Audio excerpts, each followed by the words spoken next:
Hello and welcome to Northern Fights, a tournament we've all been looking forward to. It's one of the biggest prize pools in Norwegian tournament history, in Smash Ultimate at least. And we're very excited to see what kind of talent from this northern region in Norway will shine through and really make some upsets this weekend. And we're about to move into our first pool. I think, okay, we're already starting with the first match between Fast Reflex X and Vulkan. Vulkan, of course, being from Sweden. A northern region in Sweden, so the travel isn't too far into this northern part of Norway. The spike actually kill screening for some reason, but not quite taking the stock just yet. A good lead here though for Vulkan. Let's see if he can close it out. The Luma actually just interrupting him. Let's see if he can close it out. All right, finally the forwarder taking it. Wow, that was a quick game. Really been thrown into it from the get-go. Vulkan, strong start. He's one of the players who I believe is a little bit underseeded this weekend. Might be a little bit of an oversight, but he's someone we're expecting to see make some really good moves. Maybe even in top 8. He can make some upsets for sure. He kind of dominates northern Sweden, right? It's kind of just that's his region. He really dominates that and keeps it just a 100% win rate, more or less, as far as I'm concerned. He went to region as well and did really well there. He went 3-2, a very solid placement, a strong placement there. Of course, you know, there's Nordic players who did better, but considering he hasn't really went out of his region much to prove himself, that's a very good performance. He also plays online a lot and kind of does well in the Nordic Arcadian series, Lancelot's tournament series. Does very well there. But I mean, last game wasn't too far away from slipping out of his hands and going in favor of Fast Reflex X. Rosalina player who, I mean, if we want to talk about this matchup, I feel like Rose actually does kind of okay against Steve. You know, you say that and you mean that it's not too far away from even, right? Because that's just how Steve works. You know, you got to take any like kind of close to even-ish matchups you can get. And Rosalina has some options, right? I know that Buzz likes to go Rosalina and Luma against Steve, and the Buzz has a bunch of characters. That might just be because Olimar does really poorly and Min can struggle a lot.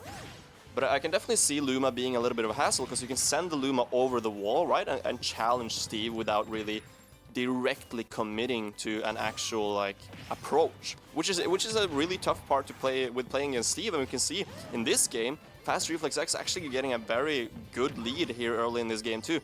And it might just be because of that, like, you have to, like, challenge. You can't really play that defensive game as efficiently as you usually can with Steve. And we see Vulkan not really throwing out the walls as much as other Steves do. Maybe he does it usually, but not against Rosa for that exact reason. And the charging of the up smash, 3 stocks to 1 this game. Very solid here from Fast Reflex. Alright, the forwarder not gonna do anything. Just send him into another juggle position. Okay, Luma is out of the picture. That makes Rosalina much more approachable, much more abusable. Let's see, that no mash out of that minecart. Didn't even try for that one, but double nair is going to do a lot of damage. Zooming off the stage as well. Oh no, and the buffered forwarder. Okay, aiming that up, and Rosalina's up actually going way further than I expected it to. Good to know that he can angle it like that. Let's see the combo. I'm always nervous in those positions, right? When Rosalina or any character really is offstage against Steve, it's actually very terrifying. You're just scared of the walls gimping them, or the blocks rather, gimping them at 0%. At least I'm scared of that. Maybe I've just been scarred by watching the Buzz dying that exact position against Akula. But let's see, the juggle position, going down with a minecart, being very hard to challenge. I don't blame Fast Reflex at all for not being able to challenge that landing. And there we go, catching the roll and evening out the stock, and this can be very scary. And there we see the Luma going through the blocks and really just hitting Steve where you would not expect Steve to be hit at all. Alright, the down throw already at 60%, and Luma is out of the picture. So far, we got 10 seconds more until she's back. Let's see if Fast Reflex can stay alive for that long. Alright, Vulkan offstage, barely missing that forwarder, and the minecart once again. You know that backer will kill, that F-smash too. There's no shortage of kill options, and once again Luma is out of the picture. Oh no, and you grab by the minecart! Oh, Flynn still gonna miss. God, this is tense. No, you can't go for the downer there. You gotta keep it safe. And he is kind of scrambling for these kill options. And that might just be it. The forwarder is gonna take it in a 3-stock comeback from the side of Vulcan. And that means 2-0. But this is a best of 5 set. So the players are staying seated, prepared for their next match. That was a really good showing from Fast Reflex, though. But some adaptations from Vulcan, just kind of, yeah, being able to get those kills. And Fast Reflex just not really knowing what to do against Minecart. He keeps shielding in just fear of it, and of course if you don't roll away once you shield the minecart, you will just get grabbed. It is a command grab, and not knowing that costs him at least a couple stocks. So we'll see if he's able to adapt back, or if Vulcan will keep that momentum going, because it really did look super good for Fast Reflex. But I mean, if Vulcan keeps playing like he did at the end of that game, it might just be a 3-stock the other way now, right? Alright.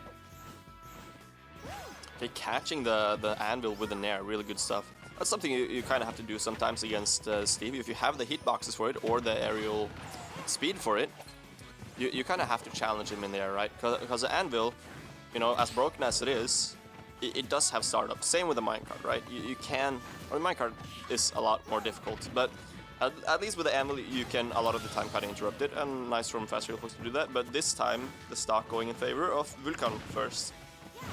Fast Reflex being on the tail end of this game. Let's see, of this set rather. Nice ledge trapping with the Luma. A little bit too preemptive there. Can't really find the ledge trap this time around, but it keeps his advantage going. That's good. That's kind of the thing with Rosaline and Luma. You have this wall of Luma, and once you get through it, you still gotta get past Rosa, and he does not get past Rosa all the way. Just a long ledge trap, really. He got through the Luma a few times, but you know, didn't really get out of the corner at all. So that was just a really long ledge trap leading to a kill. Solid stuff. And there we go, S-smashing through the minecart. That's something that I've seen Steve's talk about, right? How one of the best counters to minecart is like something that's strangely very simple. It's just like charge and F-smash. Most characters have like strong enough and disjointed enough F-smashes that can just kind of go through it and beat out the minecart does enough percent, right? So that's something I've seen some Steves talk about. They can just kind of, once they minecart out, a lot of people expect them to jump out of it, and they try to challenge it with an up air or something like that. Sometimes you just gotta charge F-smash, and if they jump out and they can downer you, but if they don't jump out, you will just get a free F-smash on them. So that's kind of the thing we see, right? Sometimes it's a guessing game. A lot of the positions is unfortunately just a guessing game, and sometimes you can react, sometimes you can't. It's a very, very tough game to play. Alright, ooh, going for the jump, call out with the up air. Nice stuff. The down smash is not going to connect, but it is safe enough so that Fast Reflex does not get punished. On his last stock, though, this is looking so scary. The jump call out with a 4 there from Vulcan. Oof. Oh, going for the landing there, but Vulcan just dashing back, staying patient, putting himself in the corner, but Fast Reflex is not able to punish it even a little bit, so I feel like he's getting away with that a lot, and let's see if Fast Reflex can actually get a call out on him, but still doesn't find it until that grab. Can he find the kill though? No kill just yet, and gets reversaled instead.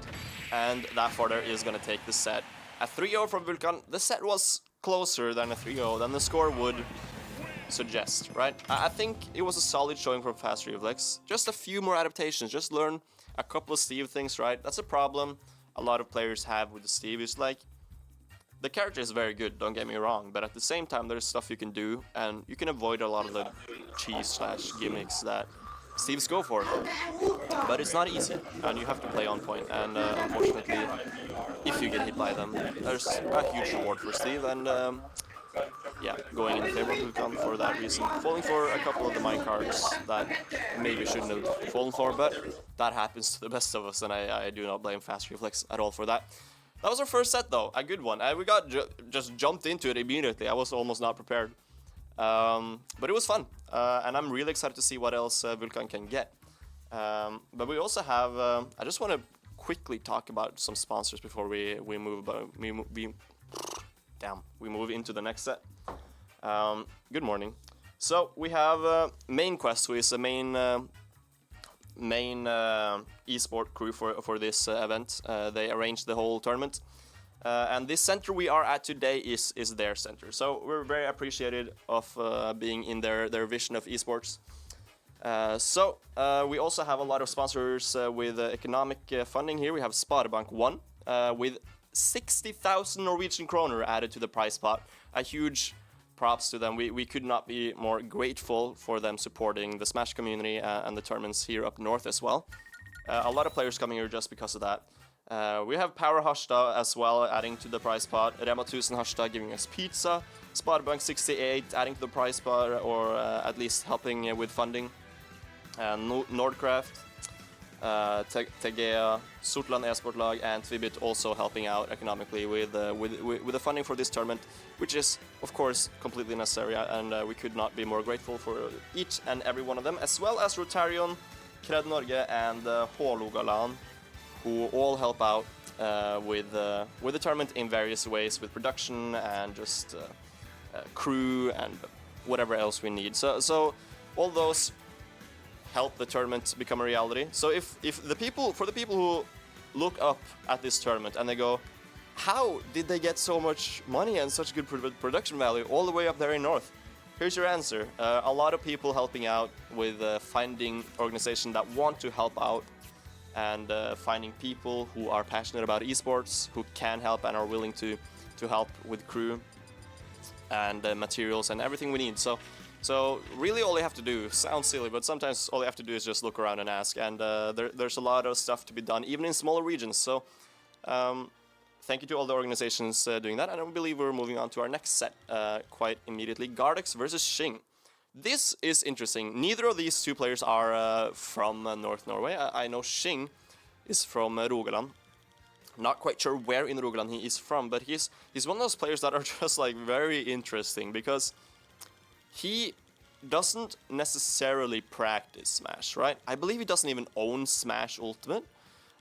So he's just like very good from, you know, playing Smash 4 back in the day, and also showing up to tournaments pretty often. And he has this thing where he tells everyone, I'm not going to show up at majors. I'm just going to show up at like random tiny tournaments, or like kinda medium-sized tournament all over the country.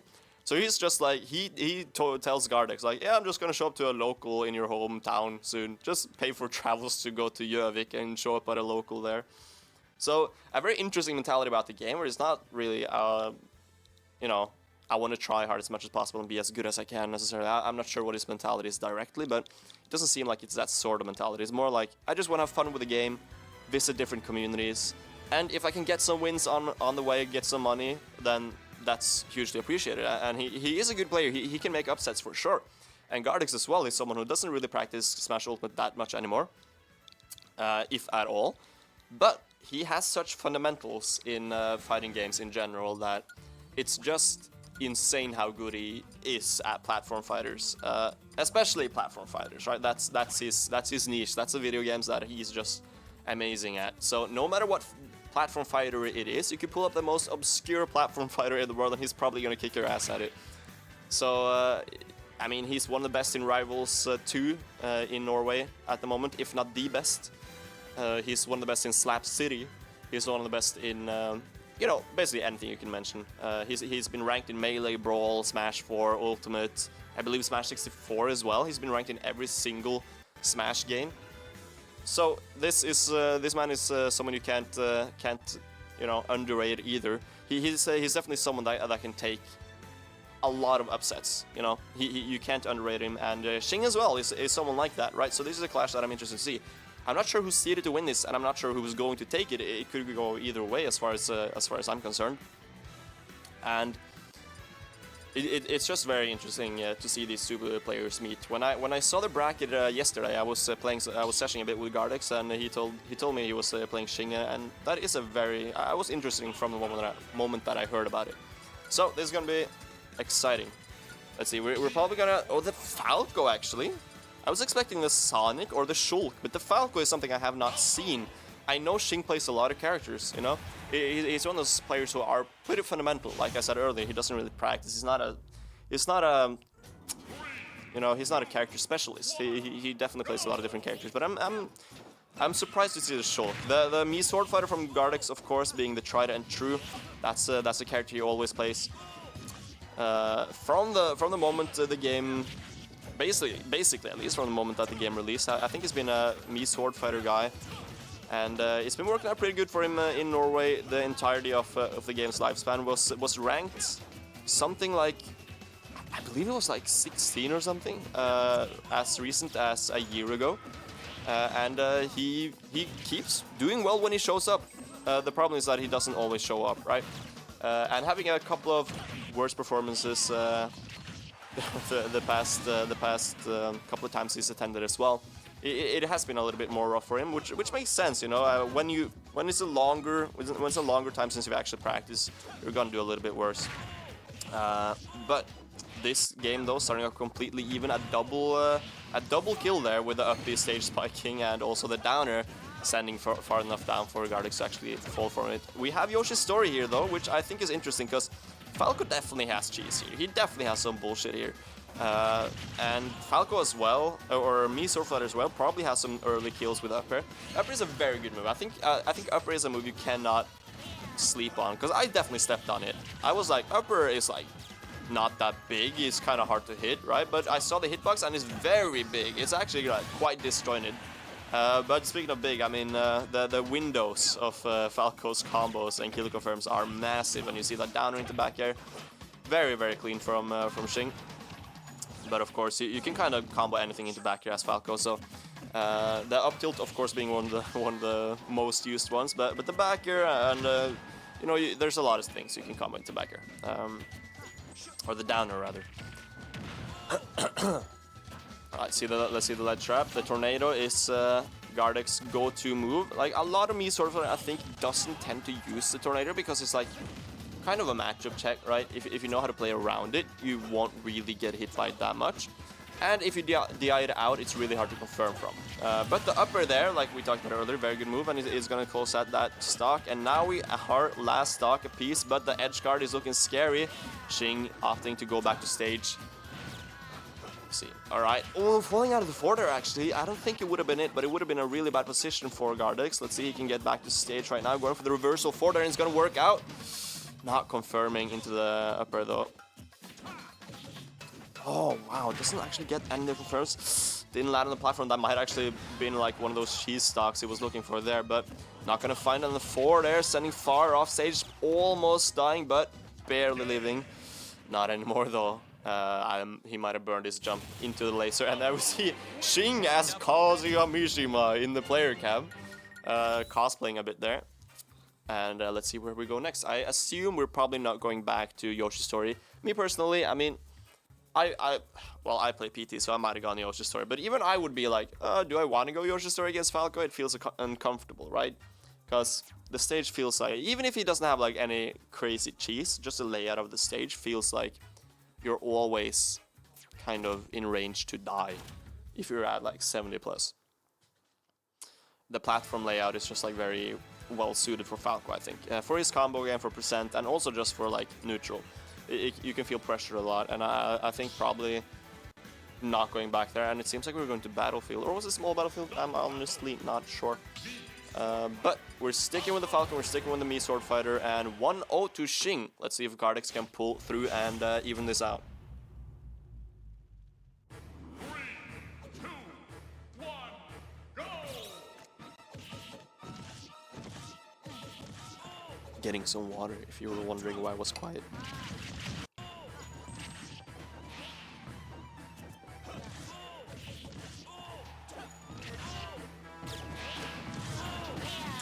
Alright, wow, what a start. I went to get water and I'm back to just basically a sear to death from the side of Gardex.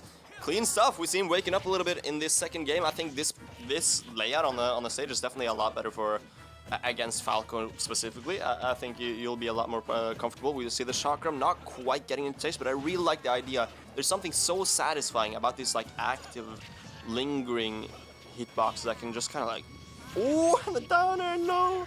Why did you? Okay, fair enough. An entire stock in the lead either way. He might have not been able to survive. I mean, the uppy on Mii sword fighter is like crazy short. It's like Smash Melee Link almost. It goes nowhere. It's kind of crazy. The downer safe enough on shield that he cannot be reversed by a dash grab, and instead going for another up tilt. Good stuff from Gardex.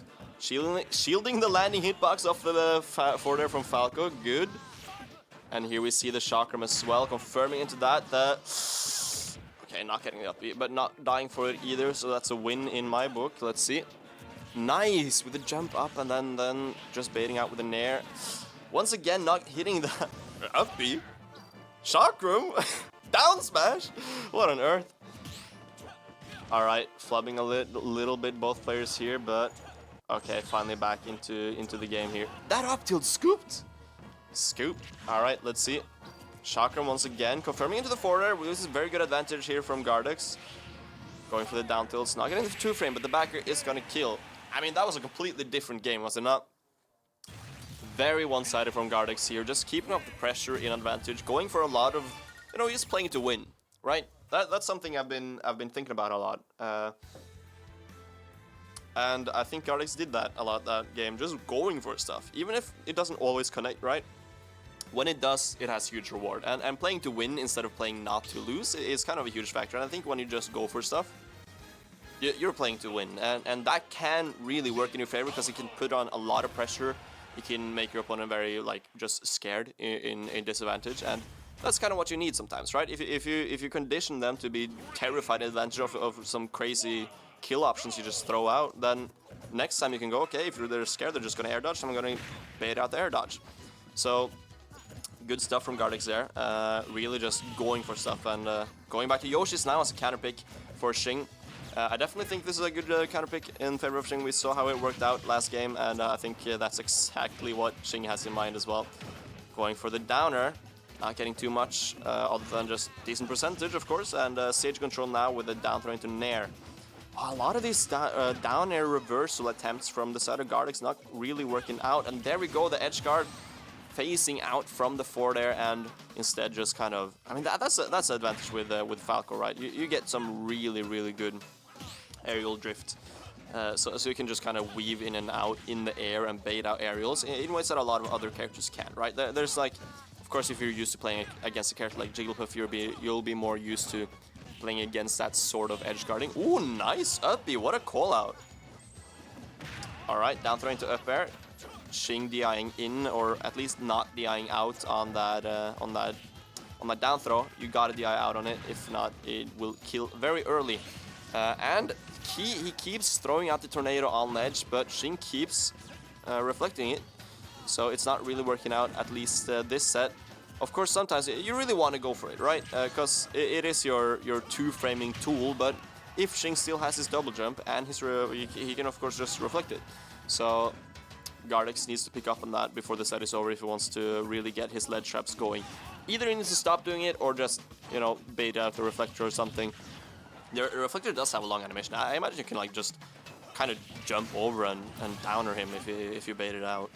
Of course, easier said than done, but there's definitely ways to punish it. Let's see the forwarder not killing at 170. It was mid-stage to be fair, but still, you wanna get a kill from an area at 170. That is what you're looking for. You no longer care about stage control, right? You're like, okay, that's nice and all. Maybe I can get a kill from that, but you want the raw kill like you get from that up tilt, right?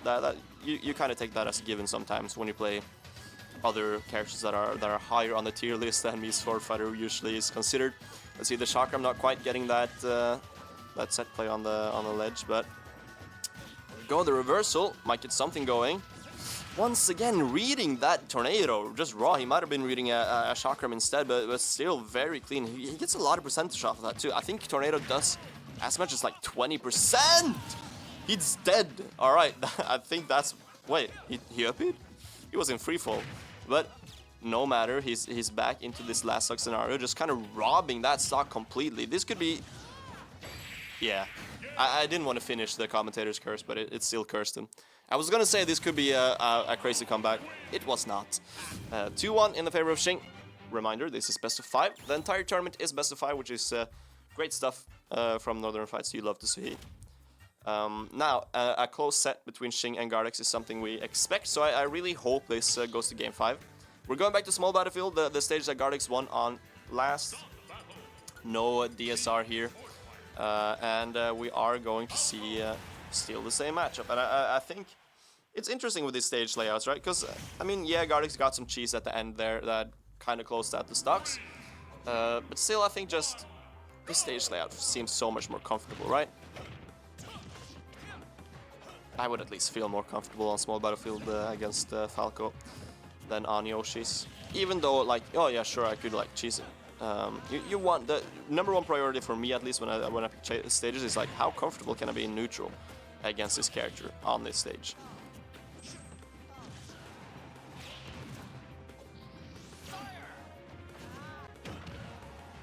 All right, going for the forward there actually, not quite finding the advantage that he wants, but although this doesn't look quite as good as the last game on small battlefield did for Gardex, going for the down tilt, but just facing through there.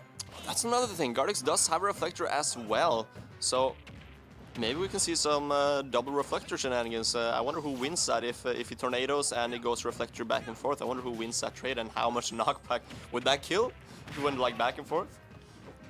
Oh, falling up air, that's nice, but doesn't quite find any kill. Gets the reflector off the combo finisher actually. Forwarders through the chakram as well. Oh, I'd like to see more of the edge guards, like committal edge guards from Xing. He doesn't quite seem comfortable going all the way off stage and challenging Gardex, which is like where Falco is so good. He's done it a couple times when Gardex recovers high, but it doesn't feel like he's comfortable going low when challenging Gardex, which leads to Gardex, you know, going low a lot of the time and just kind of getting back for free.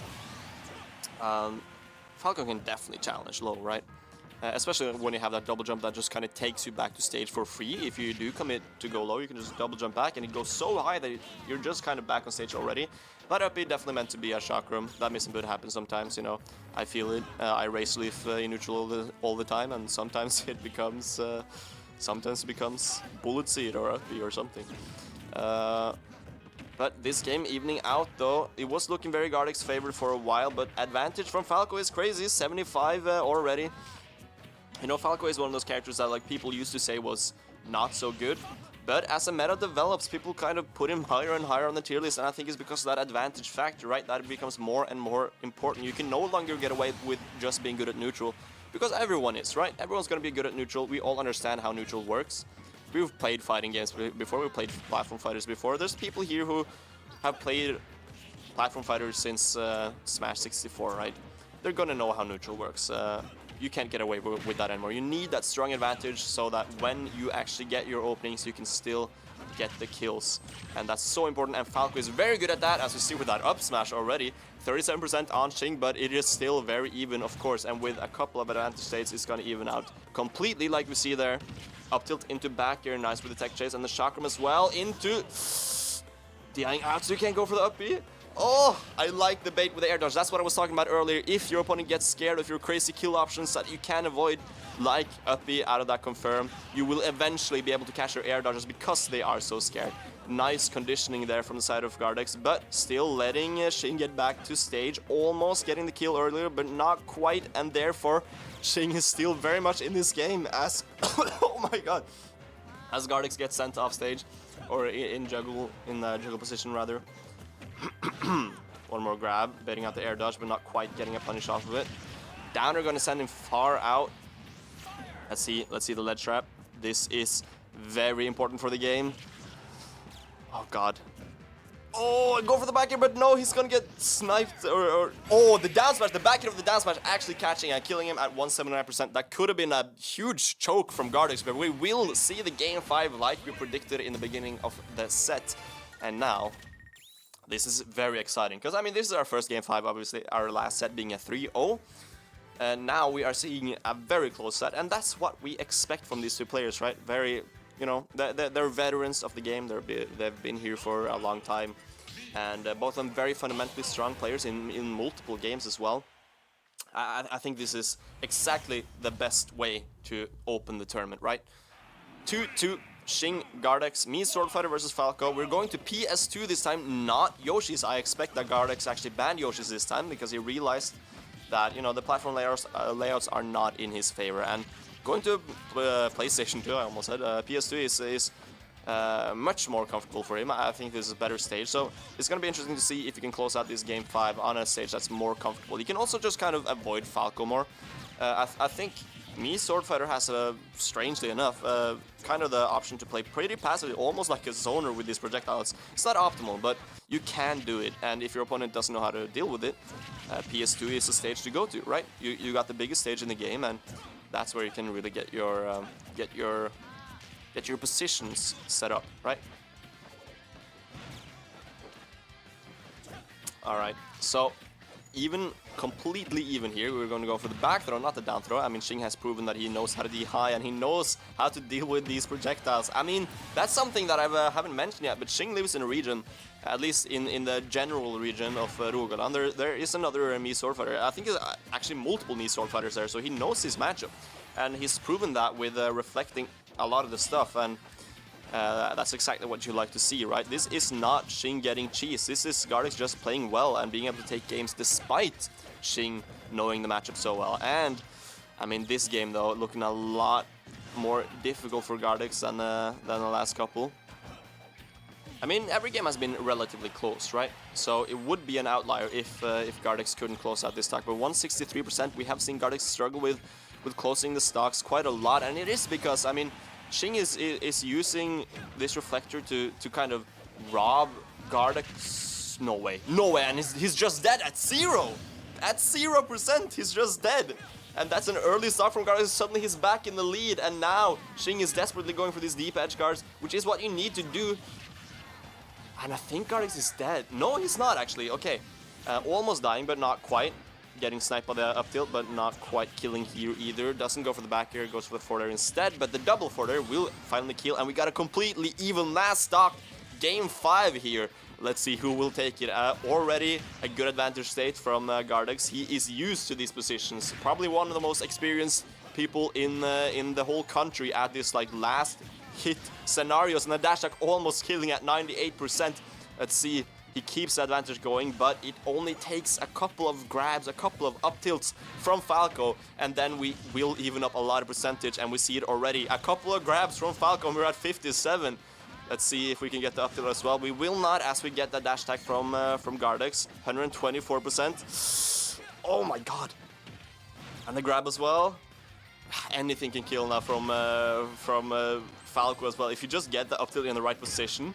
This honestly, ooh, terrible DI. He was trying to dash back probably, but not quite dying yet. We're gonna see F throw, trying to just get him off stage. The chakram as well, not getting hit by that. Oh, and he's dash attacking a little bit too greedy for the hit, and that might just cost him the game. 174%. The forward air not gonna kill, but it will kill screen.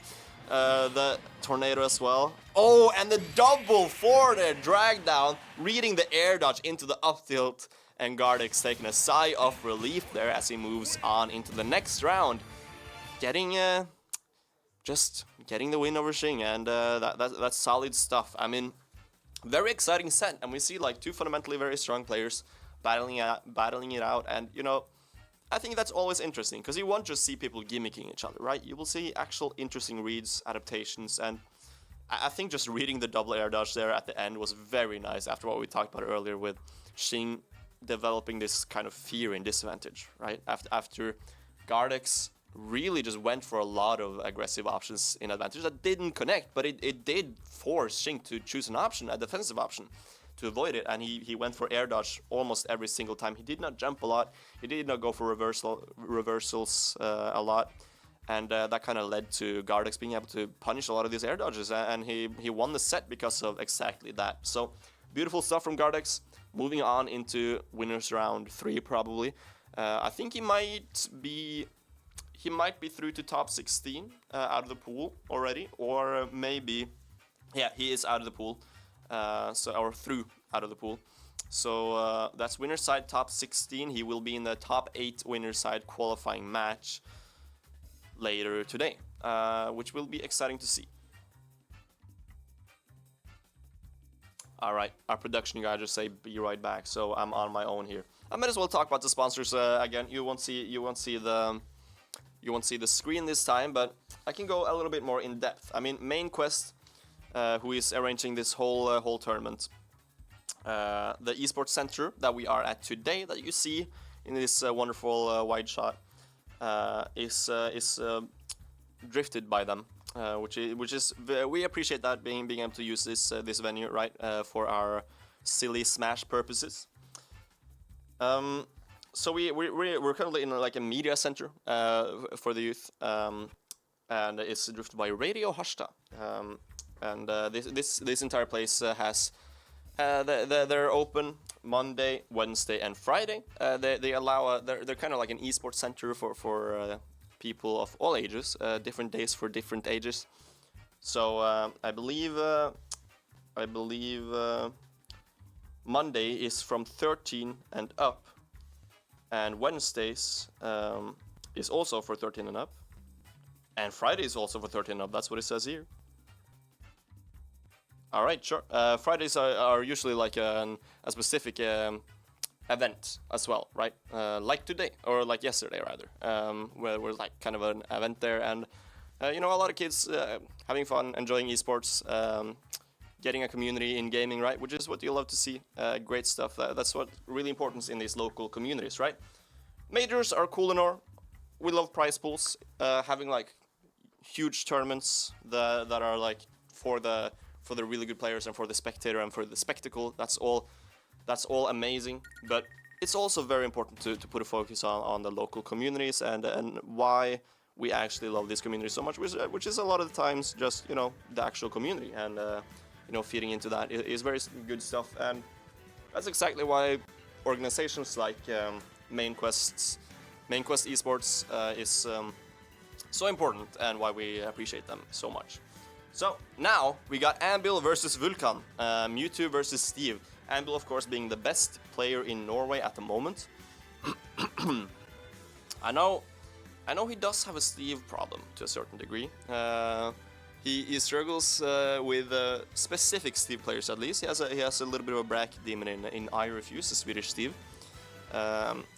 And other than that, I think he mainly has control over the Norwegian Steves. He hasn't played too much against Kake recently, who has become the Norwegian Steve, right? I think he has control over Sylvatic River, who is another Norwegian Steve who doesn't attend too much. But Kake is like someone who hasn't always been like at the top level of Norway, but recently has really leveled up, and is Anvil's fellow Rotarian player. So it's really interesting to see Kake's rise and how that has kind of challenged a lot of Norway's players in the Steve matchup, and forced a lot of Norwegian players to learn the Steve matchup better than they already did. And that's why we see people like Doorman, upset players like I Refuse, because Kake has forced them to really learn the matchup and really get good at it. And Anvil, I don't believe he's been able to play much against Kake, because Anvil, let's face it, doesn't go much to locals. Kind of clashes with a lot of stuff, a lot of his hobbies and work and school and a lot of that stuff. So not able to go to a lot of locals in Norway. So he hasn't been able to practice much against Kake at all. So I don't think he's really caught up as well as he might wish he was in the Steve matchup. Of course, he's still an amazing player, so that alone might be enough to just kind of outplay most Steve players, right? Recently, being in Miami, doing pretty well, getting top 64 at Let's Make Moves Miami. That's a very good showing. Top 64 at a major is nothing to scoff at, and even if you're not maybe the best at the Steve matchup, you're still going to be an absolute terror in the bracket path of Vulkan, who is now in the top 16 qualifier against Anvil. Very unfortunate for Vulkan. I think it is unfortunate, because Vulkan is a pretty good player with very solid results. So meeting Anvil already, the first seed already, I believe that means that Vulkan is the 17th seed, which, they did my man dirty. But either way, he has Anvil right now. There's nothing to do about that. And you could draw worse people. You could draw someone who's equally as good as Anvil and very good at the same match. You could draw Hope, right? But Anvil is someone who is just fundamentally pretty good. He has a lot of characters, and I think the thing that really is his X factor is his absolute control and mastery over his main character, which is Mewtwo. Just like being extremely good at utilizing his tools in ways that you might not have seen before. And even if you have seen it, you haven't seen it to that like degree of control. Just being able to control Shadow Ball in the sense that he does, and every opening that he does, he knows exactly what he can confirm off of it. And if he misses a confirm, it's more often, oh, I was just off on the execution than, oh, it wasn't true, right? Someone who, like myself, who does spend a lot of time labbing and does spend a lot of time like figuring out what I can connect from what. It's not like every hit I get, I'm like, oh yeah, I was like 2 frames of advantage there, so if I was off by 2 frames, it's like, I don't know that. Ambil knows that kind of stuff. He's a nerd, which is exactly what you need to be in order to be a top-level Mewtwo player, which is, I mean, he's one of the few, like maybe one of 5 top-level Mewtwo players in the world, and proves time and time again that he is one of the finest of the character to ever do it, really. Steve, like I can talk briefly about Vulkan again. I talked about him earlier. Northern Sweden's best player, as far as I know. He's Northern Sweden's best player, just period. I think he has like close to 100% win rates on his region, and when he travels out of region, he still does fine. I haven't seen his results in the rest of Sweden, but he does travel to North Norway sometimes and does well. And he did travel to region, and I think he went 3-2, got something like, I don't know what that would be, 165th or something like that, 125th, which is a respectable showing for sure. Similar, you know, comparable to like the middle part or like the lower part of the Norwegian PR on region placing, really, and if that's all we have to go by, I suppose that's how they how we'll compare him. Now let's see if Anvil can get in on this Steve, already pressuring quite a lot on him. And we didn't really see Vulkan early in the last match we saw him play. We didn't see him put up walls a lot, and I'm curious to see if that was because of the matchup or if it's just not that type of Steve. Steve is a very expressive character. You can play Steve in a lot of different ways, and already Anvil charging that F smash, not quite gonna work out though, but still a very solid start, 67% on the side of Vulkan. Anvil's just gonna break down that wall, and this time we see Steve put up the walls. But like I was saying, Steve is a very expressive character. You can play him in a lot of different ways.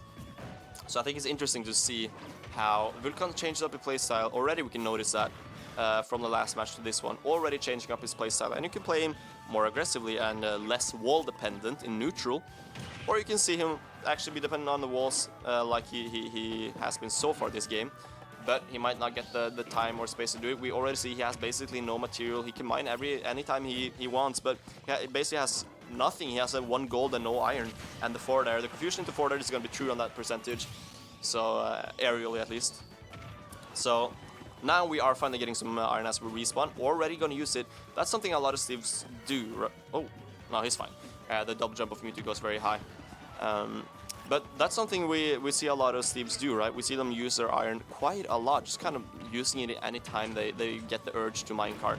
And that can be very, you know, that can be devastating actually, because you are in fact just wasting your materials. That you don't get the space to get a lot of time. If you're playing as a good player, you will be pressured quite a lot. And that back you're hitting the tail, that's unfortunate for Anvil. But a lot of the timing as good players, you won't get the space to mine a lot, and then you just kind of use your materials way too soon. Oh, tries to get the Shadow Ball confirmed, but back you're just kind of breaking the entire thing, which is wild, by the way. Those projectile things are based off of percentage. So if your move does enough percentage, then you will go through the aerial completely, or the projectile rather, completely. Which is just like, if you do, I think you have to do like something like 5% or 8% more than the projectile, then you break through it. So let's say Race Leaf does 8%. If your move does 13%, then you will break through Race Leaf. If Shadow Ball, fully charged Shadow Ball, does like 30%, then your move needs to do like 35 in order to break it. It works something like that. I'm not sure about the exact percentages, but that's the general gist of it. Which is why minecart my Steve back air could break through Shadow Ball, but now we have Anvil actually being in the deficit, 1% or 1 stock here, a piece, and Anvil's not inexperience, but maybe uncomfortability in the matchup is showing as he gets that nair to dash attack. All right, already pressuring. I really like the pressure from Ambil. He is kind of just like not respecting the wall at all, just jumping over. Oh, minecarting through the shadow ball completely. There it's a little bit different, right? Because the minecart has armor on the beginning of it, so it does function quite differently. But once again, dash tag. The minecart Steve's dash tag is actually very good. The problem there is that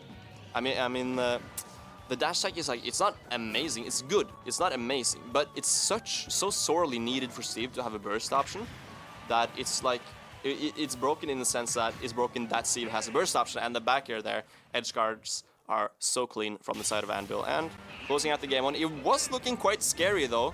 The Norway's #1 almost losing game one to just a northern Swedish Steve. I think he played solid still. There were a few silly interactions that I think Ambil knows how to avoid. I think game 2 might be more in his control, might be more in his favor. He still showed that he knew how to pressure and how to play to make Vulkan uncomfortable, right? It just kind of showed that Vulkan can't just rely on staying back and mining to just get his materials, because Ambil will be in your face and it will pressure you. He won't let you do that just for free, right? Which is very strong from Ambil.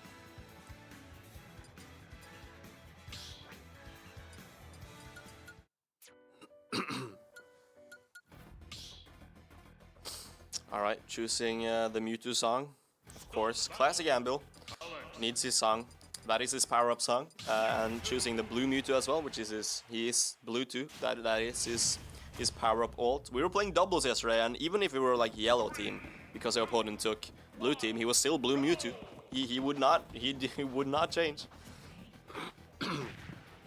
Alright, double up tilt not being true because of the minecart, I call everything minecart apparently, because of the crafting table. And the jab as well, doing a lot of damage. That's a move that I think is underrated from the side of you know, just anyone who looks at Mewtwo gameplay. I think looking at that jab is like crazy, because I mean it does so much damage, and it's relatively just like the hitbox of it is very generous, and it's like if you just run up and do the jab, he can do like 40 damage off the bat, and it's really good to just kind of throw out, because it's not committal, right? You can run up, do jab, and then stop if it doesn't hit. And if it does hit, you can react and keep pressing it. It just like does a rapid jab, and you do like 20-30 damage just for free, which is very good as an neutral tool. I think I don't see Ambil use it much, but I've seen other Mewtwo's do it, and it often works out quite well. Of course, I guess Steve is a lot more difficult.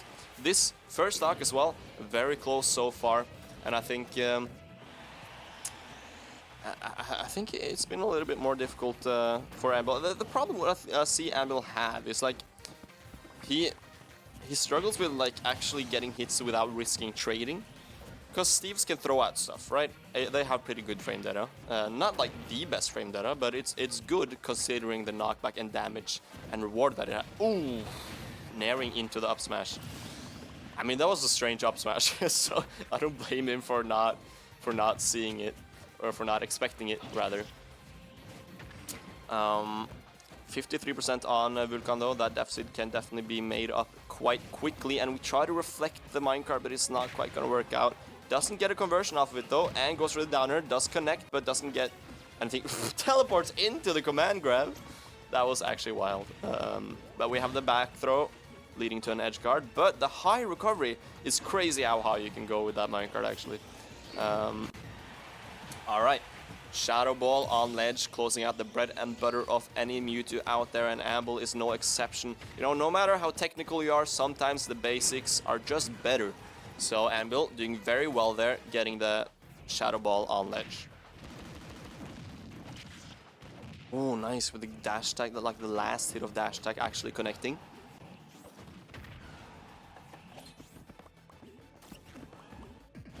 Oh. Radio Hashta. There we go. We're back. Nice for there on ledge. Still, you can't neutral get up there. I was about to say, no, you can't be doing that. It's very scary there. you can react to it. That's the thing. It depends a bit on the timing. If you have invulnerability or not, that kind of thing. But if you do have invulnerability, I didn't quite see if you had it or not there. Then you can kind of react to the Shadow Ball and jump on the timing, and you kind of jump through it. It's still like he can still like forward there and catch you, so it's not like a guarantee. It is a very good option. Fully charged Shadow Ball on the ledge is like terrifying for that exact reason.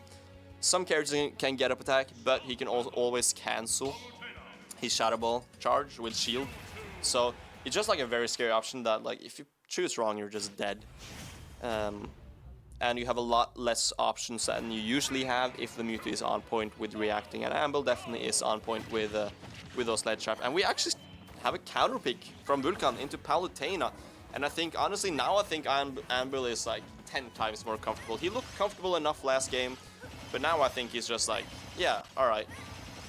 Although good start from Vulcan. But I feel like Amble is like one of those players who, like, if you play like a character like Palutena, you just have to be good. You're like really good. Not that Vulcan isn't good, but you have to be like on Amble's level results-wise almost to be able to really be scared with this character. But maybe I'm proved wrong, as it's a very strong start from Vulcan. 68% on him, but 110 on Amble, and just pressuring with these safe aerials as well. It's something you can't understate with Palutena, right? Those aerials are super safe. A lot of moves, like not even just the aerials, just a lot of the grounded options as well, are super safe. So I think like playing Palutena against Mewtwo isn't a bad idea at all. I think it's a pretty fair matchup. But someone who has a lot of experience in this matchup is Anvil. He plays against Ton all the time, and not being able to recover there, having to air dodge through the Shadow Ball.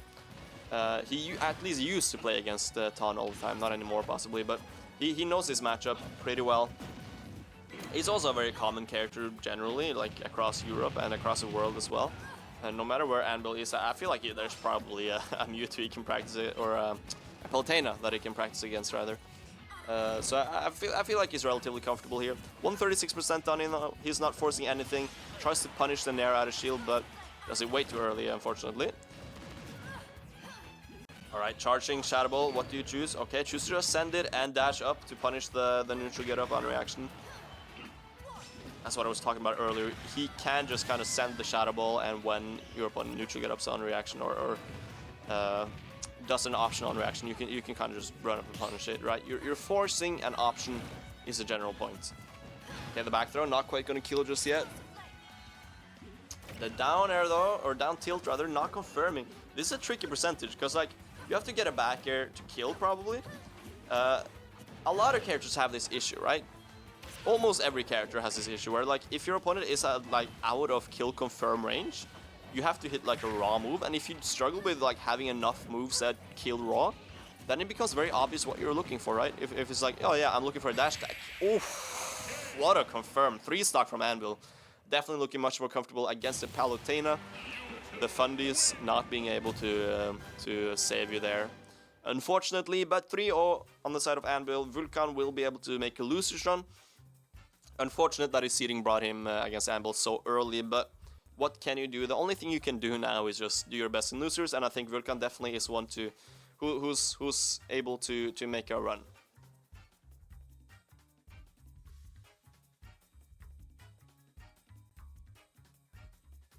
Oh, we have another Swede. I believe maybe this is wave B, that we're done with wave A right now, are we? We're done with wave A, so we got wave B. And then on wave C, I have to play. So then I gotta leave you with leave you in the safe hands of some other commentators. But for now, we got Dovi coming up against. Oof, I don't like trying Swedish. Yeah, I could say that, talking to production, but I'm scared of trying Swedish. So we got. I like oh boy. That's my Swedish impression. I'm not familiar with oh boy. I'm familiar with oh boy, of course, but I'm not familiar with the player oh boy. So this is gonna be interesting. Dewey, of course, being a Norwegian Pikachu player from the region of Rogaland, now residing in Oslo. Doing pretty okay in Oslo. You know, he's like a consistent two tour in Oslo. Does pretty well. Has been improving quite a lot, I think, just from moving to Oslo and playing against a lot of good players in the region. So I think it's interesting to see Dovi show up here as well. Of course, he still during holidays and during different parts of the year still lives in Rogaland, of course, because I mean that's where his family lives, I presume, and you go back there for the holidays. So he still plays there sometimes and does well there as well, pretty well at least. So it's always interesting to see these players who are like pretty good, but not at like the high level, not at like the top level. You know, travel and see how they do. We don't just want to see Oslo's top level try their hand against other regions. We also want to see the mid level and even the low level try their hand against other regions to see how we compare, like the entire span of our player base, how we all compare. And Dovi is one of those players I'm very interested to see how he can perform this weekend. With Pikachu, I mean, the interesting thing about Pikachu is like, I think Pikachu is like actually a kind of difficult character, right? But the thing with Pikachu is that Pikachu, no matter how good you are, will always be kind of tiny. You know, it doesn't matter how good you are, he will also be tiny, teeny tiny, and you can do whatever you want against Pikachu. He will be hard to hit no matter what, right?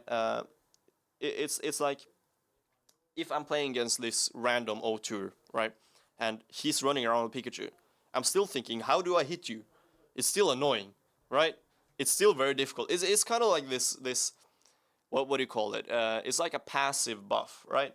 You're just kind of constantly small, and it can be kind of difficult to play against. So I think Pikachu is this character that kind of always has this factor of like, yeah, I can live for a while even though I'm light, and I can avoid a lot of moves. I can avoid a lot of kill confirms just because I am this small. And it is interesting as a character like Pikachu who has that advantage, but at the same time has a lot of drawbacks as well. Because, I mean, Pikachu is, like I mentioned earlier, he's light. He can struggle to kill if he doesn't get the kill confirms. And if your opponent is good at mixing up their DI and SDIing out of combos, she's not as strong as we used to think in the beginning of the game. I mean, when Ultimate released, people said like, oh, Pikachu is the best in the game. A lot of people said that, and a lot of people believe that. And I don't really blame them for believing it or for thinking it. People still say it every now and then. You hear people put Pika in top 3. That still happens. Same with like characters like Palutena.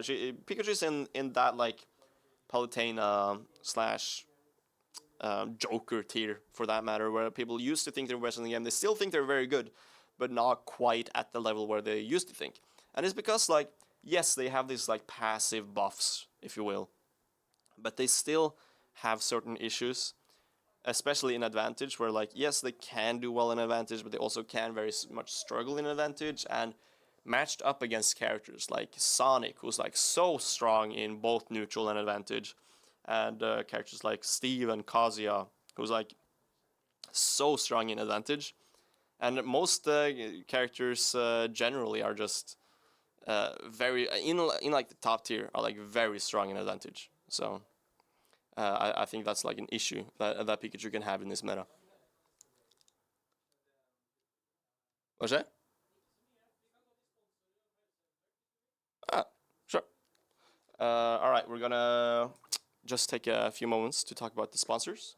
If we want to move to the sponsor screen, so I can look at the papers without obviously looking at the papers. All right, so like I've mentioned earlier, we have Main Quest, whose venue we are at currently, who is so gracious to let us use this venue for our Smash purposes. And we also have Cred Norway and Rotarion helping out with various crew and production and resources. Hålogoland with the same purposes, rigging up and helping with crew. We also have a lot of sponsors helping economically and with funding. We have Sparebank 1 helping with 60,000 Norwegian kroner in the prize pool. Of course, Power Harstad, of course, helping with 17,000, I believe. Or no, never mind, but still helping with prize pool. Rema 1000 Harstad as well helping with pizza, so we all get pizza today. That's great. We appreciate that a lot. Sparebank 68 is also participating in the prize pool with 17,000. That was the one I thought of earlier. Nordkraft We appreciate that they help out with various resources and help out economically in that sense. Tegea as well, Sortland Sportlag helping out with 5,000 kroner in the prize pot and also hosting tournaments on their own.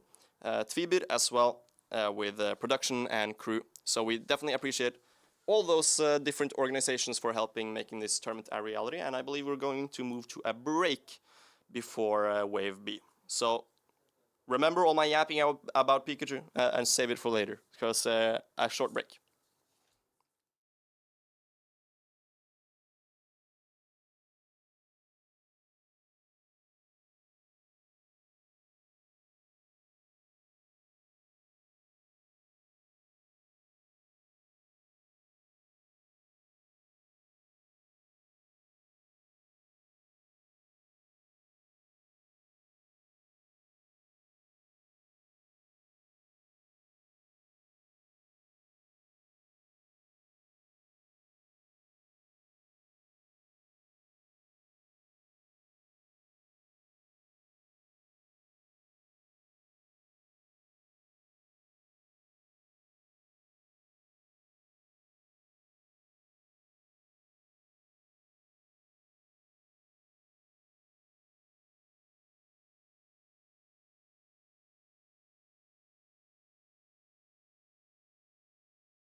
Velkommen tilbake.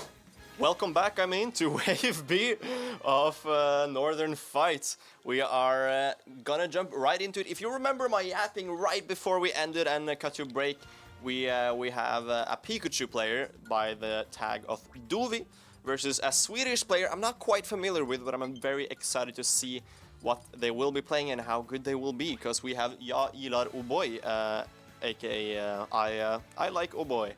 And if anyone's familiar with Oboy, they cannot blame him at all. And we have the Swedish versus Norwegian clash, which is always fun. You know, I'm personally a very big fan of seeing these national clashes, right? Especially when we're in northern Norway. I mean, I suppose it makes sense that some Swedish people from like nearby northern towns can make the travel over, but it seems like strange to me for some reason that all the way up here in Harstad there will be some well, let's face it, random Swedes just in participation here in Northern Fights. But I'm very excited to see them here nonetheless. And Duvi, like I talked about earlier, a Pikachu player who is like a consistent like 2-2-ish in Oslo, pretty solid player. We are excited to see him play here because, like I talked about earlier, I think it's important to see like not only how our top players in Oslo perform against other regions, but also how our mid-level and even our low level perform against other players, right? I think it's important to see the whole span of our region partake in matches against opposing regions, right? So I think that's going to be very exciting, and I think the same kind of goes for Oboy, who since I have not heard the tag before, this might just be me being presumptuous, but I assume he's like also like a 2-2, maybe 1-2 in his own region. Maybe I've just not heard of him and he's actually cracked and crazy on the sticks. That might very much be the case, but I'm not too familiar with the player. But like I talked about earlier, Pikachu, the main of Duvi, is this character that kind of has this like passive buff, right? Of just being tiny and hard to hit, difficult to pin down overall, and I think that's something that kind of benefits you, especially against players who might not be as comfortable just with movement, right? And with moving in a way that puts pressure without actually hitting, right?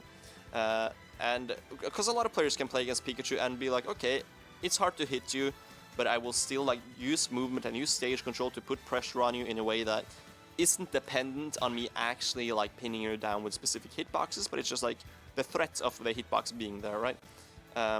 Other players might not be as comfortable with moving around in that way and putting pressure in that way. It does take a lot of practice to get to that level, and I think if you can't do that, it can be very difficult to play against Pikachu, because I mean Pikachu, like I said, if all you're doing is like run in and try to hit your opponent, then it can be very, very difficult to actually get anything going at all against this little rat that kind of runs around and throws his T-jolts, which is something I haven't talked about yet. The combination of being small and having this projectile that can send out and just goes bouncing in this strange trajectory all across the stage can be very, very tricky to deal with, and it's like not really a matchup check, but it's just like, I guess it is technically a matchup check, but it's a matchup check that's like not a gimmick, right? It's just neutral that is specifically difficult to get through. And you will get hit by a lot of T-jolts if you're not too familiar with how to deal with it. And it's also very matchup dependent, right? If you play a character like Steve, like we saw Vulkan and another Swedish player play earlier, you might have a lot of tools that are like, okay, I can probably deal with this even though he's hard to hit, because I have a lot of huge hitboxes, a lot of scooping stuff that can be very good against Pikachu if the Pikachu isn't like super clean with their advantage. You will have higher reward at least. A lot of characters with high reward will do fine in these like lower levels, mid levels of play. And it looks like we have a Roy, and Crowfax is a tag I actually recognize, right? I think I recognize the tag Crowfax, so he might have switched his Start GG name into Ja Ilar Oboy, which is fine. I just wasn't familiar with it, but now That is the tag I recognize. We have Roy versus Pikachu. This is going to be exciting. I feel like this might be a relatively closely matched game, or set rather. So let's see. I think we're going to see a T-Jolt and a back here pretty soon. Oh, Forder instead. Guessed wrong.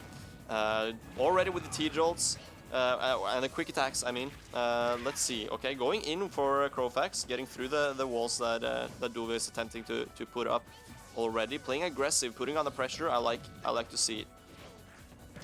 The up airs are really nice here. Ooh, going for the quick attack. Going too high though. Oh, I really like the up air trains that Duvi are going for, right? I've seen a lot of Pikachus, and I think... Whoa, how did that F smash not hit? I need that explained. I need that explained. That looked very strange to me. But the nair into dance smash is going to send Roy off stage and going for the trump, but not quite getting it and getting trumped himself instead. A lot of deficit for his own efforts, unfortunately.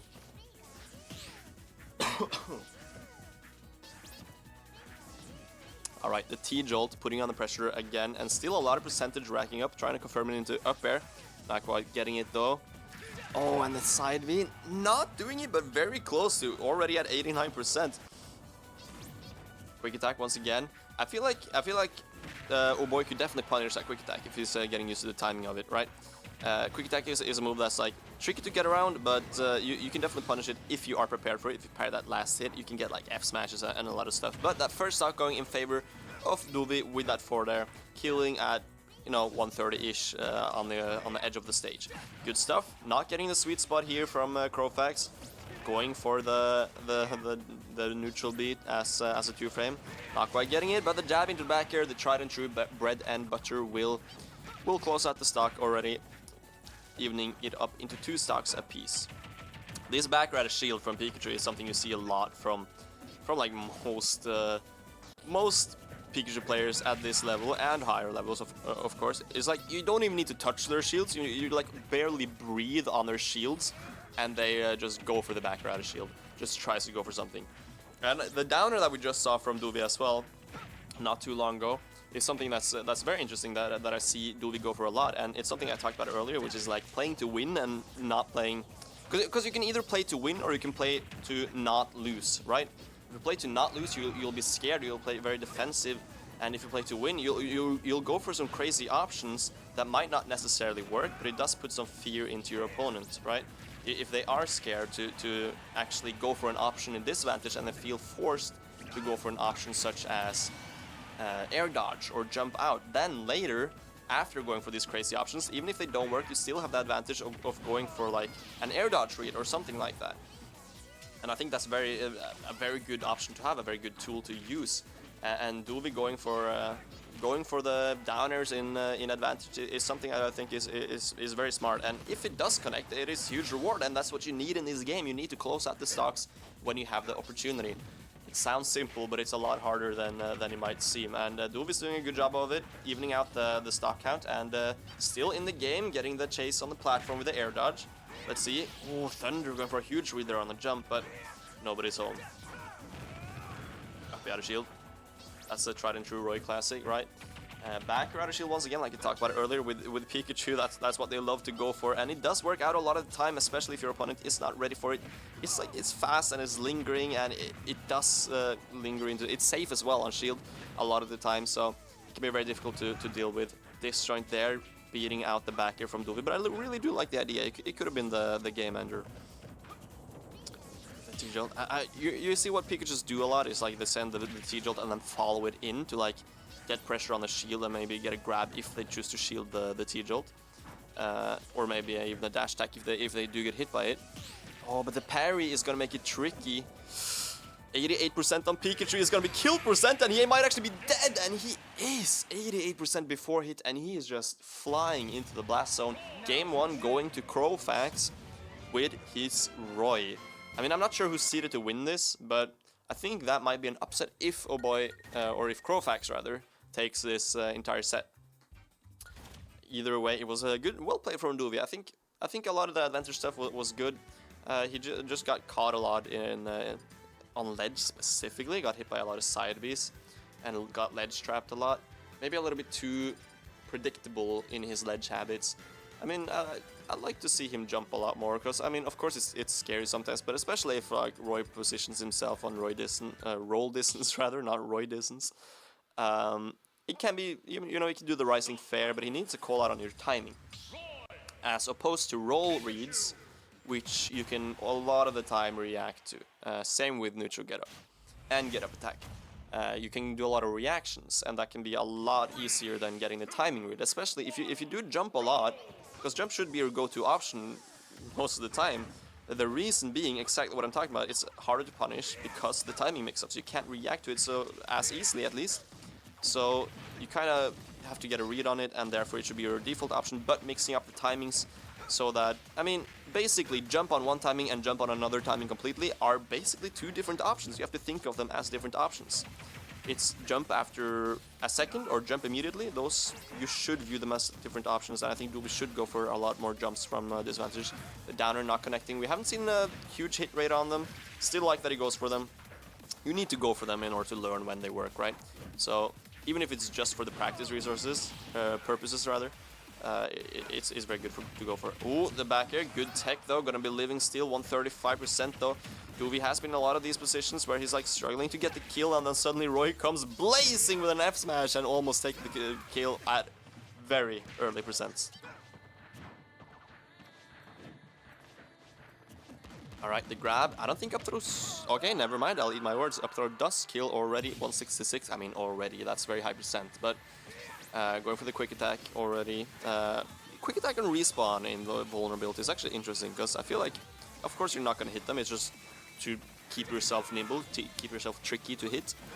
Make sure that it's harder for your opponent to actually connect anything that might kill. As a lot of people opt for shield, a lot of people opt for jump, and those can be called out. Of course, quick attack can be called out as well, but it can be tricky, right? Because they can mix up unreactably whether they cross you up or whether they go all the way to ledge or whatever. But the 4 there is gonna kill, and only 17% amassed on Crowfax. Doobie not getting the extra credit that he might have wanted, but oh my god, just following him there, but not gonna hit that downer either. Oh, still hitting the tech. I mean, I like the backer he's going for. It is good percentage no matter what. It's just that he's not really getting the kills on the edge guards.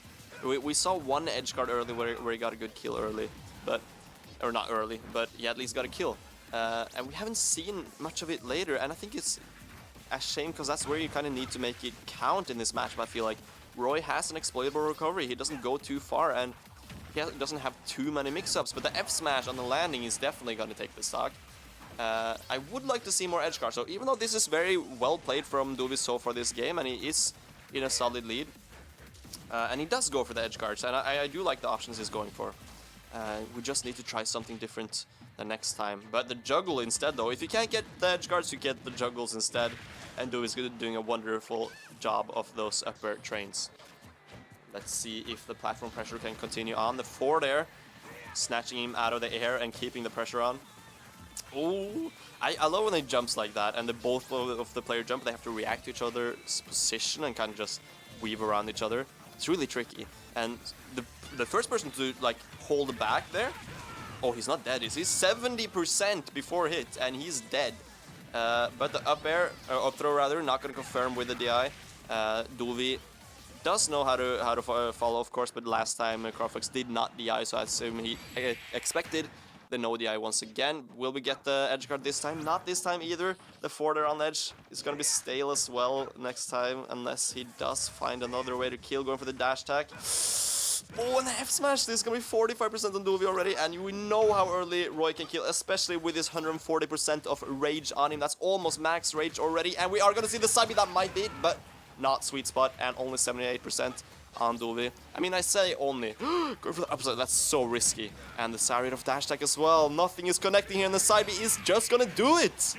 Once again, throwing the game out the window, 158% on Crowfax, and is not finding the kills where he needs to find them. We need those edge guards, right? Because if you're struggling to get the kills, the offstage is really where your job needs to be done. And if you're not finding the edge guards, you need to find something else, and he doesn't seem to find the confirms with the up throw. he is playing super well in neutral. That's the thing. Like, I think he's doing very well most of the game, but it's just that advantage that he's not finding the kills. Just a little bit off on the edge cards. He's going for a lot of high edge cards. I think like falling with the forwarder, just risking it. He's been falling with the downers a lot, and I think that's respectable, right? I think falling with the downer is respectable, forcing the option. But if it's not working, he did stop doing it. Why not fall with the forwarder, right?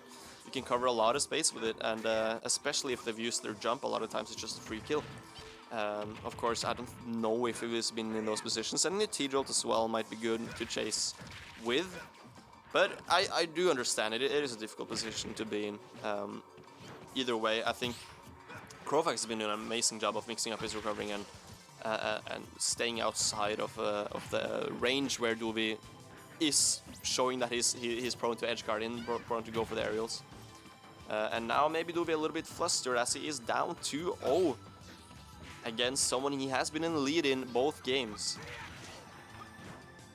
Ooh, goes for the F smash, not gonna connect though. Pressure on the platform. Duvi is running in. Oh, that's not connecting. Interesting. There we go. Finally getting the downer. I like that. Being positioned right below the ledge so that it's basically just a confirm. And with the F smash right back, this is so even right now. Can't confirm there. Back here. Another one. Oh, goes for it once again, but I just would love to see a back row forwarder there instead. But I do respect the downer. Wants to close out the stock. Then and there. Playing to win. I do respect it, for sure. Oh no, wants to go through for the back of there probably, but instead getting the neutral there. Okay.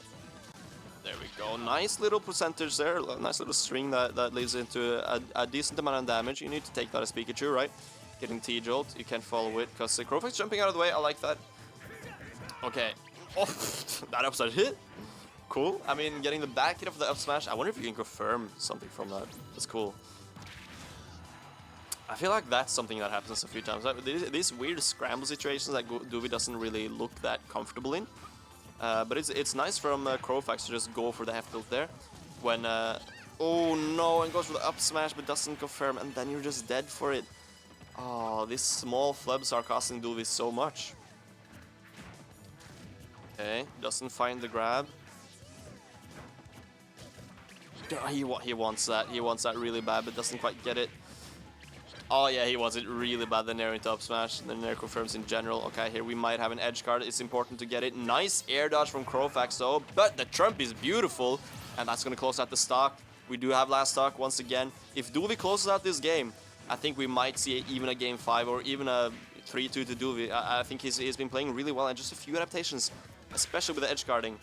But he needs to close this out now. He needs to stay in the game because this is looking so scary. And we know how early Krofax can kill with his side beats. And these F smashes that he just kind of goes for sometimes. You need to be so... You need to look out for those. You need to be very wary. And the side beat, as we mentioned, it just come out 71% at peace. So even right now. But if we're being honest with ourselves, it is Roy who has the advantage on these higher percentages. Because, I mean, Pikachu... Oh, yeah. Missed input side B and he dies for it. Very unfortunate from Duvi. But a 3-0 to Krofax. Very solidly played from him, and I really like his disadvantage plays. I mean, he was very tricky off stage, right? Reacting with air dodges a lot of the time, and Duvi not finding the edge guards, and I think that was a deciding factor. I mean, it was very close. If Duvi just got one more edge guard each game, right? That would have been 3-0 in the other direction, but Uboy playing so well off stage that he avoided that, and it was in fact 3-0 in his favor. Very clean, very clean. I'm not sure if that's an upset or not. I don't really know the seeding of these players. But good job either way. And now, while we wait for the next set, I can move on to sponsors a little bit. We have a few sponsors here that I want to thank when we have time, and just to mention the people who fund this thing, right? Because people look at this tournament and they go, how did they get 70,000 Norwegian kroner in the prize pot? And the answer is there's a lot of dedicated people who asked the right people and had some good networking in order to really find people who are passionate in growing different communities and esports in Norway and in northern Norway. So we want to thank Sparebank 1 in North Norway for contributing with 60,000 of the prize pool. which is insane and hugely appreciated. Also, Power in Harstad is also contributing to the prize pool. Rema 1000 in Harstad is contributing with pizza today, so everyone at the venue, or at least participating in the tournament, will get free pizza later, so stay tuned for that. That's going to be exciting. Sparebank 68 Nord is contributing with 17,000 in both prices and in resources. Nordkraft is contributing to resources as well, and we greatly appreciate that. Tegea, same with 5,000 kroner in the prize pot, and Sortland Esportlag, same 5,000 kroner in the prize pot. Tvibit as well is helping out with both resources and crew and production. So that's all very, very appreciated. Cred Norway and Rotarion as well, helping with production and gear and resources and all the stuff we need to make this stream work. And this beautiful room that we're in, which is by, I believe it's called Harstad Radio. Let me double check that. Radio Harstad, rather. Which is how we're able to use these beautiful mics, so we can pick up every single mouth noise that I have. Which is wonderful. Beautiful, amazing mics, by the way. I think this one is like classic, very high quality mic. Go to ASMR mic if anyone's interested in that.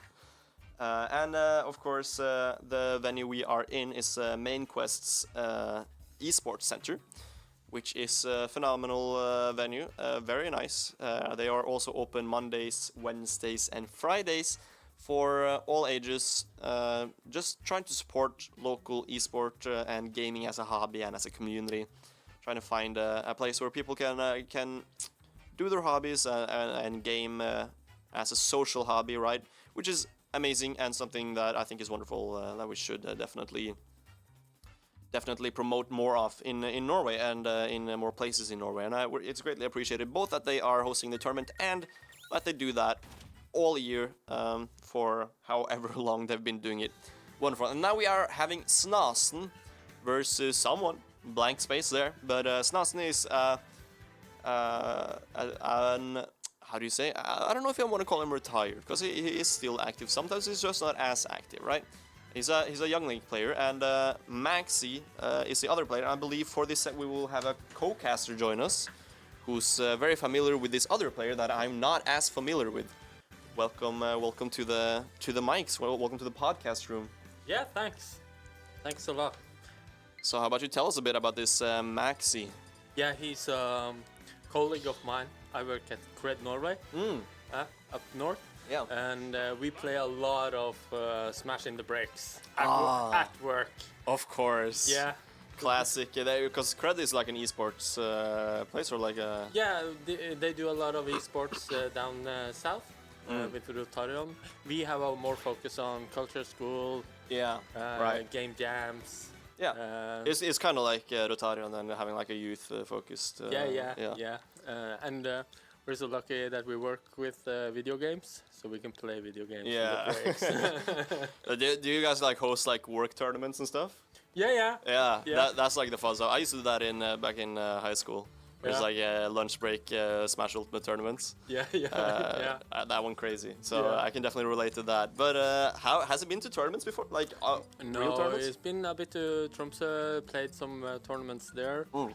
So it's super local. So we'll see today.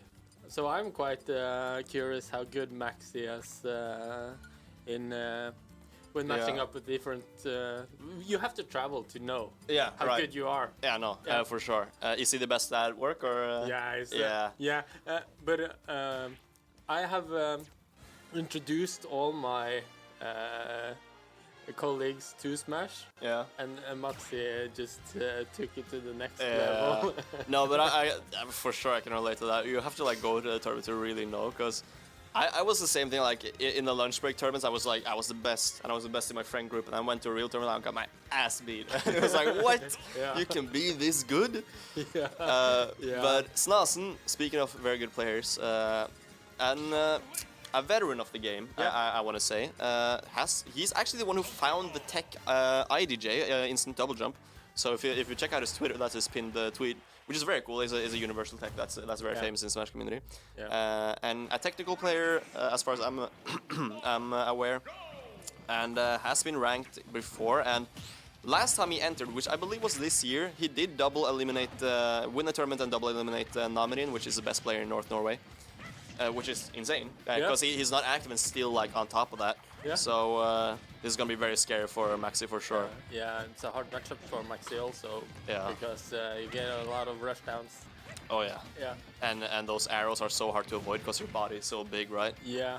Just everything will hit DK. Yeah. It's like I think I play Youngling for fun sometimes. Whoa. Wow, this guy's not rusty. Like that did not look like a rusty player to me. Yeah. Downer, arrow, downer is like such a crazy confirm too. Yeah, Maxi also got a good Captain Falco, so maybe he'll get a lot of rush downs, and yeah, I'll just do some things quicker. Yeah. Yeah, just like actually be able to move around the projectiles instead of being like be movable. Yeah, be movable. It's very frustrating to play DK against these types of characters for sure. Yeah. I'm familiar with like when I play Youngling sometimes just for fun. It's like if I meet up against heavies, I'm just like you don't need to think. You're like press B and it will hit. Yeah. Like, it's not a question. Like if unless they shield, he just like it hits in this general area on the stage, which is like the entire stage. Yeah. So let's see. Oh, into the footstool as well. Very nice. I see Maxi is struggling. Yeah, good. Nice back here though, even at the stock count, that's solid already. Oh, what a jump call out from Snasen. That's really nice. Alright, 0% on this last stock. It's still a fresh stock, you can still do a lot of stuff with it, but this combo is gonna be a lot of damage. 45 already. Nice. Oh, it's not done. Keeps going. Yeah, he's having a lot of fun. Oh yeah. I can see it on this gameplay. There's only one player who has a lot of fun right now. I don't need to say who it is, because that's Snasen with a fresh stock on his second one, still taking that game. 10% only. And I think maybe we're seeing a counter pick, right? Yeah, Captain. Captain's coming. The captain's captain's entering the ship, and right now we might see some different gameplay. I feel like Captain Falcon, very fast character, right? And has like decent burst options and all that, but the real thing that's good in this match for Falcon is like once you get on a certain range, you can kind of just, you know, use a side B, for example, or the dash tag to really get in and get your advantage going to get through those projectiles, which is something that's much harder as a DK when your body is so big, right? Yeah, you could challenge him on speed at least. So don't get juggled all the time. Yeah. But the thing with zoner is like Younglink is like generally considered like a zoner in a lot of ways, because you know you have the projectiles, you can dash back a lot and use them like we're seeing him do now, the taunt as well. Interesting. But the thing with zoners in Ultimate is like they went, okay, so we want our zoners to be less campy. Let's make them really fast and like have a really good frame data, and the result of that is like, okay, they're still camping, but once you get in, they're still really fast, like they have good frame data and they can box with you. So it's like it has like an opposite effect of like, yeah, I can zone, but once you finally get through those walls that they put up, then they still have, for example, Youngling's up the outer shield or his back or his nair, all of these like really fast tools up close that are rough to deal with. I think this is going a lot better for Maxi though. Despite losing the stock now, 76% is not bad at all, not too shabby. Yeah, he got a lot more options. Oh wow! But still getting the stock. Falcon punch to celebrate. Keeping it exciting. That's good. Yeah, I've had a lot of colleagues, and I've introduced them to Smash so that I can Smash at work. So that has been great. Like, please, please. Yeah, do you like fighting games? This is a fighting game, kind of. Yeah, let's play it. Yeah. That's been good. No, that's funny because that's exactly the thing I did at school too. I was like, someone play with me, please. I want to play this game. Yeah, but it's so easy to jump into also. Yeah, it is. It is. And especially when there's multiple people at the same level, right? They're like learning at the same pace and. Yeah. But he has gotten better than me, so it's not that fun. Yeah. Now he should get fired. I need a new guy. A new guy. Okay. That's scary. Good poke down there. Yeah, when you're on the platform and miss the tech, it's so scary against Youngling because the arrow covers everything, right? Of course, you can mix up your timing and get through it, but it's really rough because one wrong move and you're just dead. 168 though. This is something I talked about earlier actually. Like most characters in the game, Youngling is one of them.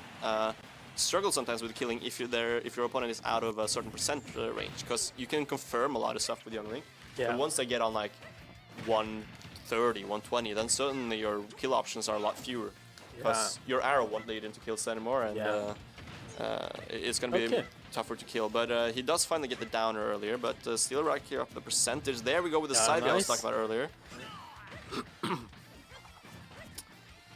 Yeah, Maxi played a lot of Youngling early, so he knows the matchup. Yeah. Yeah. But one thing is knowing the matchup, one thing is like knowing the SNAS matchup, right? Yeah. It's like a completely different beast. Different. Oh, I like that! Whoa, the up smash nice. to pressure and then the forward air to catch the drop down. Very nice stuff. Going last stock here. That's better than last time, and a very solid performance. SNAS is a very good player. Oh, left tilt the wrong way. Oh, you gotta stay patient here. The one wrong move and you're gonna be dead to a bomb. Oh! No, he's dead. He's dead. Unfortunate. But that's a good showing nice so game. far. Yeah. And it is best of 5, so you can still do something in the rest of the set. And I see that Island is not that confident that it was after the first match. Yeah. Yeah, no, for sure. It was a surprise. Yeah, like, okay, the Falcon has hands. Yeah. No, but it's like that's a danger with like being seated high, right? Because you wanna save your mental energy for like the later matches. But then suddenly by doing that, you're like, okay, so I want to autopilot in the first round, and then you underestimate your opponent, right? And then suddenly you get messed up. Yeah. That happens a lot. That's why you see like top players get upset early in tournaments sometimes. Just they want to save their energy, but suddenly that backfires, right? Yeah. Oh, good spacing.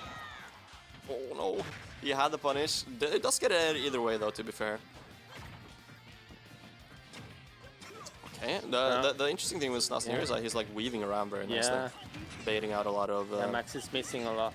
Yeah, and he's like Snasen knows that Maxi when Maxi sees Snasen like approaching him and like drifting in on him, he's gonna try to punish him. So Snasen just kind of like approaches and then weaves back a little, and then approaches on you after he's thrown out something. Is that? Oh, good spike! Clean. Snasen being guilty of throwing some stuff out that he shouldn't have thrown out, and good punish from Maxi. One thing I really dislike with that's the thing I really dislike with Youngling. The down his down air, like the hitbox of it is crazy. Yeah, no, the down air is wild, and landing with it is just like it's hard to juggle Youngling because you want to keep him in the air and like throw out hitboxes to keep him up there, but then suddenly he just throws out that and you can't really challenge it directly from below. Oh. 6% already racking up. Wants to land with the Falcon kick. That's a weakness of Falcon actually. One of the things one of the things with Falcon that makes him like not that good is like his disadvantage, right? When he's in the air, he doesn't have a lot of options to land with. No. His aerials aren't good to land with really, and his down B can work, but it's like once you throw it out and it gets red, it's so punishable. Yeah. Good F smash. Last stock. Yep. Last stock of potentially last stock of his winner's side bracket life. That does keep something going here. Ooh, getting the grab. That was beautiful actually. I can't believe that tether grab actually connected there. Oh, wants the up smash as well. I'm actually a little bit greedy for the kill right now. I do understand it, but maybe take it a little chill, cause. Ooh. Oops. Here comes the down air. Yeah. This guy is gonna happen. Like, he's in the air. No. I know, as like someone who plays Youngling, sometimes that is the #1 thing you want sometimes. But there it is. #2 is definitely arrow into forward there. That's beautiful confirm from Snasen. Snasen taking it 3-0. But I mean, Maxi definitely is showing some really solid stuff there. I think for like one of his earlier tournaments in his competitive Smash career. I think that was very respectable against a very solid player. Yeah, we play a lot in the breaks. Yeah, he's been. Oh, is it just in the breaks? Or, Yeah, I'm gonna go and play a bit in the break now. Yeah, based. Yeah. Okay. Yeah. Thanks. I might pop in some. Yeah, later. sure, it was fun. Yeah. The mic is open; anyone can hop on. So Yeah. you know, Cool. Yeah. See ya. have fun in the break. All right. Ooh, I'm getting thirsty. I'm gonna fill my glass up with water.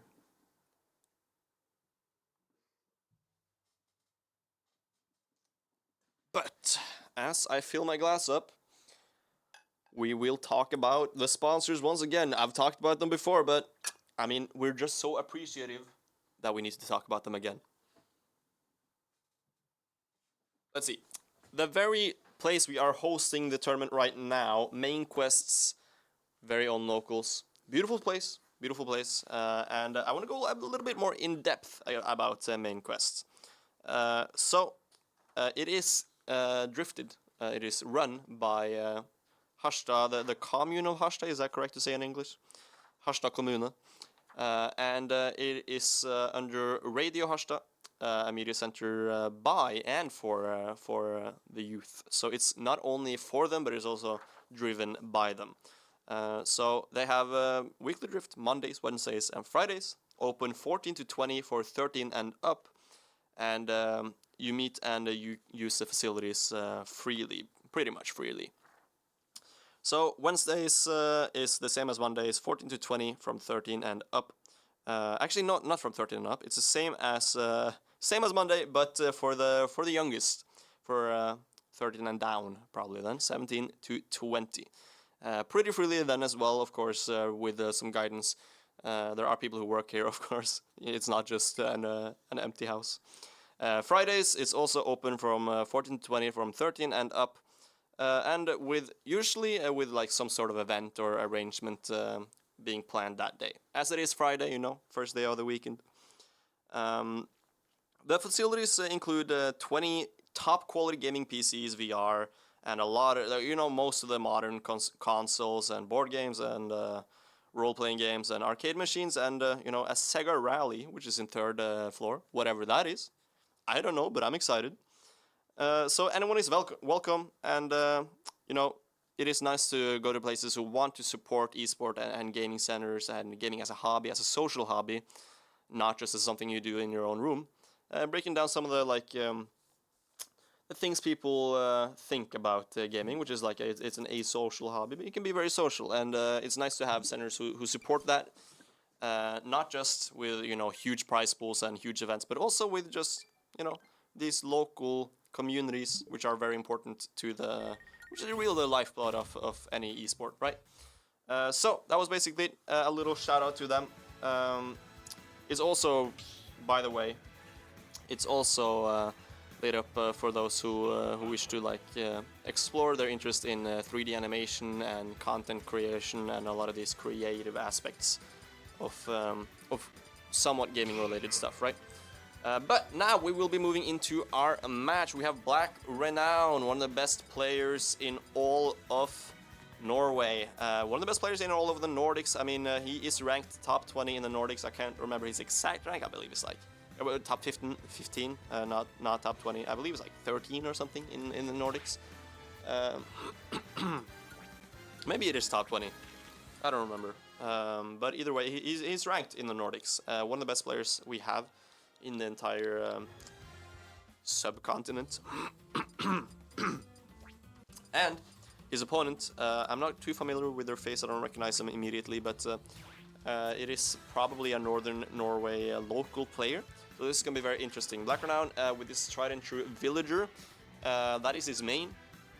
A very strange main to have, right? Villager is not considered a good character at all, usually considered low tier. Some might even say mid tier. But most people say low or even bottom tier. Doesn't have a lot of options, and it's just the advantage isn't too strong, the neutral is kind of exploitable by a lot of characters, but Black Renown also has a lot of different characters that he can use because of this weakness. We will see the villager though. Against Bowser I think he works pretty fine. You know, the pellets, or the slingshot rather, can be quite hard to avoid sometimes. We will have Black Renown versus Ruby is a tag I recognize. So let's see. Something we will be seeing a lot here is like just Black Renown wishing to get the edge guards. You know, sending the slingshots, wanting to get him off stage, and as long as he gets the slingshot or like the grabs to send him off stage, this is gonna be very good for Black Renown. Villager is like I said, weak in a lot of ways, and the advantage isn't too good, but he does have good edge guarding and good ledge trapping as well, so he does have options. That's not the problem. But as Ruby Groovy is sitting here trying to get in on this Villager, he is doing pretty well for himself. But the grab into back throw, let's see if the bowling ball, yeah, the bowling ball is going to come into play a lot. That's the main like edge guarding tool. That's like the X factor of Villager, right? The one gimmick he has is the bowling ball. And it's very necessary to close out a lot of early kills. And if you don't really know how to recover against it, or if you just don't have a lot of options against it, which a lot of characters don't, Bowser is one of them, he doesn't have a lot of mix-ups, then it can be very difficult to get through. So, the upper, the juggles here as well, very nice from Black Renown. So this is the thing with Ultimate, right? Villager, by all means, lacks options that a lot of other characters have. Basically, like, a character that like lacks most things, but you can still make it work because, I mean, the hitboxes are there. And as long as there are hitboxes, you can get reads, you can get kills, you can get a lot of percentage, you can make anything work. And the good thing about Villager is like you can do all this from a distance, and it doesn't need to be very committal. But of course, Ruby Groovy closing out the first stock there. And here we go, down tilt. Wow, trying to get a reversal with the axe. I do respect it. Not gonna take too much of a punish for it, anyways. And here we see what I was talking about. With doing it all from a distance, that's a good thing about Villager. The reason why Villager is a functioning character, at least, is like you can do things very safely without committing. You can get a rack of percentage from quite a long distance. The problem is like when you want to kill, your kill moves are up close. The sweet spot of the back there, of the forward there, the slingshots, are gonna be up close. They're gonna be relatively close to him. The sweet spot is the inner hitbox. So you can rack a percentage safely, but when it comes time to kill, it can be very tricky, especially if you don't get the edge guard. So you kind of want to just send them off stage relatively early and wish for something like that. The problem, like we saw earlier with the grab of Villager, is that it's a very slow grab. I believe it's frame 13. It might actually be slower. I mean, it might actually be even slower, like frame 15 or something, which is crazy slow. That means that most, or not most, but a lot of stuff that other characters can punish is completely unpunishable for a Villager. So people might see someone dash attack and shield and go, why didn't he grab? But it might just not be punishable, and we saw that earlier with Bowser F-tilt. He tried to grab, and it's like, yeah, you have the range, but ooh, triple turnip into triple turnip down into up air. Nice stuff. That's another kill option. The thing is, like, if Villager had constant triple turnip, he would not be much better. Like, he would not be that much better. Like, he might jump up a few spots on the tier list, but it's like, he really deserves a constant triple turnip, or maybe even constant double. Just, it would be so nice, because he already lacks kill options, and one of the kill options he does have is like turnip upper and turnip downer, triple turnip upper and triple turnip downer rather. And sometimes you're in position for it and you just get a single one, and it does nothing. It like barely sends you anywhere. I don't even know if it can kill on like reasonable percentages, like below 300%. A clean game 1 to Black Renown.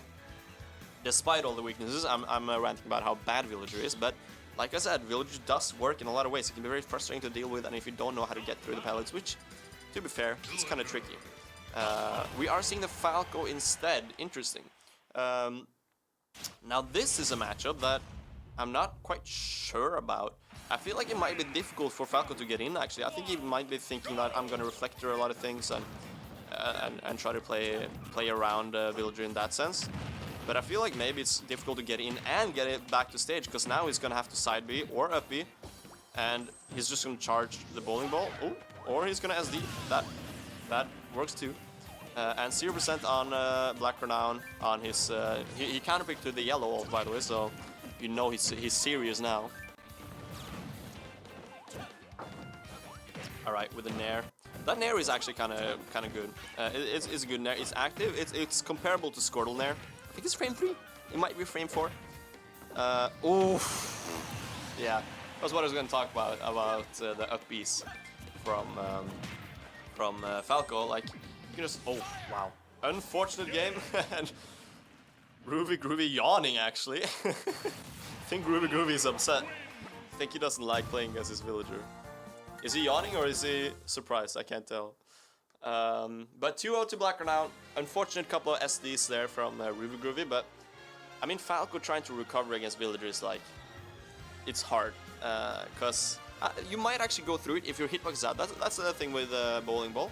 A lot of hitboxes beat it out, so you can just kind of get through it. I'm not sure if Firebird is strong enough or has enough priority to be able to do that. But we are going back to the Bowser. He feels like that worked better. I do agree. The Falco didn't look like it was in the right headspace today. So instead, just going back to the Bowser, I respect it. And currently, 2-0 to Black Renown. Let's see if he can finish it up, or if Ruby Groovy will still be in this set. Black Renown is actually kind of known for dropping games to most players. He's like, that sounds like it is, but it's like he tends to like drop games, but never sets to like. He doesn't get upset a lot, but he does drop games a lot, you know. Okay, good dashing back, baiting out that up air, up the other shield, and now it's gonna see a turnip, but ooh, going for the double. I like it. Downer into Nair as well. Blackburn is playing very well right now. Alright, go for the downer instead of the bowling ball. I don't know why it's not going for the bowling ball. Maybe it's doing any percent bowling ball less speedrun. That might be the case. Something Blackburn would do. Okay, it seems like Ruby Groovy is very much struggling to get past the pellets. He doesn't really have... Oof! Killing off the side with down air. Good stuff from Black Renown. Playing well right now, but like I said, Ruby Groovy is struggling very much to get through the pellets, which is fine. A lot of people do, and especially if you're playing Bowser, right? You're a big body, you're gonna get hit by a lot of stuff. And there we do see the bowling ball finally. Dude, I love the Ocarina of Time music. Or is it Majora's Mask? This is Ocarina of Time. Yeah, this is Ocarina of Time. Might be both. So nostalgic. I like got completely taken out of the commentary because of that. But Ruby Groovy actually evening out the stock count, and now getting a little combo going as well. Up air, up throw into up air. The side B not connecting, but the bowling ball does connect, and here we're gonna get another charged bowling ball, which is nice. Good weaving around that bowling ball for sure, and now we are getting the F tilt. Good adaptation. I like this from Ruby Groovy. He's playing well. I think the disadvantage plays are good from Ruby Groovy. Of course, this is still a villager who can do a lot of stuff to mess you up. Nice spot dodge to avoid the grab. Gonna get an up the shield or up the spot dodge rather to punish it. Right, triple 4 there. Ooh, going through the bowling ball like I talked about earlier. A lot of moves can just a lot of recoveries rather can just go through the bowling ball. And now we are seeing some nice adaptations here, but it is too little too late as we get that 3-0 with the bowling ball. Nice stuff. Black Renown completely in control there. Just a solid 3-0, yeah. Wow, I mean, it's like Black Renown has like a lot of Bowser experience from Joe a lot, or Balaos, which is his new tag. A matchup he's very comfortable in, and I think it's pretty decent matchup for the Villager. Villager doesn't have a lot of great matchups, but that one is among the better ones, I'm pretty sure. I think as well, it's kind of difficult for Bowser to weave around the pellets in general. You know, like I said earlier, big bodies tend to struggle against a lot of projectile spam, and Villager can definitely projectile spam. There are ways to get around it, of course, but it's difficult and it takes a lot of concentration. It takes a lot of matchup knowledge as well. So I think generally it's a matchup that probably Villager wins on this level. On a higher level, Bowser might just be, you know, able to get through the flaws of Villager and therefore win the matchup just because of the fact that Villager lacks options that doesn't really have solid counterplay. But before we move on, I believe we are having a new match quite immediately as I hear the players on their seats, and we are having Kong. No, that's not Kong. That is Crowfax. We saw him earlier. I was wondering about that. We have Crowfax slash Oboy, Jag gillar Oboy, versus Snasen, the youngling player. Snasen, of course, veteran of the game, not too active anymore. But when he does attend, he does do pretty well. Recently, as recent as I think was earlier this year, he did double eliminate Namarin, who is North Norway's best player, and won the entire tournament. So I think he's definitely still a force to be reckoned with. And we saw him play against someone earlier, and he was kind of messing them up in advantage, right? Because I mean, his advantage is still good. He's a technical player. He's the founder almost. He's a discoverer of IDJ, instant double jump, and that's his claim to fame. And he's definitely a technical player, a labber in that sense. So I think it's going to be interesting to see how he performs at this tournament. And this is his top 16 qualifier. So if he does get this, he is getting far in the tournament for sure. All right, just kind of using this space to his advantage. Playing at a good range that Crowfax is struggling to close out, and when he does dash in, Snasen is doing a good job of calling out the timings of his approaches with stuff like Nair, or probably gonna get a few up Bs out of shield as well, or later in this set. There's a lot of tools like that that are difficult to deal with when you're playing against Young Link. Okay. Ooh, the bomb exploding before it hits him. I think this is interesting. I mean, Crowfax is doing pretty well, but he's still like struggling to get in most of the time. But when he does get in, he does a lot of damage. Young Link is at 95. I mean, he's doing a good job of avoiding the projectiles in general. Like usually you would take a lot of damage just from stray projectiles. But that's not really the case here. Crowfax is not getting hit by a lot of these. Like he's not letting Snasen get free damage off of just like sending random arrows, right? I feel like Snasen has to think a little bit more. Okay, but here we go, the arrow into up air. The confirm is there. When you're up close like that, I mean, arrow can confirm across the stage, but at that range, it like always confirms almost, like at reasonable percents, of course. Now stuck on the platforms a bit, tries to go down in the 4 there, but Snasen is not home there. 100% already on this second stock. I mean, Snasen's taking it slow, but he's definitely like staying away from the kill confirms or the win conditions rather of Crowfax. Because you know what Crowfax is looking for. He's looking for a jab. He's looking for like an F tilt. He's looking for these like up close stuff. Like he can't do anything else. Of course, he's Roy. And in these ranges, it's kind of difficult to just kind of do it in a way that's not predictable for Young Link. There's obviously ways to do it, but Crowfax looked a little bit lost for a while to how to get through the walls that Snasen was putting up, the defensive walls. But he does finally get it, and 129% on Crowfax already. He does kind of find good ways of getting the percentage back, though, 52% of Snasen.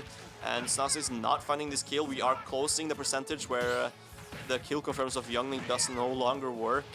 At least the usual ones. And there we go, the backer already closing out the stock in 129. Untouched that stock, more or less. But there we go. Still on the last percentage, last couple of percentages where confirms work, he does get that arrow into 4 there. Nice stuff, but he still has this one last stock to take, and he doesn't really find the advantage here. That was potentially a huge combo and does miss input with the uppy. He was probably trying to do a wave bounce or something with an arrow or boomerang. We see the rustiness coming in a little bit from this veteran. Ooh, barely missing the F smash, and that would have been the game, and that is the game as well. Wow, the side B is super strong. That's the game winner for Crowfax for sure. Crowfax, very solid player actually. I'm positively surprised. I haven't heard the tag. I feel like I recognize the tag vaguely. I might have seen him in in Lancelot's Arcadian tournaments. But I haven't heard too much of the player, and they seem to be pretty good. Taking first game off of Snasen, and Snasen is no pushover, so that's very impressive already. Let's see if he can continue the momentum and take the set, or if Snasen will keep him out as a bouncer of top 16. Because this is the top 16 for a qualifier. Top 16 winners, that would be pretty good for the Swedish player. I mean, I know, I wasn't sure if the last one was an upset. Now I'm thinking it wasn't, because he's clearly a good player. But this definitely would be an upset, because Nazi is seated pretty high just because of the last tournament. Oh, of course, his history of being good for a long time, and also the last tournament where he did double eliminate Laminin. Okay, the up smash, but nobody is home there. Let's see, can get the tech chase. Doesn't quite find it though.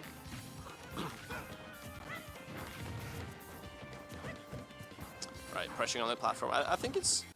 Oh, nice wave bounce. He's going for these bomb setups a lot. I think maybe like a 2-frame on the bomb into a footstool? I'm not sure what he's going for. When he does hit it, I'm sure it'll be super hype. I mean, Snasen is a labber, like we've talked about earlier. But the up smash out of shield there is going to close out the first stock. Still a relatively healthy percent as well, 85.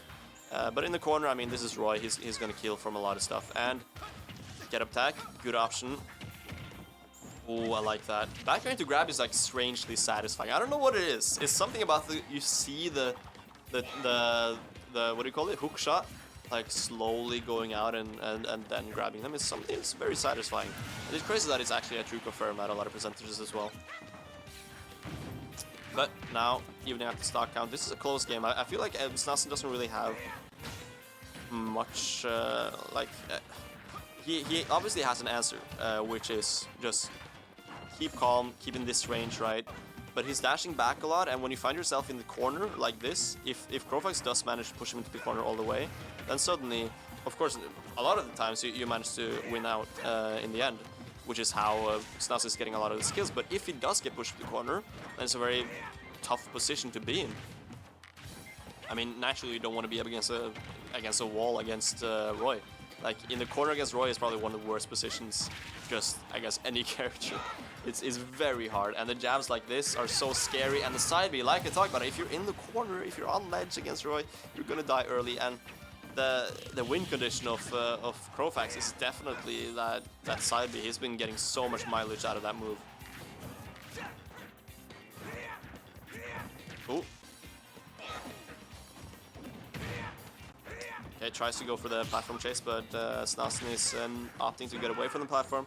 That's something you see a lot. I mean, people want the platform chases because, you know, obviously they get a lot of percentage out of it. But people have learned by this point in the game that you want to hold away from the platforms.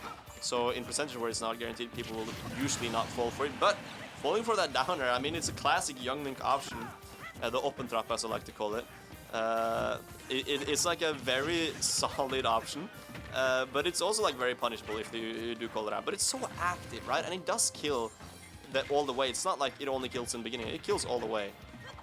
So it's a very good option to go for. And now we see some percentage adding up here, but 103% on Snasen as well. It's looking kind of scary. I mean, obviously, Young Link does have kill power if he gets it confirmed. I like throwing the bomb up. Oh, wow, jabbing from behind him, but not getting the confirm, unfortunately. Dash attack is going to snipe him out of the air.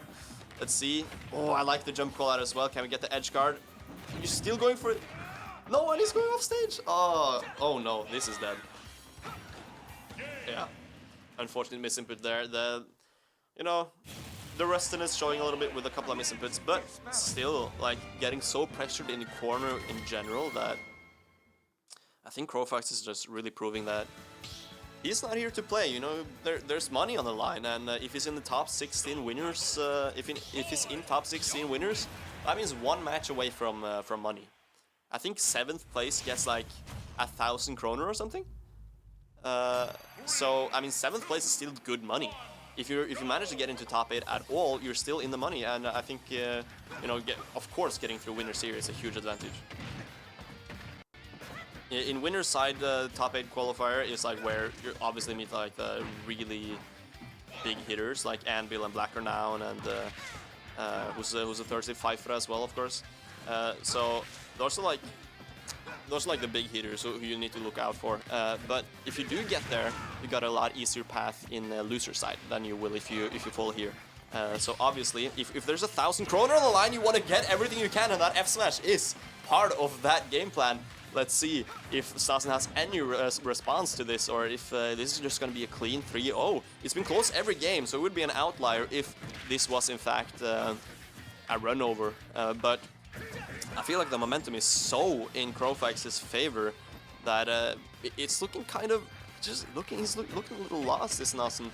But of course, he has been keeping it close most other games. If he does manage to get these get these confirms and snuff him out before Crowfax managed to push him into the corner, the problem is that when your game plan is dash back, you will most of the time end up in the corner like you are here. You're getting pressured into the corner, and Crowfax is not falling for a lot of stuff, and now he's dashing back as well, of course. But once you have Snasen in the corner and he's not able to get the space to set up his boomerang and his arrow, it's gonna be so much more difficult to just do anything, and you're gonna die super early. If that jab was a sweet spot, I might even have killed. I wouldn't be too surprised.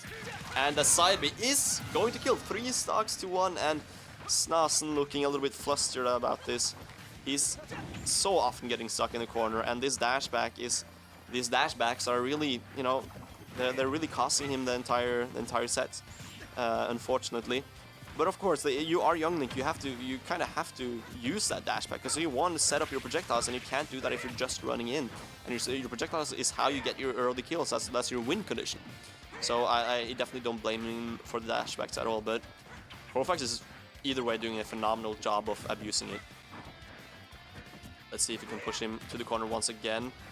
And now Snasen once again standing completely on ledge, but he does find his opening, and that is going to be the kill. Still a early, still a fresh, still a healthy stock on Snasen, and I think, I mean, if he does get something good going here, we've seen Snasen advantage against one of his earlier opponents, and it's definitely a force to be reckoned with. So we'll see if he can push that.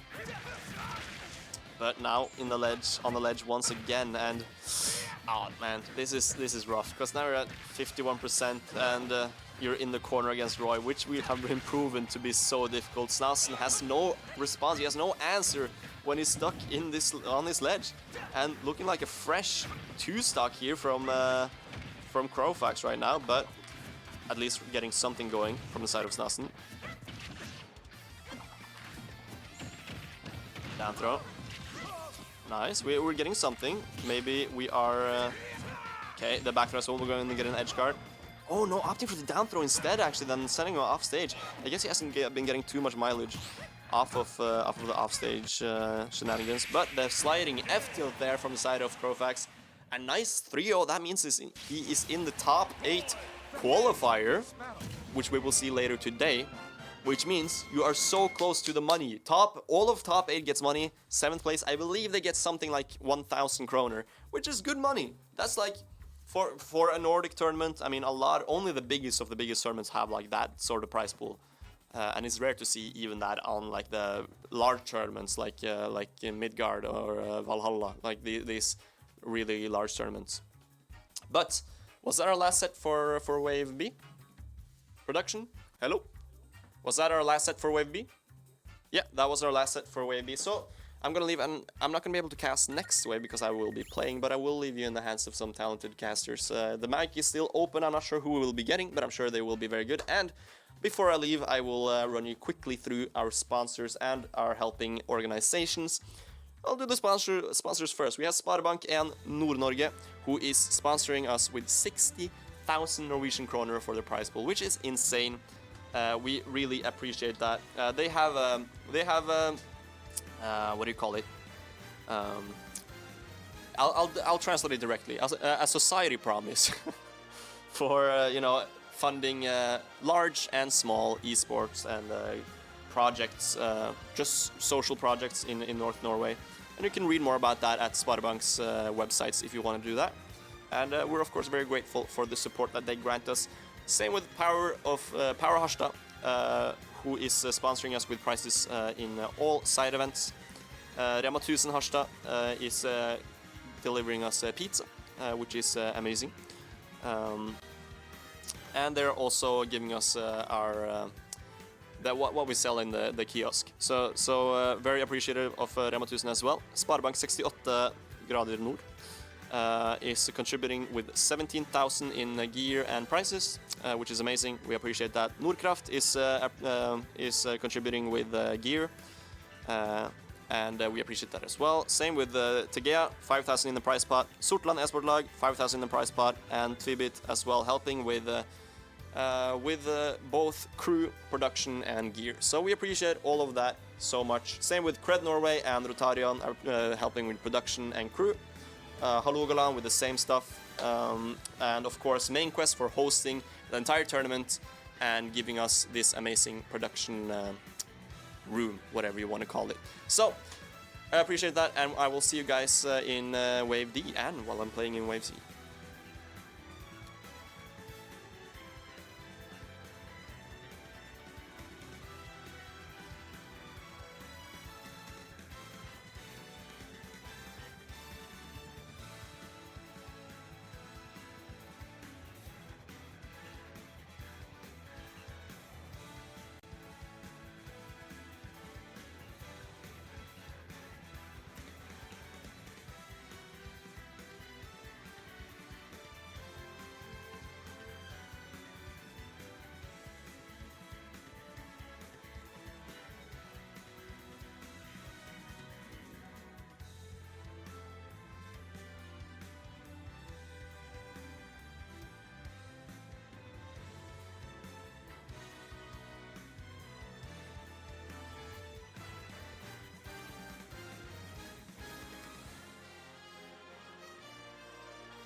Start the battle.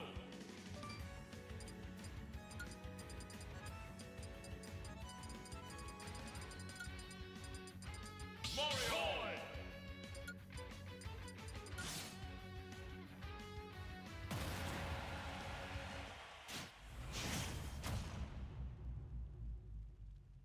3, 2, 1, go!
Wins a fierce battle.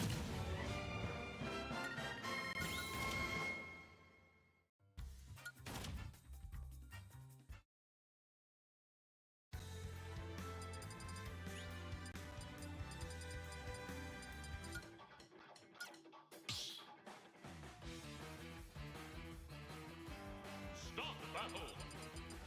Roy! Mario!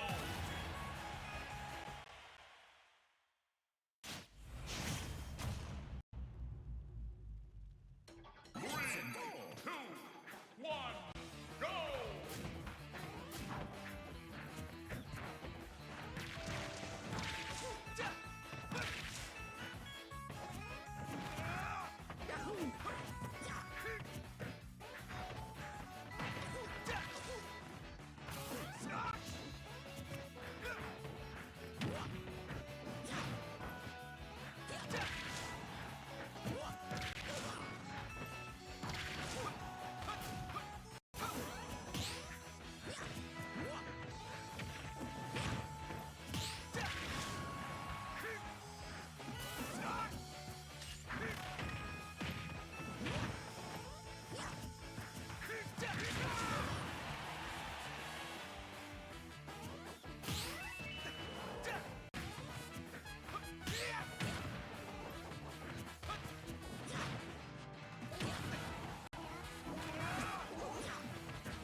battle.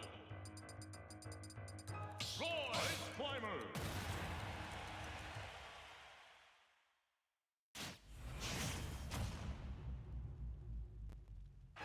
Three, two, one, go!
Too bad for you.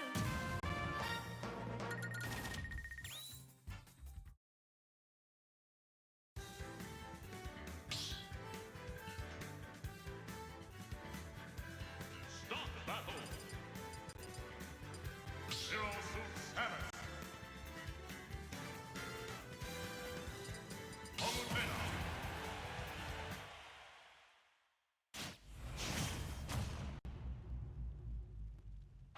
Three, two, one, go!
No time to waste. Nice.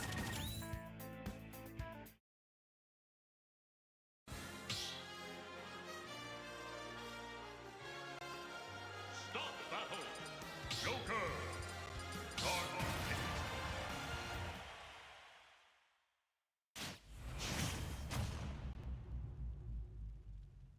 3, 2, 1, go!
Network.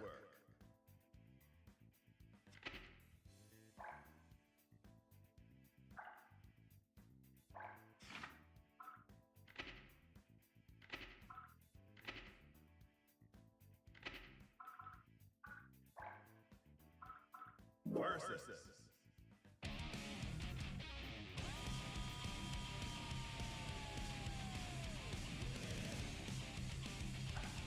Who dares to enter the mayhem?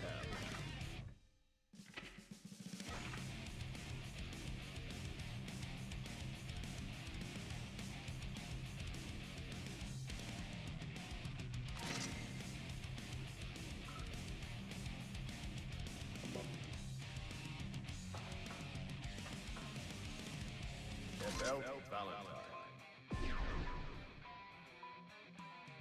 Kai Keys.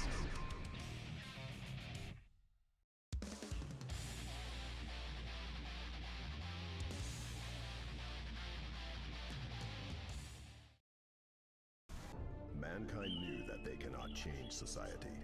So instead of reflecting on themselves, they named the beasts heaven.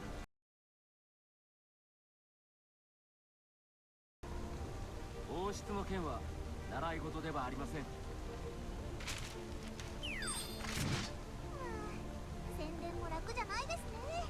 でも楽しみます。 FM versus Kai. Duel 1. Let's rock. 見切った下で見切れますか油断しましたね見切ったイヤーエクラ見切れますか本気を見せましょうこれなら見切れますか流れはつかんだ Kai wins.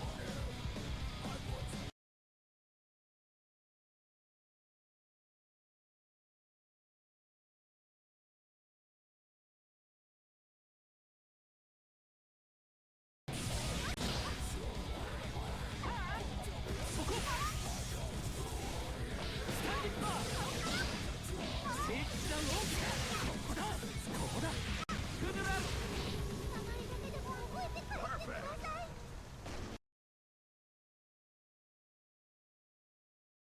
の勝利ですね Kai wins.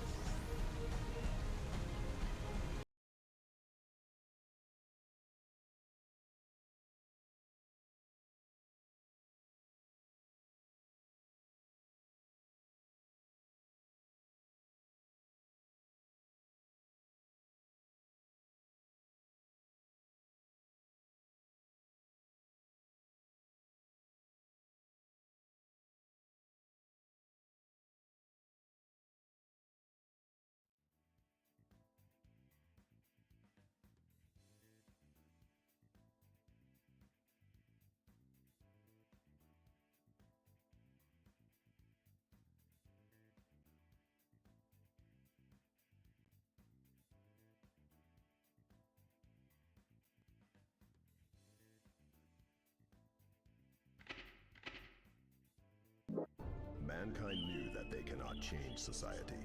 So instead of reflecting on themselves, they named the beasts heaven or hell.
Mankind knew that they cannot change society. So instead of reflecting on themselves, they blame the beasts, heaven, or hell. 王室の件は習い事ではありません。よかった大切な婚姻とのフライヤーが無事で FL versus Kai. Duel 1. Let's rock.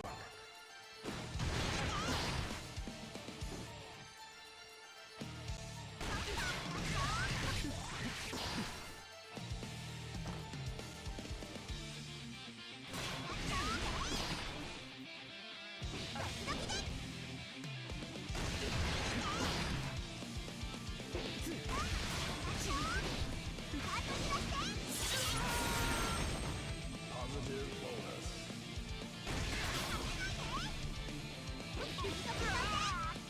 Perfect. ライブぜひ来てくださいね FL wins. Duel 2. Let's rock. Perfect.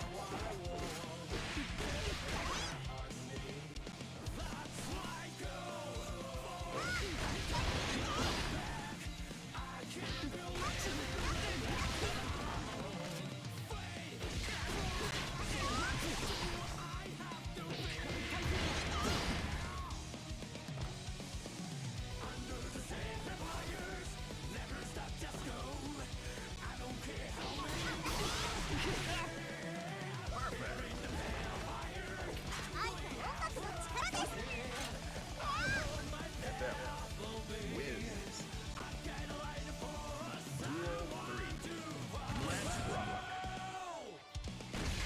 3. Let's rock.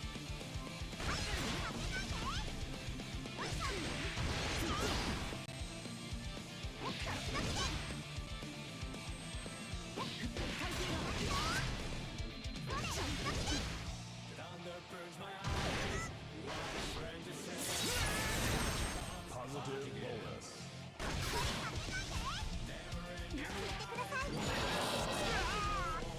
Perfect.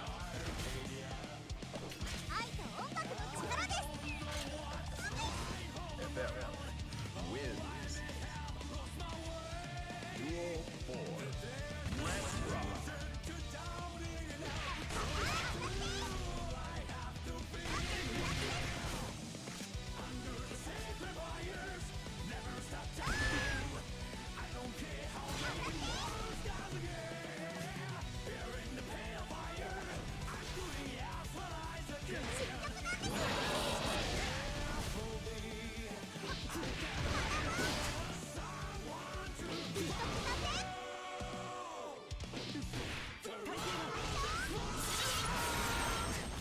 Positive bonus.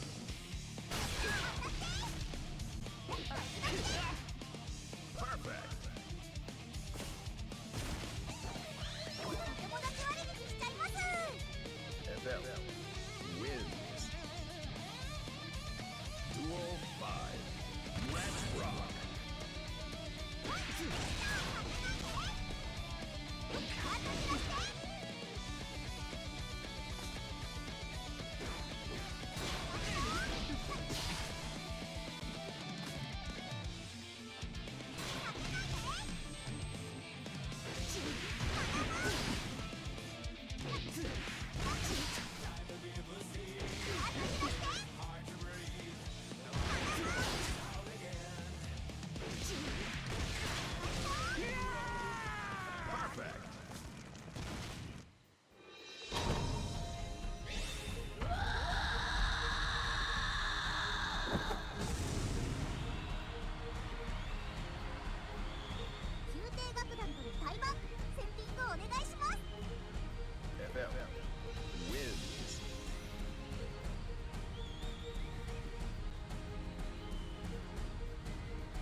enter the mayhem.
Test him. Versus.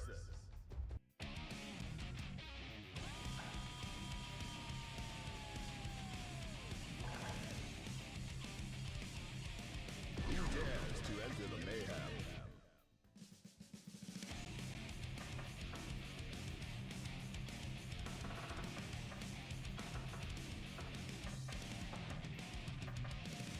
Champion.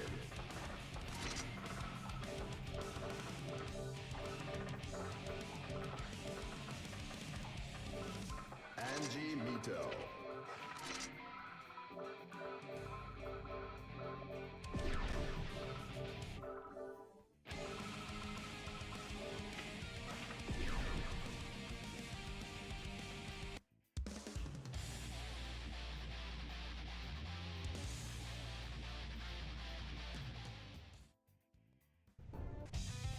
Duel 1.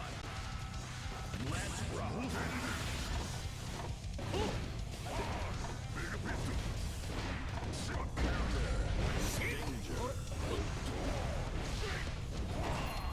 Danger.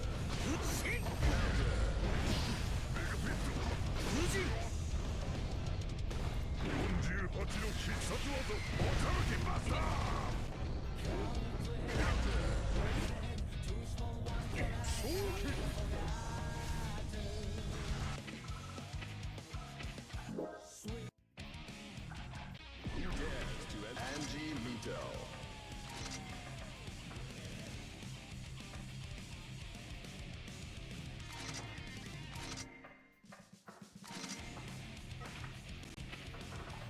Zato 1.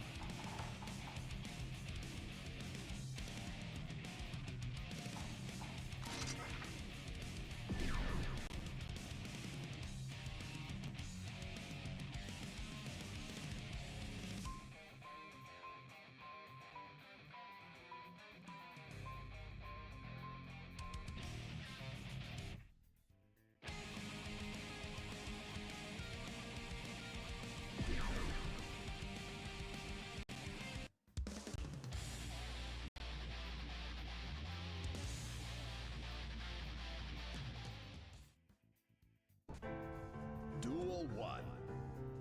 Let's rock.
気を出してやる。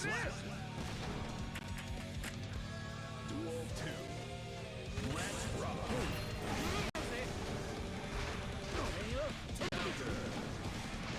はい、おい、ダメだね。うっしん、はい、キリッとしな。ほらよ。無事、無事。あ、せどこだ。ほらよ。すぐや。Duel 3. Let's rock. 捕まるか。おい。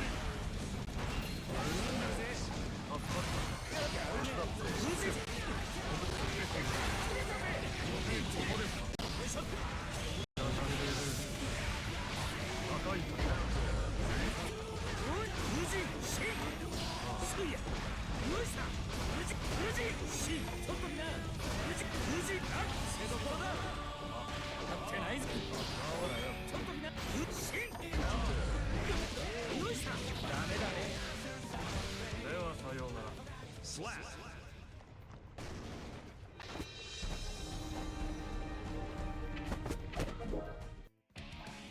Sato 1.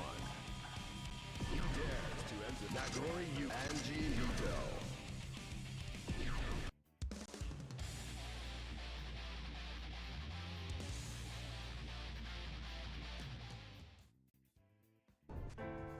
Duel 1.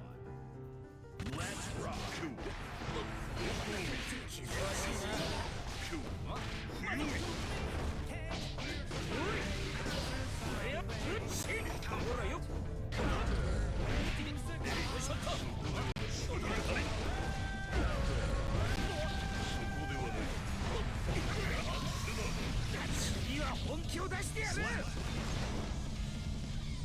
Duel 2. Let's rock.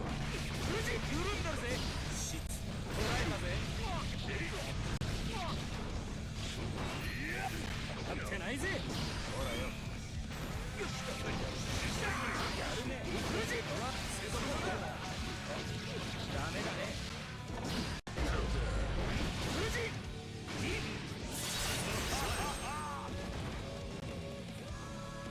Duel 3.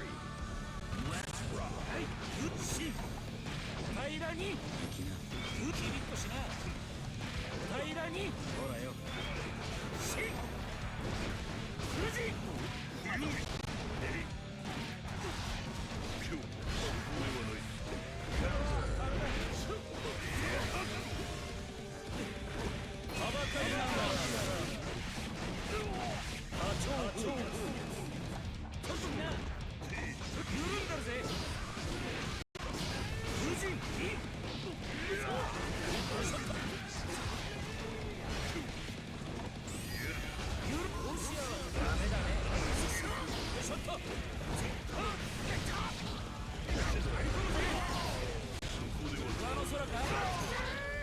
Slap.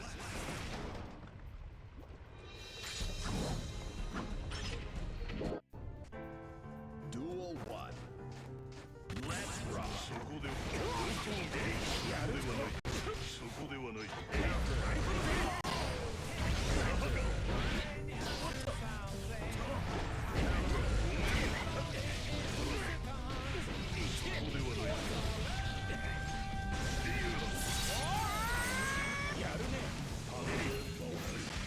してんじゃね。ほらよ。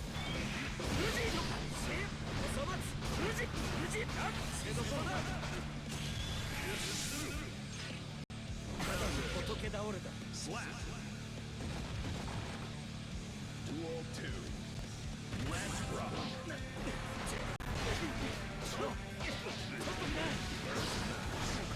無事。無事。どこを見て。そこではない。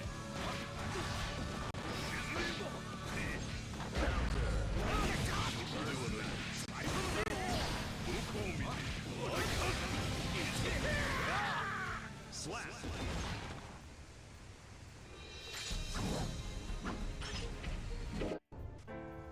Duel 1. Let's rock. 上の空か。上の空か。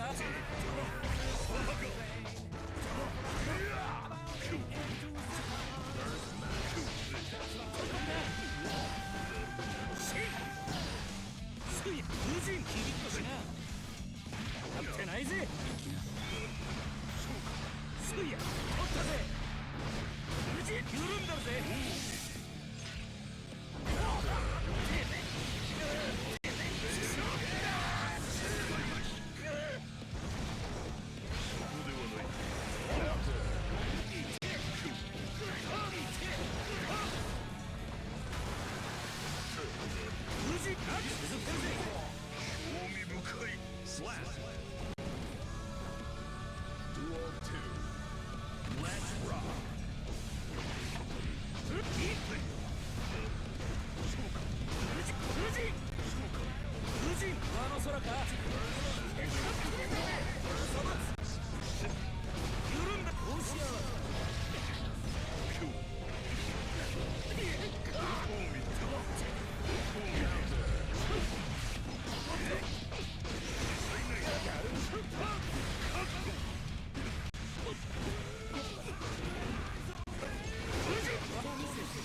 Duel 1.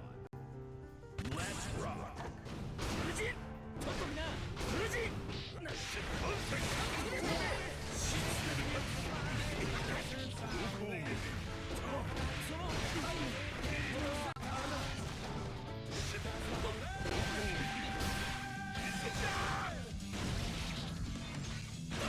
仏倒れた Duel 2. Let's rock.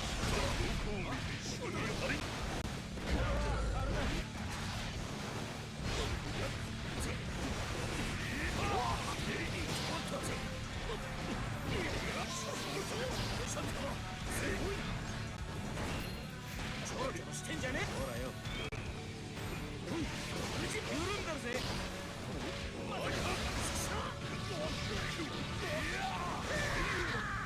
Slap.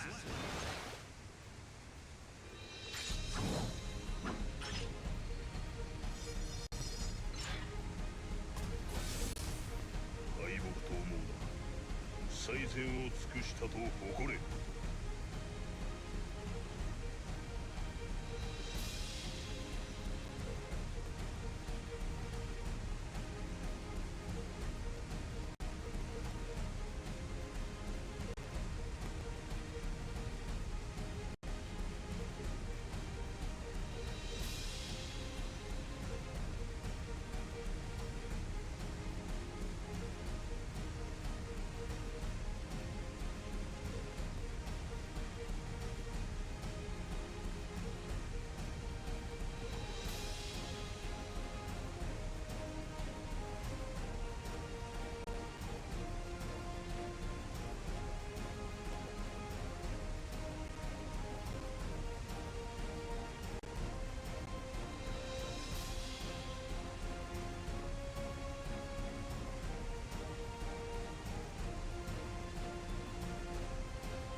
ready for the next battle.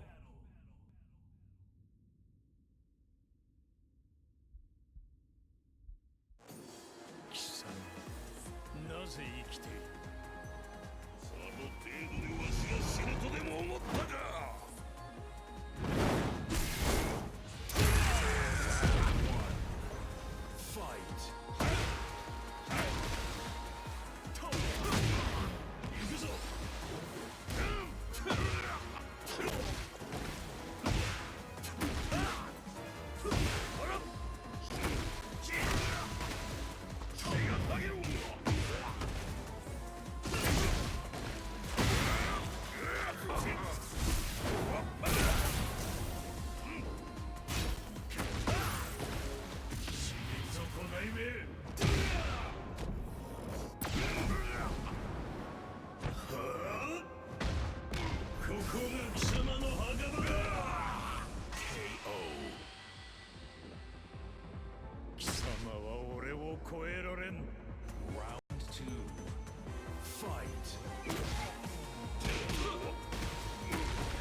完全な死をくれてやる。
ready for the next battle. Bist du bereit? Dann leg los.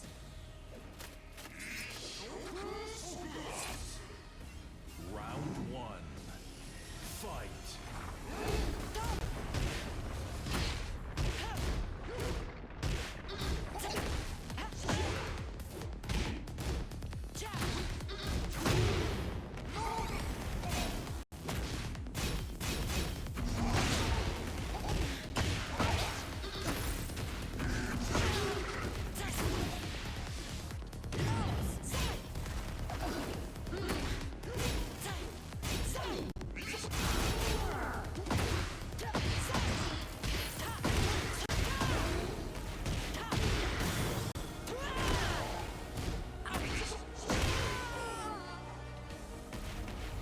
Round two. Fight.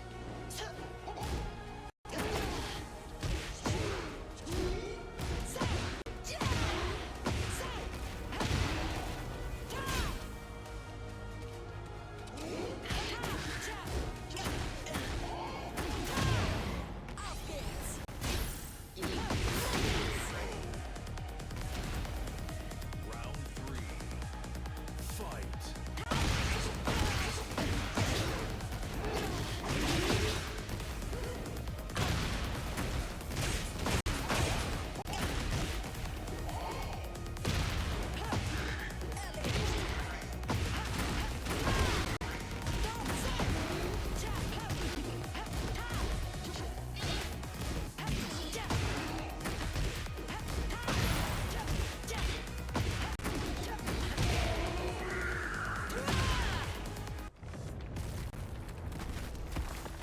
Round four.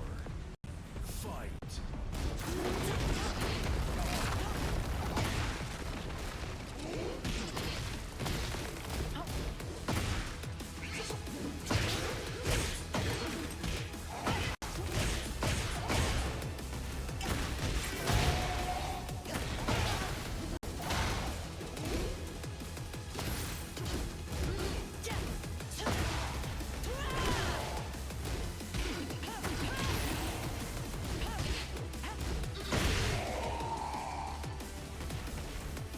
You win. Erwischt.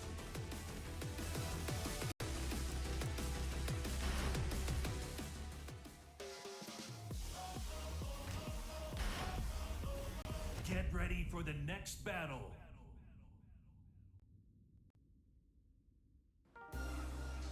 Bist Round one. Fight.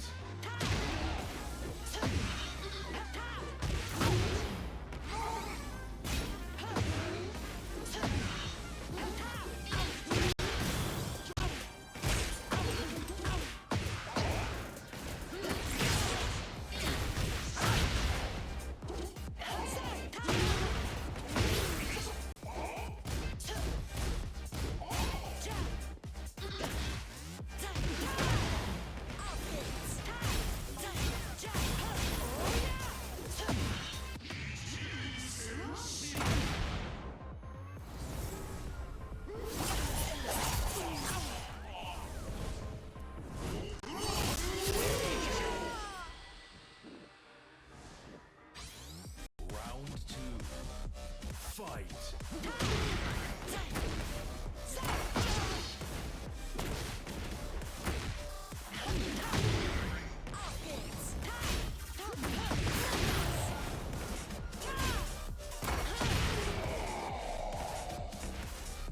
Round three. Fight.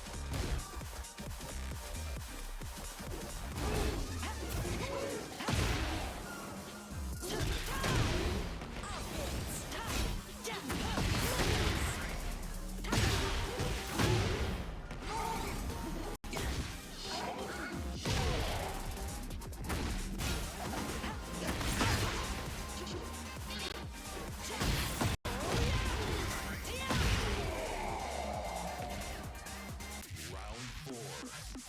Fight.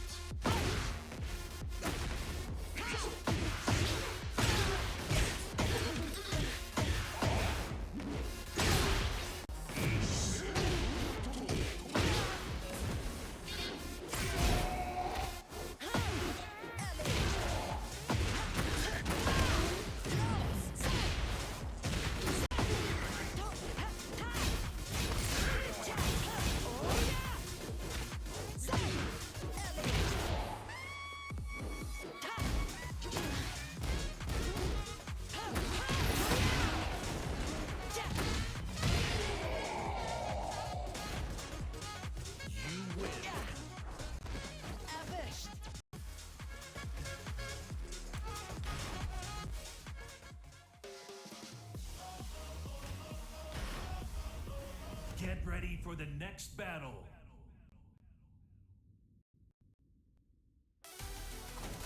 Round 1. Fight.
to success.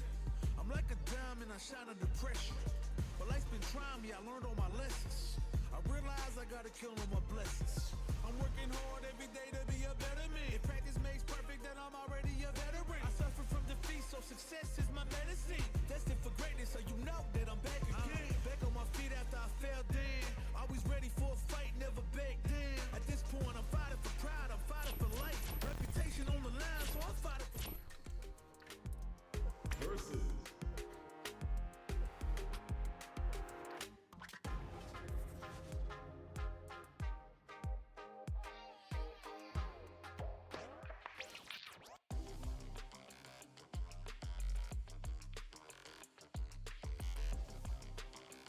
One-on-one.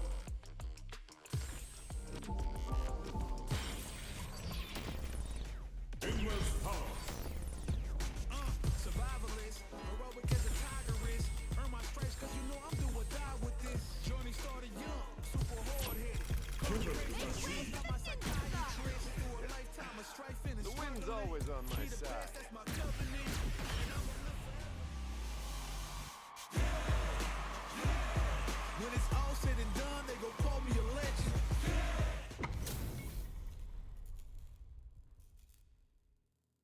We're seeing you on the scene. Round one.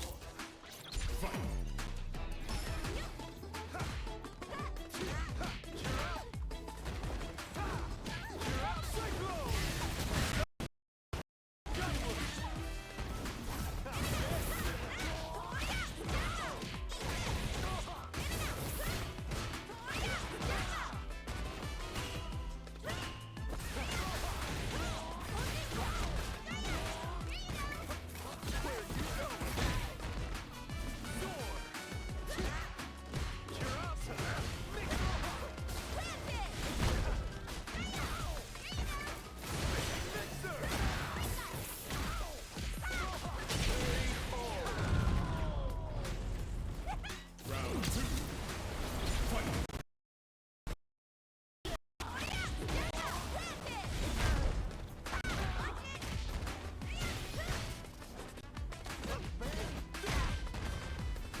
Round two. Fight. I summon you. Great Desert Storm. Here, Victor. Let's go. My turn.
Gotta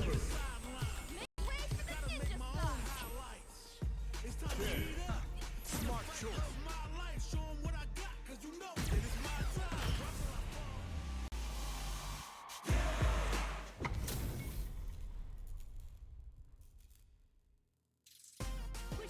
Round one. Fight.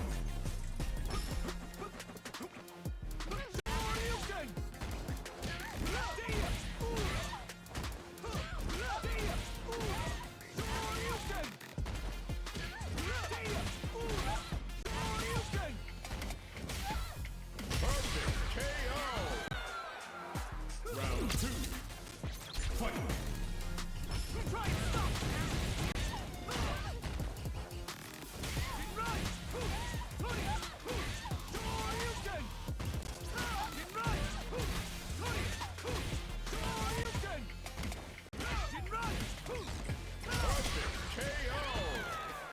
Ken wins!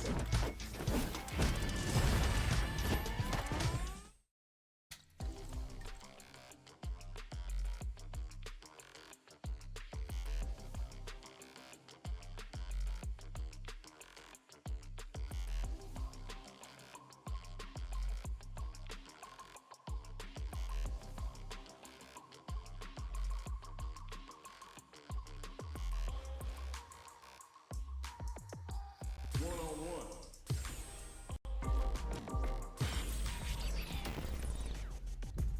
Left forehead. Survivalist, heroic as a tiger is. Earn my stripes 'cause you know I'm do or die with this. Journey started young. Smart choice. Call me crazy, but you is not my psychiatrist. Lifetime of strife and struggling. Be the best, that's my covenant. When it's all said and done, they gon' call me a legend. I love to break bread, but I'd rather break records.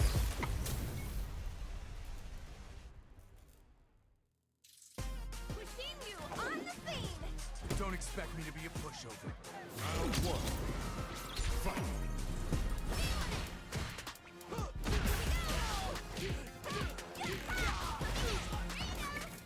Study harder. Calculated.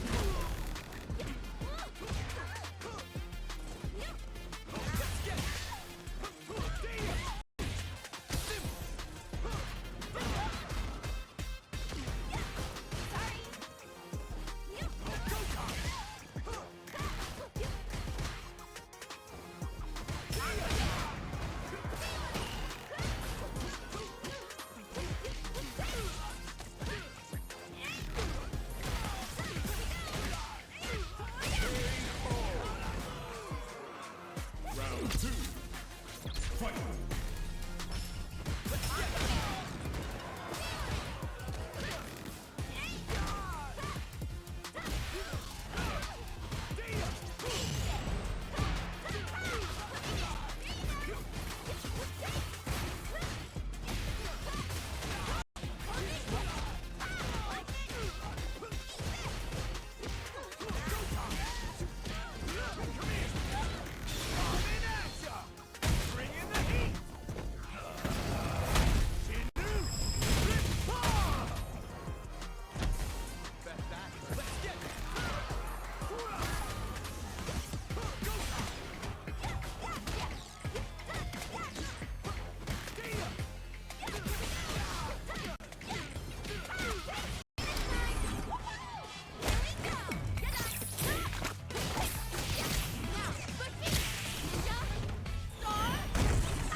Kimberly, round one.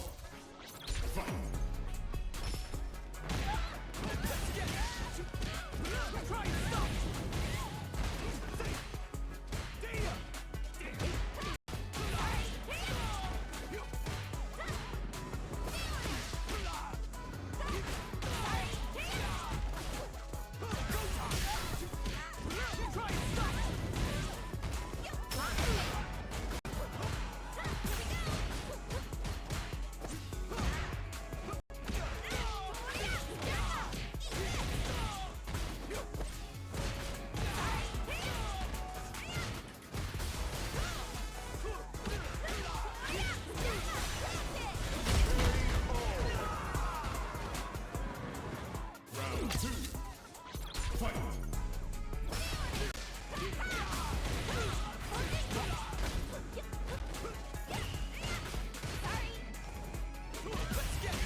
Kimberly wins!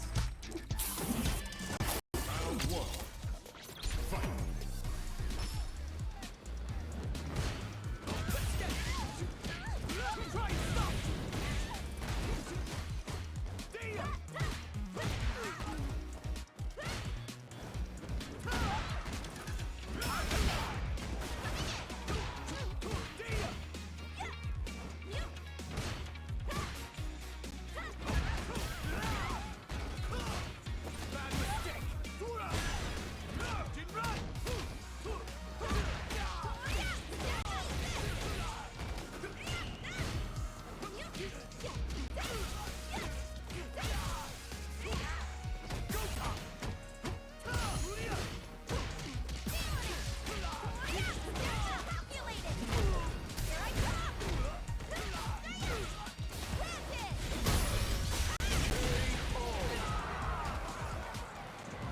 Round two. Fight!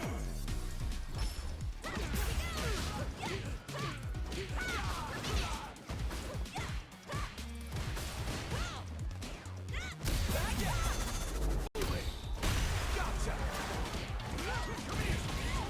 Coming at ya! Bringing the heat! Inu! Rip-Paw! Bet that hurt.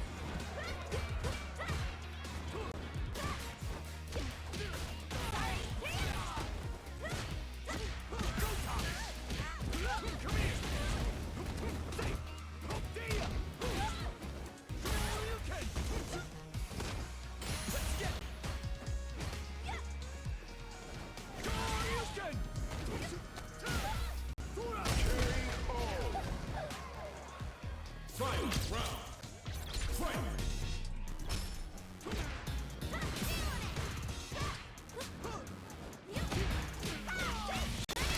There we go.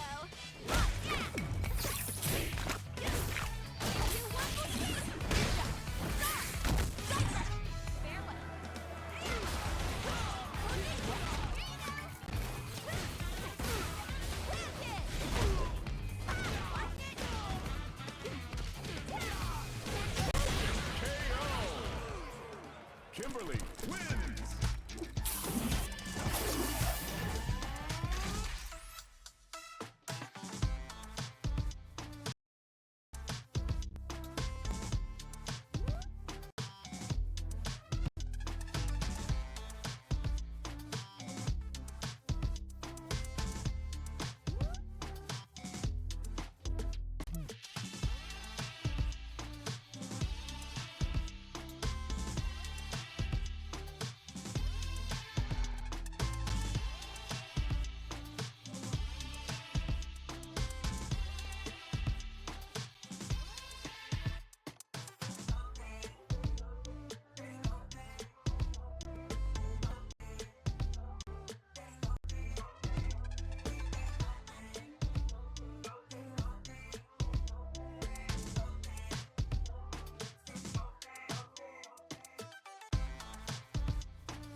Start battle!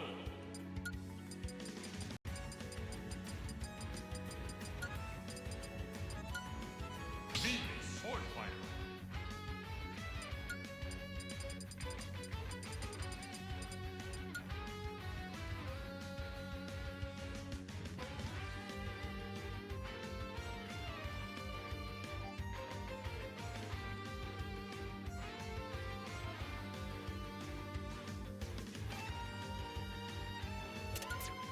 Be a sword fighter. You too.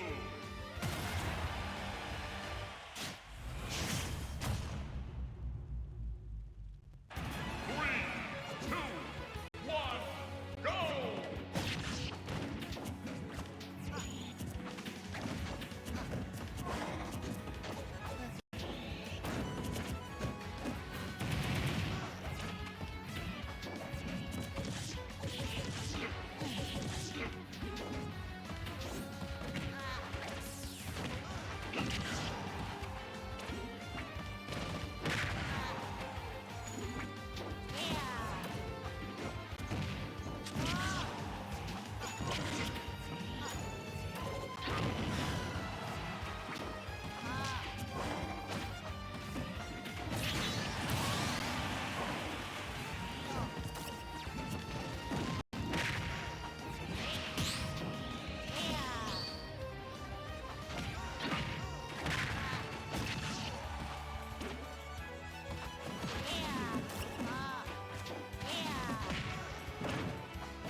Og som dere så nettopp, så var det vant Embel sin første runde av 5. Ja. Så det blir spennende å se hvordan karakterene velger neste. De går sannsynligvis på hvordan banen går av nå.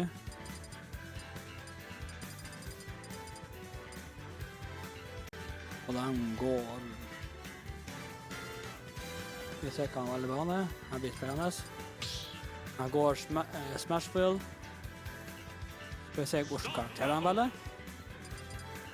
Han går selvfølgelig sin spesielle Swordfighter, og Anvil går for Mewtwo. Skal vi se hvordan det her går. Og 3, 2, 1, nå starter de. Begynner med en oversphere og går rett til attack av Anvil. Mye defense av begynner med nok så veldig sterk fra Gardex, og en god grab.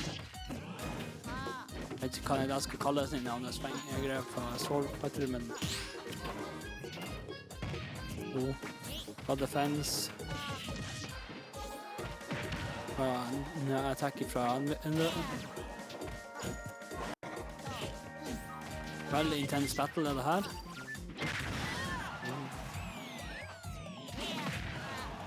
Nice, det her blir en intens battle det her. Jeg mistet Gardex sin liv. Den går veldig sterk her, og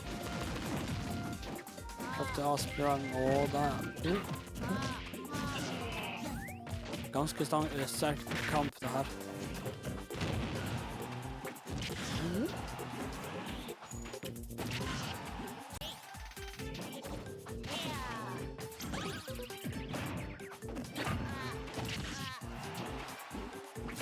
ganske sterk. Og der mistet Gardex enda mer liv.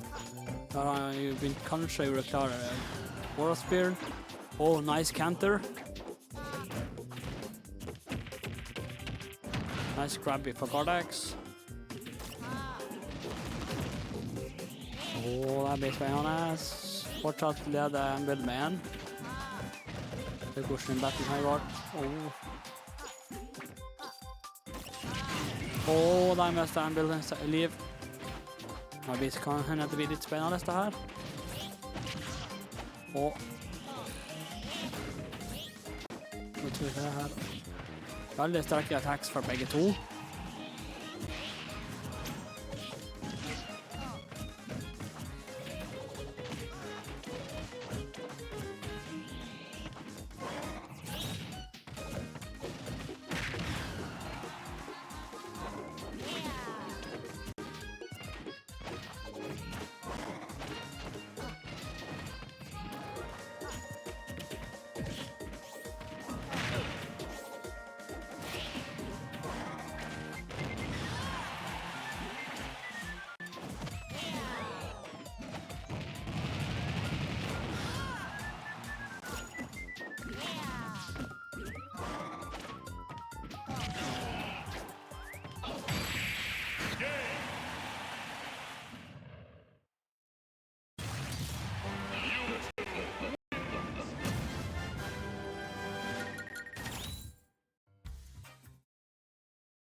Pokemon Trainer.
Battle.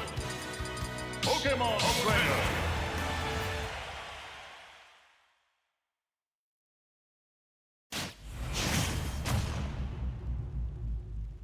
Go! 3, 2, 1, go! Play. Square up. What? Square. Play.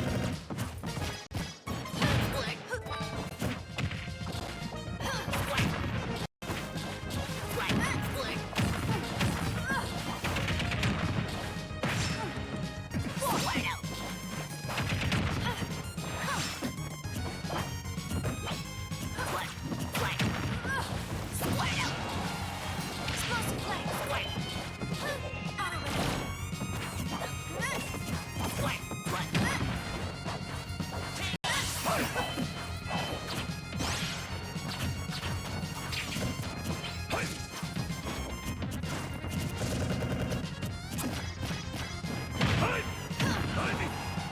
Explosive flame.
Is it on? Way to go, Ivysaur!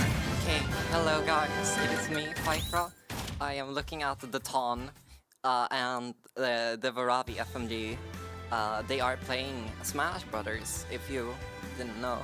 Honestly, I kind of need to save my energy, so I'm not gonna go too hard at this.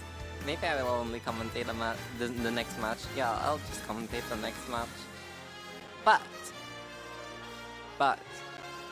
either way, Ton just lost the game. Honestly, Battlefield's interesting in this matchup. Why? Interesting picks because both characters likes to try plats. Both characters like try plats. So, oh, a lot of lamps in here. This is actually kind of keeping me awake. Either way, game 3. Ton kind of still looking strong, I think. I think it was still close. We'll see here. Varavi has really been on the rise lately. Meanwhile, Ton's been playing a bunch of Street Fighter, and that honestly has kind of made him better in Smash 2 though. Even if he's not keeping up with the game as much. Okay, who will get their start is F Smash. No wait, I shouldn't say that name. Okay, back air. Nice back air. That's where I start my commentary train of thought. Okay. Oh, that's the Ton. That's the Ton right there. Spamming, spamming projectiles. That's Palutena. That's the Ton. Look at this. He's gonna like dash back, and then he's gonna auto reticle. No wait, I'm completely wrong. He didn't do the Ton. But he does get his projectiles out. I mean, these projectiles are not gonna throw themselves, right? Someone in this house has to provide for these projectiles and throw them out. Oh, that was so good! Keeping the advantage up, but the Charizard is so dangerous. He's gonna do a back... Yeah, exactly. He was gonna do the Tri-State Twister. I was so ready to say that. Everyone in chat, can you applaud me for predicting exactly what would happen?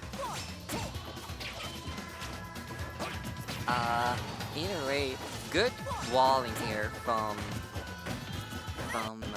oh, okay. Oh, I saw up air. It's a strong move. This is like, okay, whoever gets their up air here is gonna like run away with this dog. That's one. Okay, that was the wrong up air. In the wrong place. You cannot be too careful here, because if you get hit once, if you get grabbed once as Palutena, you're taking 5 up airs, maybe even 6. Nice turnaround, I really like that. Yeah, here's one. We're happy, come on. I want to count. It's 10. Hey! Sorry, I am... my software is breaking down this up airs. Oh, that's the classic Voravi. It's like miss flare blitz. The classic Voravi is miss flare blitz. Because when it does hit, like when it hits, it hits. Jab out of shield, and I really like that. Obviously gonna switch here to make it back. Here he, yeah, exactly. Sets himself up for a counter. That was not a good, not the best thing to do for Voravi, but he kind of had to do it. Oh, I love this. Wild crazy, but he's gonna get up beat. No, he held out.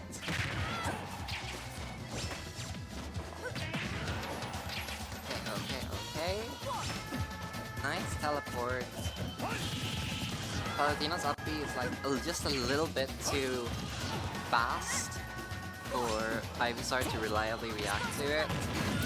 That was a bad place to put an explosive flame.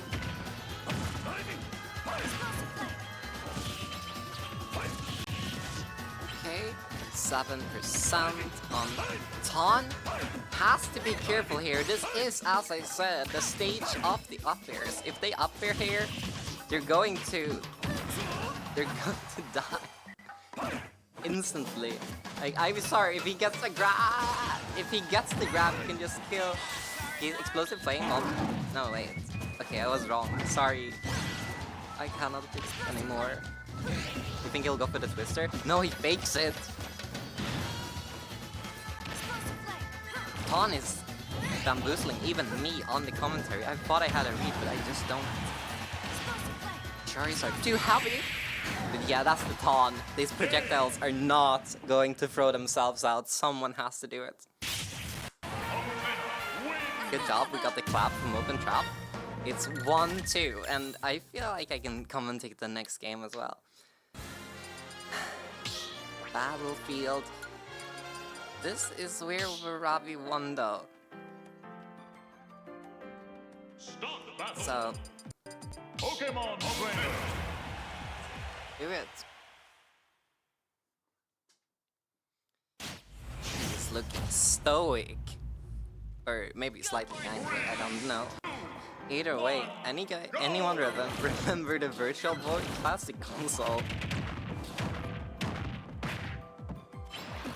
Good air dodge. Great damage. It's funny, it feels like he changed his playstyle completely. He was just looking for grabs and stuff with Ivysaur before, and now he's looking for stuff with Squirtle. But he's gonna switch to Ivysaur after the next... Look at this. Oh, he didn't. Or like, very soon he's gonna switch to Ivysaur. Next opportunity for it, I would say. Or maybe... No. He's staying on Squirtle, actually. So I was wrong. Keeping it up. Out and until he has enough damage. That one piece of that up hit, near hit. It's not gonna connect fully. Oh. On projectiles. Stock could go to anyone. It's not going to kill. Looking for a down air. No. F-tilt. I like the helicopter F-tilt. It's kind of weird to be able to spin leaves around your head. I kind of wish I could spin leaves around my head, that would be fun. Either way, Ton with the stock lead. That's an instant kill there. It's an instant kill with the up throw. So 0-0. Ton getting the first hit, falling out of back air. Good for him. Okay. Great advantage here, 37%. Incredible start. Let's see if we can keep this up. Great frame traps. And the Ton projectiles. 101%. This guy, Ton, I I think he might be really good right now, actually. Like, he's playing so well. Possibly, since this isn't his main game, he's having a very good time not judging himself whatsoever and just keeps playing incredibly well.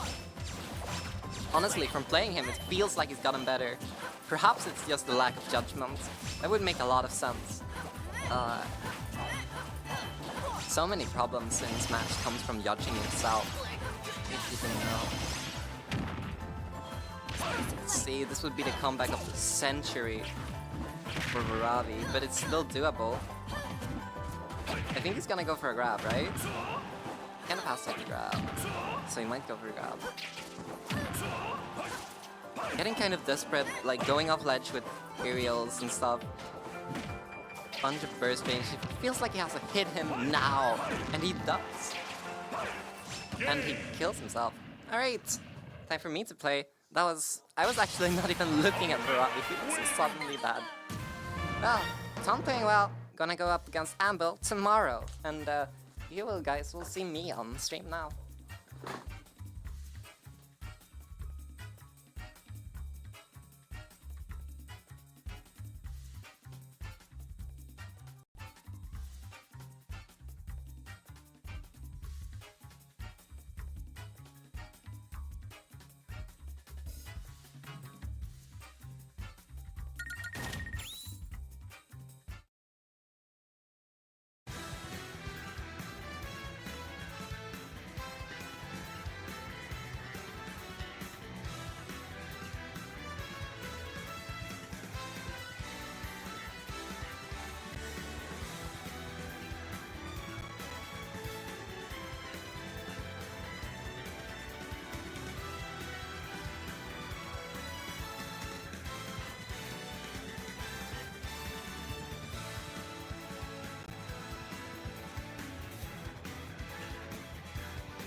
Stop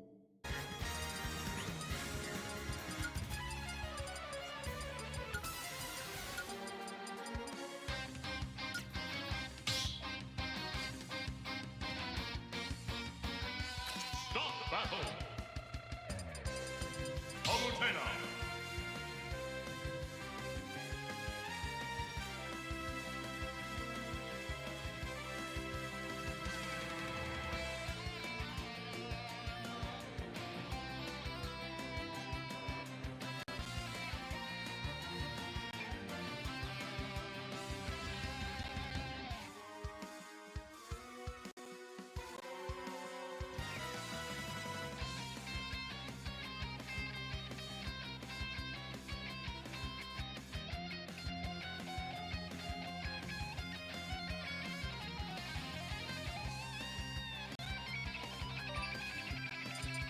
Joker!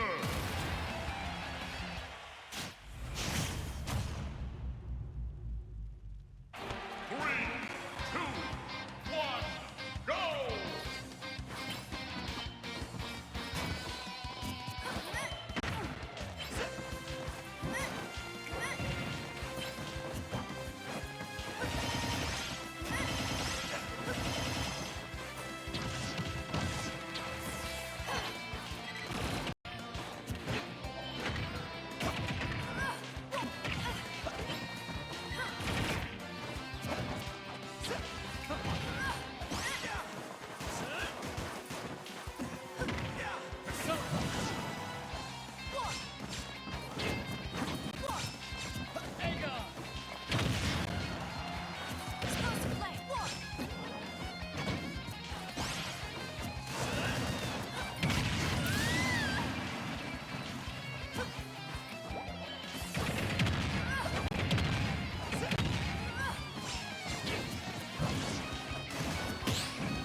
That was graceful.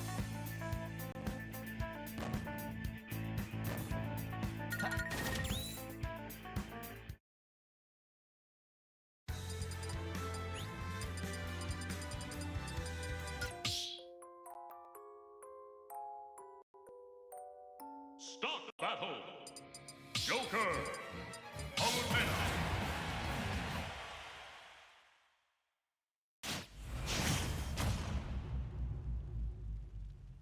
Three, two, one, go!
They're done for.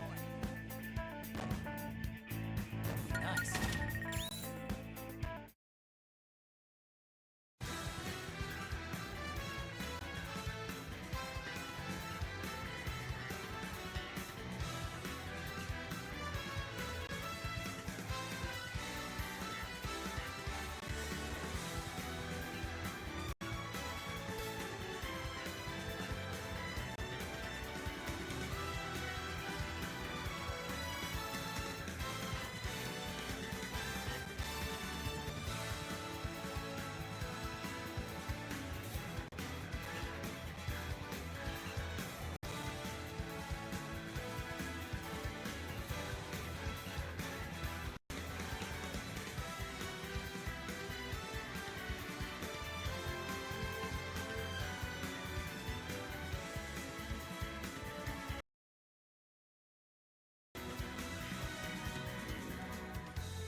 Start battle!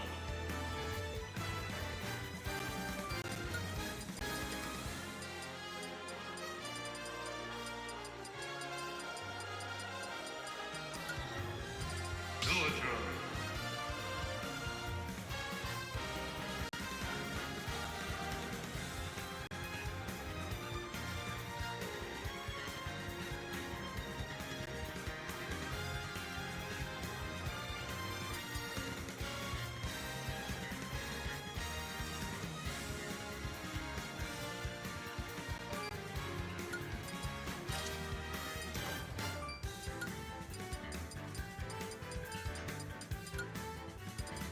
I'm back on commentary, and I even got the GOAT himself, Gardex, who's got how many trophies?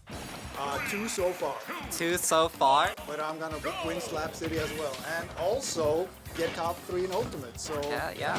So, actually, that might not be physically possible because I got playing to catch it tomorrow. But enough about me. look at this guy. Look at this guy here. Yeah, look at this bowling ball, just almost killing Roy at 30. So, Jag gillar Uboy, or Crowfax, has had an incredible upset run Yeah. at this event. He's been playing so well, upsetting some seriously good players. Yeah, Dovey and Snazen. Yeah, 3-0. I think 2 3-0s. he might have been seated higher if we actually knew who it was, because the tag was not the one we were familiar with, which was Makes sense. Crowfax. Yes, he's been playing incredibly well, and now he's going up against Black Renown. One of the strongest players in Norway. I don't know the current rankings myself too well right now, but it should be number 2 or 3, within top 5. Like right now, I think he has a very strong case for number 2. Yeah. Makes sense. Yeah, but he are we gonna say Yagilar Oboy or Yes, Crowfax? I will say Crowfax. Crowfax, okay. But I mean, Roy is our boy. Yeah, he's our boy. He has the fire. He has the boy Yeah. in his blood. He has the binding blade. He's burning for victory. You know what the binding blade does? No. It binds the boy to the mill. Oh, like science and stuff. Let's go, Roy. He's so smart. Oh, he read the air dodge. But Black Renown staying calm, collected. That's his style. He usually doesn't panic. Yes, I'm super excited for this because I've been playing versus Crowfax and he has so much just potential. Just when you play him, it feels like he doesn't care too much if he loses anything. He just keeps going, so he makes these comebacks and he keeps playing well. Yeah. Even when he's here, he doesn't get too desperate and he doesn't gets the spot dodge. I mean, he's losing now, but he's still continuing to play on without losing confidence. He's keeping it close against one of the strongest players in Norway right now. So yeah, look at that. Ooh, barely survives. Good DI. But honestly, do you know of results he has had recently? No, I have no idea. Yeah. And that's why I've been so surprised and so excited to see him just tear this bracket up. Last stock, 60%. Yeah, he's giving Black Renown a run for his money right now. If he does take this, it would be by far the biggest upset of the tournament. Yes. No doubt. Oh, but yeah, that bowling ball really good against bad recoveries, and Roy does fall under that category. Roy's recovery is decent, but it depends on the matchup. I mean, it's okay at best. Yeah. Against Villager, it's not what you want. You want a lot of like air stall, air control against. Yeah, you want to go past the ledge. If Yeah. you can do that versus Villagers, you're golden. And Roy is one of the worst at going past ledge. Yeah. But yeah, that was close. Either way, like just look at this guy. Make this happen. He's keeping his composure. He's and keeping it close and keeping his composure versus Black Renown, which is why exactly Black Renown kind of has like a history of kind of getting frustrated, right? It's kind of what he does well. Is that he frustrates other people, Yeah, right? that's what he does. But he also gets frustrated himself. He just usually doesn't become frustrated because he's usually on the.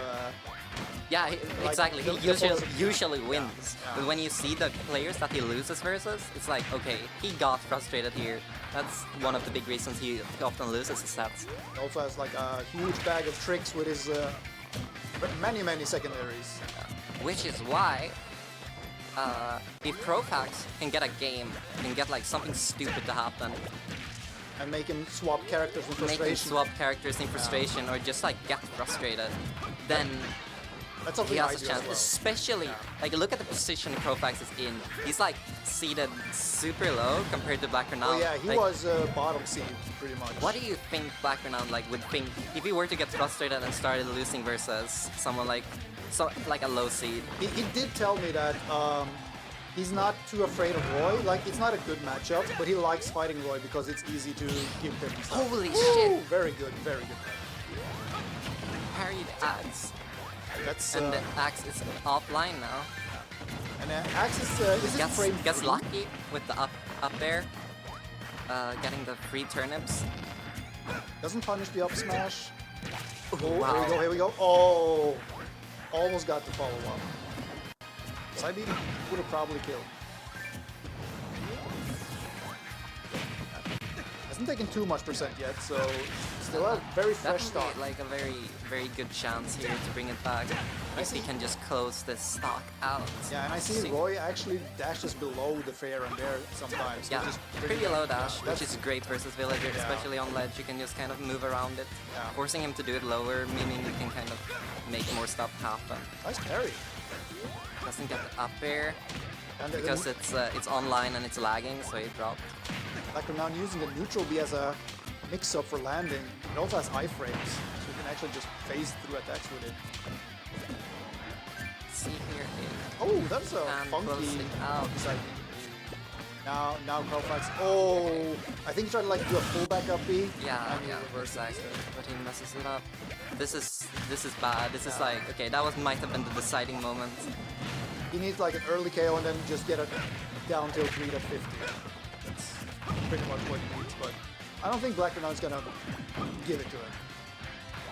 I will not say that. Because when you play, you should be aware of your own lose condition and then try to avoid that.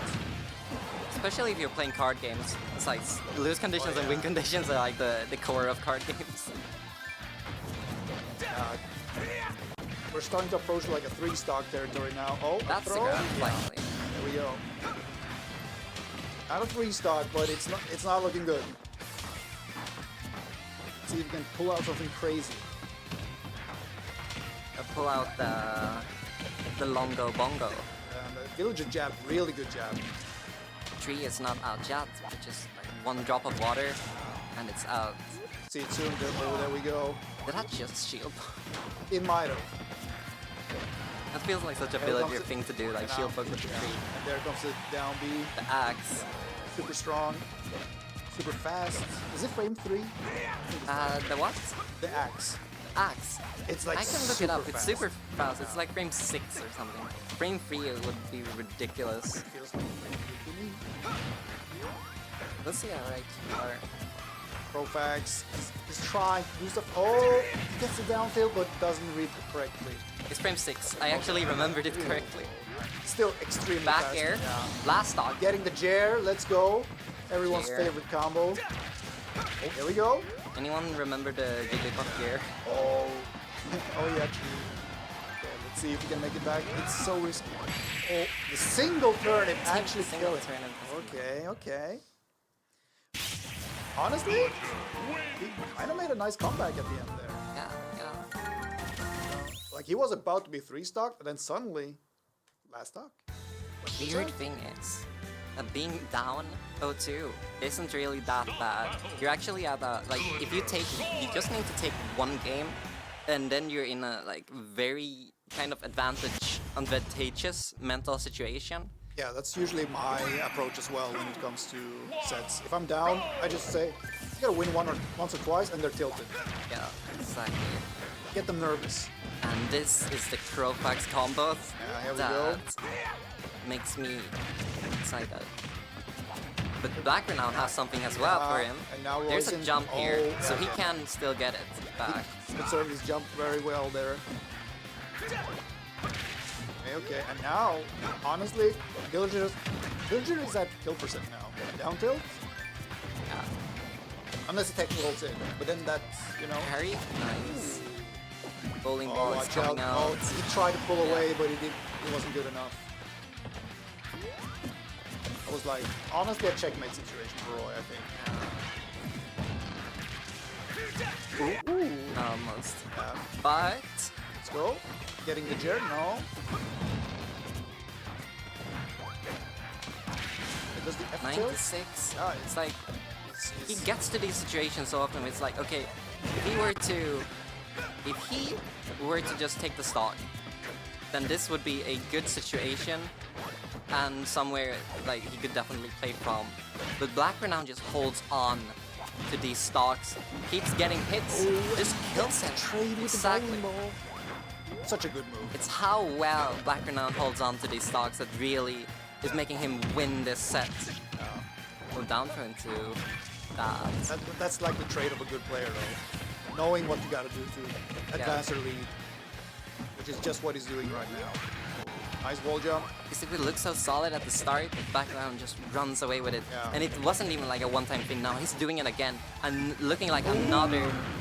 Or, well, it wasn't even a free stock or anything last game, but looking like another huge lead like this. And it's almost over now. It's not, not the best DI either. Oh, he went for the axe. Probably just a style, honestly. Oh, trade. 113%. This is not looking good. Oh, is that it? That's it. Yeah, that's it. And Blacker now takes it 3-0. Yes. And I think we're gonna see Aguilar, oh boy, immediately. I think so. I think he's playing Shink, which is a Sonic / Shulk / Falco player. Yeah. Hold on. Let me get the bracket. Because I think everybody else has started playing already. Yeah, it should be him right away. Yeah. In losers, Varavi has beaten Surf Rush to make it into top 8. what was the Gardex score? beat Snasan. Oh wait, you already beat him. Yeah, Nice. I'm in top 8, baby. Yeah, I'm in top 8 too. Yeah, let's go. I mean, like, so there's one like factor that people hasn't realized, and that's that if you, I prepared by watching a cooking anime.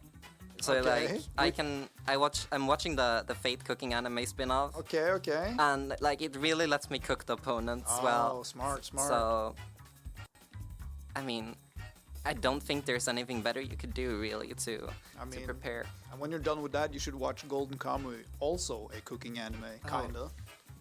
Wilderness cooking. Wilderness cooking anime. I mean, we're kind of in the wilderness. Is that one good? I was thinking. It's actually goated. Okay, it's I might have to watch it. Then. It's a combination of JoJo and Vinland Saga, the best parts without any of the bad parts. Vinland Saga doesn't have bad parts. No, And that's why it's Like, even better. it's It's like- even better than Vinland Saga. it's just Vinland Saga but better, I guess. Trust me. You know the weird thing is like for like 5 years ago, I read the first chapter on that on like some random manga sites, and it didn't have more chapters, and I was like, okay, this is kind of good, but I don't want to keep up with more things. That is the That is the so curse sad of because following stuff. It's so sad.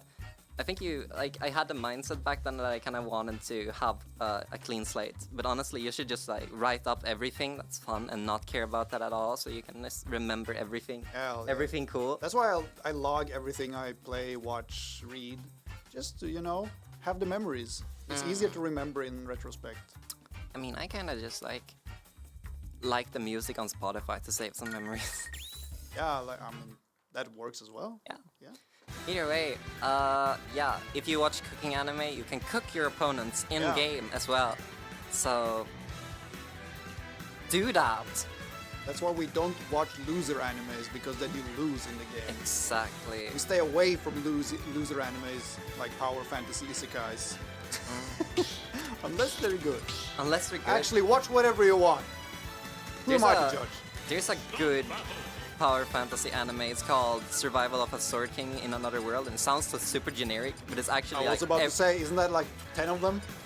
It's completely like it sounds so generic, but it's completely ungeneric. It's one of the best manhwas I've ever read. Actually, it's incredible. Yeah. And now we have another Norway versus Sweden showdown. Namirin versus Vulkan. Because there's a difference between like Power Fantasy where the character is OP and a Power Fantasy where the character is incredibly strong, but they just fight other people that are also incredibly strong, so it's not actually overpowered, they're just like strong. It's all in the execution. Exactly. Yeah. Just like you gotta execute in Smash. Exactly. If You you don't gotta execute with Steve, you gotta do your 5 up tilts in a row. Yeah, true. Skill. Talent. So Namirin. Hard work. Hard work. Get that diamond. Up tilt that shield. What are they gonna do? Give up? Yeah, exactly. Now, I don't know how many Steves Namirin has played, because he's our resident Northern Norway gatekeeper, or they just honestly tyrant. But he was like playing online a bunch before. Yeah, that's true. Like kind of before Steve became so dominant. Though. Yeah. Like he was just slightly before. So I don't know how good he is in this matchup. And that might help out Vulkan.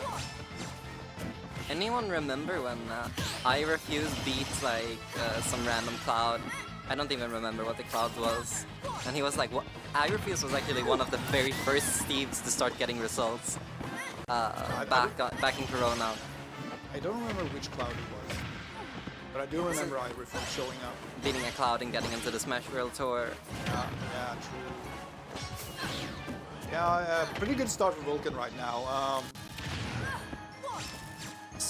Potent side is actually really good in this matchup, because you can just get it like over or through the blocks. Have safe pressure. So I think there's the kind of mistake Vulkan or Namirin does, and it's like he's trying to beat the stuff that Steve does with his own projectiles, which is technically possible, but high risk. Yeah, exactly. And he's kind of, like, you don't want to force that. I think you would much rather like try to just use movement to keep Steve in the corner, and only like use those projectiles when it really cannot punish you for it. When it's safe. Because Steve's greatest weakness is actually like his movement. Yeah, it's the one thing he does not do. So you gotta do it to him. Yeah, true. Not the most mobile character. He does have some crazy burst rates, Swedish players really showing up, like going far beyond their own seeds. Indeed. I'm the only one who has actually been following my seed. And I'm in winners. Yeah. Although there was some seeding mishaps with the entire seeding getting reset, so it wasn't like as well seeded as it should have been. Yeah. But anyways, Vulkan is still here, seeding or not, fighting for top 8. And Namirin is fighting for his life right now. He's not. It's not looking good for our hero right now. I think the hometown hero. Vulkan is playing around Palutena's win conditions very, very well. Like he's shielding the nairs and he's not getting grabbed, and he's getting the minecarts. Everything is going well for him. I just see Namirin fall for a lot of bag of tricks right now. I just want to see how much money I'm guaranteed. I'm guaranteed 150 crowns. Listen to her just bring up the money on stream while commentating. Exactly. Just flaunt her winnings. Want me to flaunt my winnings? Yeah, please. And we get the minecart. We get game 1 for Vulkan. We got the game 1 Swedish for Steve, another Swedish Steve. There's a lot of them. How many? 3? There's 3 of them. Yeah, that's a lot. That's a lot. Like Actually, mention only like 3 for another character. there's only one two active Steves because Big Chungus is not active. Big Chungus is only active on the online ladder tournaments that happen officially by Nintendo. Those are the ones he How plays did he in. do? He got number 11. 11, okay. I got number like 43 or Oh, something. that's pretty good. I know like 2 Norwegians got top 100. Yeah. Udet and I believe it was Virus. Yeah. It's like Joker's really hard in that scenario specifically. That's why I'm very impressed by Terry getting first, because like Joker and Greninja, you they're have kind of to the same. think when you play all of these other people who play all of their characters. True. That doesn't really have to everyone think. else is carried. Everyone, it's more. No, honestly, they're not. It's just about how what should I say? Exhausting the environment there is. Just as for exhausting characters. as getting up tilted by Steve. Steve. That's not good. It's still Vulcan's game right now, taking control of the match. But no stocks taken yet. You can still turn this around. Treadq. Oh, sorry, I mean Namarin. Treadq. In case you didn't know, Namarin, previously known as Oh right, Treadq. I forgot. I lost to him in an online tournament like several years ago, and I finally got revenge. Yeah. Finally, my honor has been restored. Oh, look at that! Just carrying him off with jab. What are you gonna do? Ooh, both kind of mess up right there, and we're resetting. I can finally respect myself again. I had lost all respect for myself when I had a 1-0 losing record versus Namirin. Now that I've righted it, I can finally respect myself Namarin, as a do not. person anymore. Namarin, if you look back to this VOD and haven't gone further back than this time right now, do not rewind more. There are not kind words for you. Oh, nice take. Oh, Yeah, okay, he went for the I'm up just there. kidding. But But not really. But Namirin is gonna bring this back. Actually, he's gonna bring this back. He is a veteran. He's been around the block. But he's looking kind of frustrated. Like this is. Is Vulcan, like, how new is Vulcan? Because I'm not too familiar with He's Vulcan. been here for a while. But mostly, like, maybe in his own region? I mean, you know what? It doesn't matter how long he's been here because Steve dropped in That's true. 2021, Yeah. no, 2020, and he's been playing Steve since then. Yeah. So essentially, he's been playing since 2020. That's a very antsy neutral air by Finally gets the Namarin. back throw. Gets the back throw, but I'm just seeing a lot of like moves that if you knew the Steve matchup, you would not go for that. So I do think there's some unfamiliarity right now. Yeah. Unfortunate, and it's not looking good for Thinking about soul searching right what now. can you do different here? Look at that player cam. This is the thinker. Yeah, he's thinking really He's the hard. thinker. Vulcan's like, I just gotta cinch this last one. And You I'm know, top eight. if you tilt your head to the side like that, you have your brain like go to the side. Yeah, true. You gotta tilt it to the right side, so every thought goes to the right side of the brain, which is the side of the brain that you need to beat Steve. Yeah. That's some matchup knowledge everyone should know. Yeah, exactly. You should tilt your head. Yeah, tilt your head tilt the your wrong head way. to the side Yeah. versus Steve because you need your right side of the brain to beat Steve. Honestly, Namarin should just pick knee sword fire and throw out tornadoes. That's a good move. Low key, That's a good extremely move. good against Steve. Does it like break the blocks as well? It does not break the rocks, but the chakram and down tilt does that for you. Yeah. Okay. So you just break the bottom block, shoot a tornado through. Yeah, well actually wait. The tornado does hit it, but it doesn't break it immediately. Okay. So it's not as good. It's good that it at least hits it. Do you know? It also stuffs the minecart. You know what's so cursed about Steve? It's like this Everything? should not be a thing. Like because the blocks have a circle hitbox Yeah? inside of them. Yeah? Why is it a circle? This is Minecraft Steve. I There bet should it's- not be any circles. I bet it's just, programming ease, Yeah, because yeah. the game is No, programmed with circles. It does Smash Ultimate generally uses circles it uses circles and stretches circles for its programming, which is why I would say. But in this case, why don't you just use a square? Why? It makes it so that you can hit the block. If you hit the block, but don't hit the circle inside of it, it will not take damage from projectiles. Yeah, true. That's part of why the knee sword projectiles don't work. Yeah, exactly. Right You now, have to hit the circle. we got a percentage lead for Namarin, so and I think if we manage to take one game, You can. we can go back to take what one we're game. talking You about. can take a set. I think he's trying to get the ledge cancels and messing up every single time. Gets the And back air. Namarin is like, he feels like such a positive person. It's like, I believe that even if he gets frustrated, he can definitely like unfrustrate himself. Yeah. You know, you get so angry, you gotta unanger yourself. And we got Diamond on deck, and yeah. Diamond on the deck and Palu off the plank. Woo. Gets the neutral air, gets another neutral air. Can we get another one? Yeah, and then the This back is air. Palu doing the things Palu wants And to do. then you get the up tilt. You know, now that I think about it, Vulcan's secondary is, or like, Okay. original main is Yeah, Palutena. I did see him so pull out he the power. knows what this character does. True, true. And he understands what this character does, which is possible. Why he's having such a good showing here. Yeah. Good. I'm wondering whether the next set is also the next Jag gillar Boy is going to be versus Shane on stream after this. Yeah, okay. Getting a lot of Sweden now. Gotta show off the... Yeah, there's only Norwegians and Swedes here, I think. Or actually, there might be some... like a German or something that works here or something.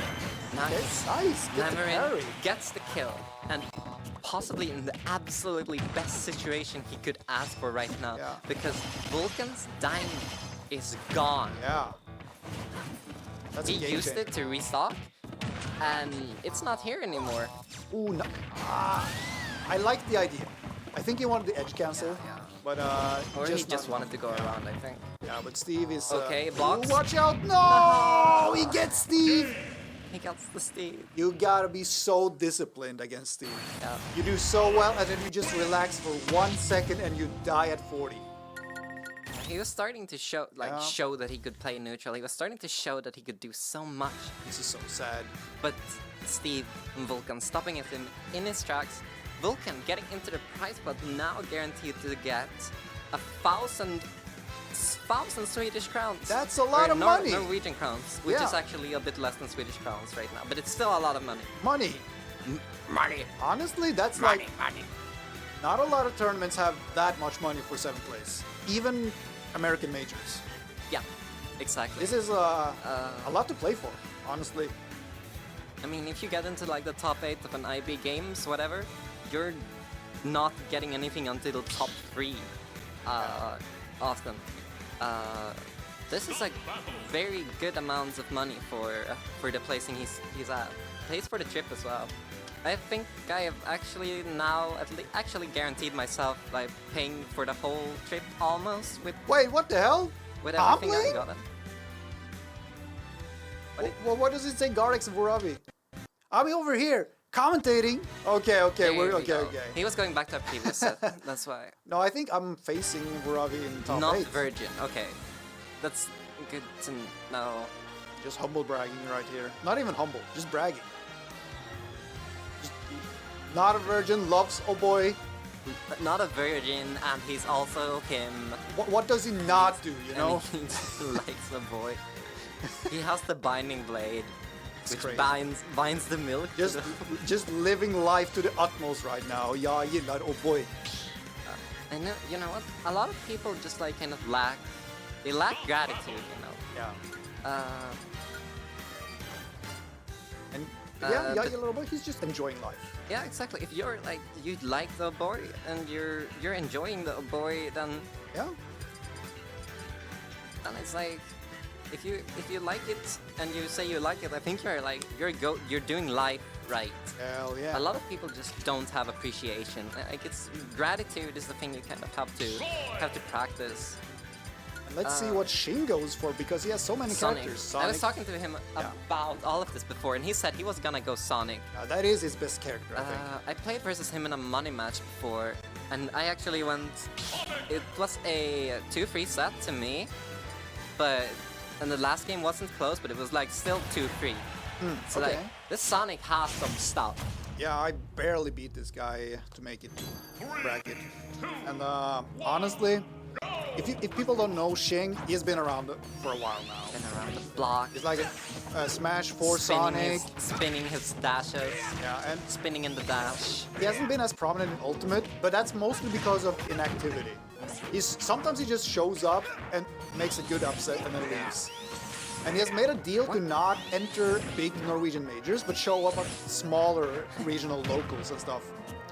So you'll see him at some weird-ass 10-man local at the other side of the country. Just because he can. Yeah, it's really funny that, you know, I just realized it. It's like, I don't think I've even like accepted the fact that I actually went to this tournament. It's really weird. Beyond the polar circle, Arctic circle. That's how crazy. did I get here? True. I finished Pac-Man, like I have a Pac-Man project that I ended up finishing way earlier than I thought it would. And so I had just a bunch of time randomly and I could do this. Yeah, why and not? I wanted to do it, so just do it. Just do it. Just do it. Just come up here in the north. I've never been to Norway either, honestly, which is weird to say because I've been like just on the border for many years. On the border. You Like know what just On the below- Border is? On the Border is a really good song by Al Stewart. Anyways. Okay. And 2-2. The chair. 34% on crowd backs. 40. Like, keeping it even, I think Shing would like, still like, in my opinion, he feels like the person who's like, you would bet on him to win this set. That's what I feel. Because he's been playing very, very solidly. Yeah, he's showing up. But this matchup is extremely volatile. Like, these two characters mess up each other. Something fierce. Something fierce. Is he cooking? Has he also been watching the cooking Yeah, he has animes? been watching a cooking anime, the Dungeon Meshi. Oh, nice. He's even read the manga, he told me. So, Okay, so he is he cooking. knows how to cook. I'm just wondering, is that like real cooking in there, or is it just completely fake cooking? It's fake ingredients, but they do have real world counterparts, so you can kind of.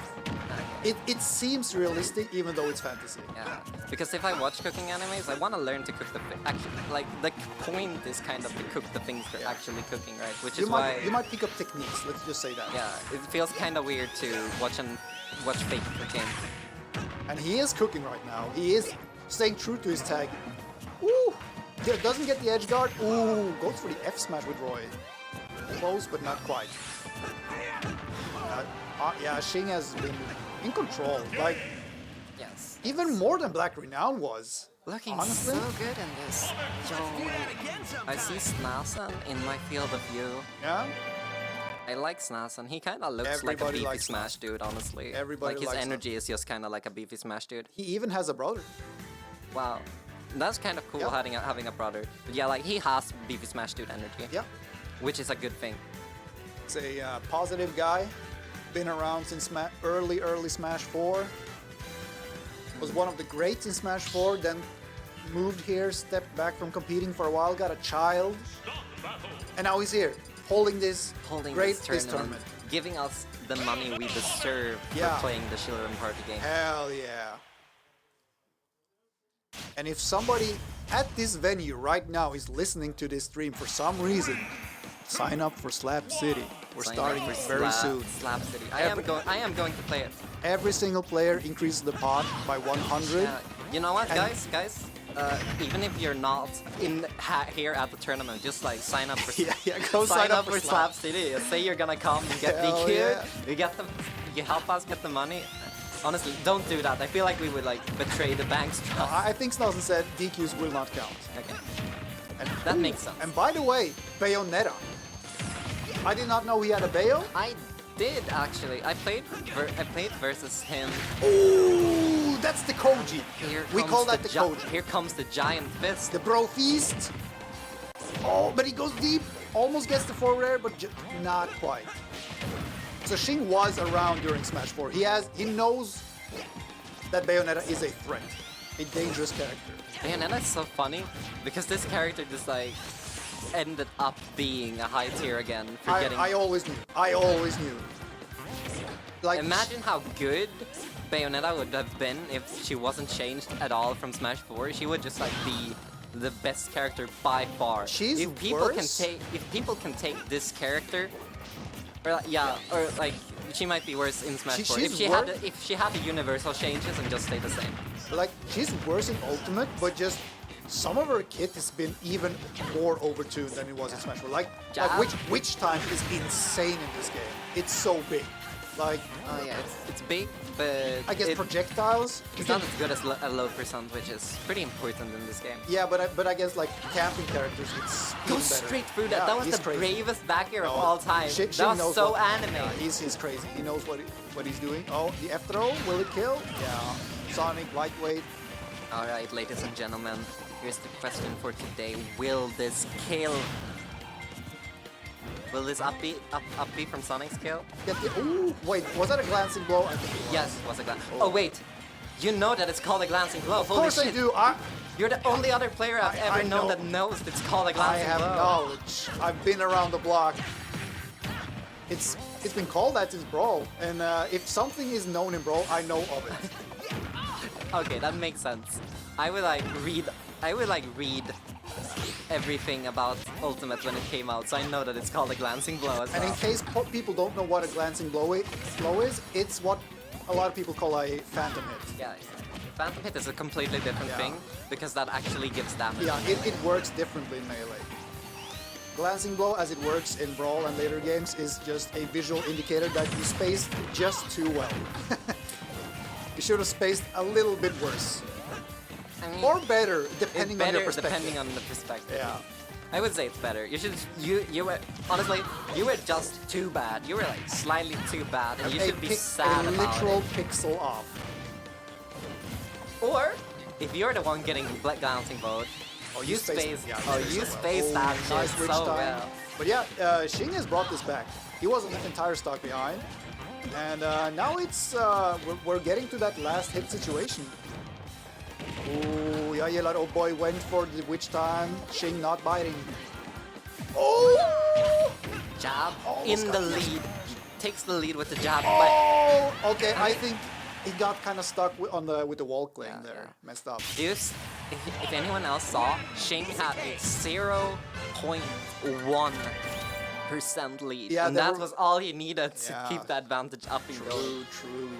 You have the advantage, you do not need to approach. Remember that, people. A lot of people forget. Just stay back. You have the lead. You can just wait until the timer runs to 0, or they come to you. That's just how it works. That's the rule. No one does the jab quite like Xing.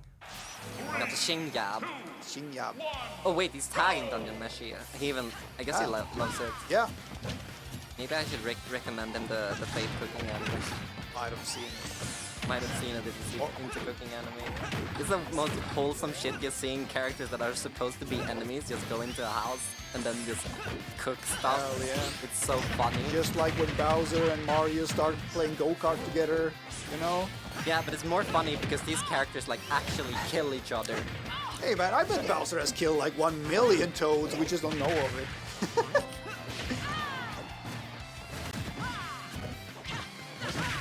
Yeah, he's staying Bayo.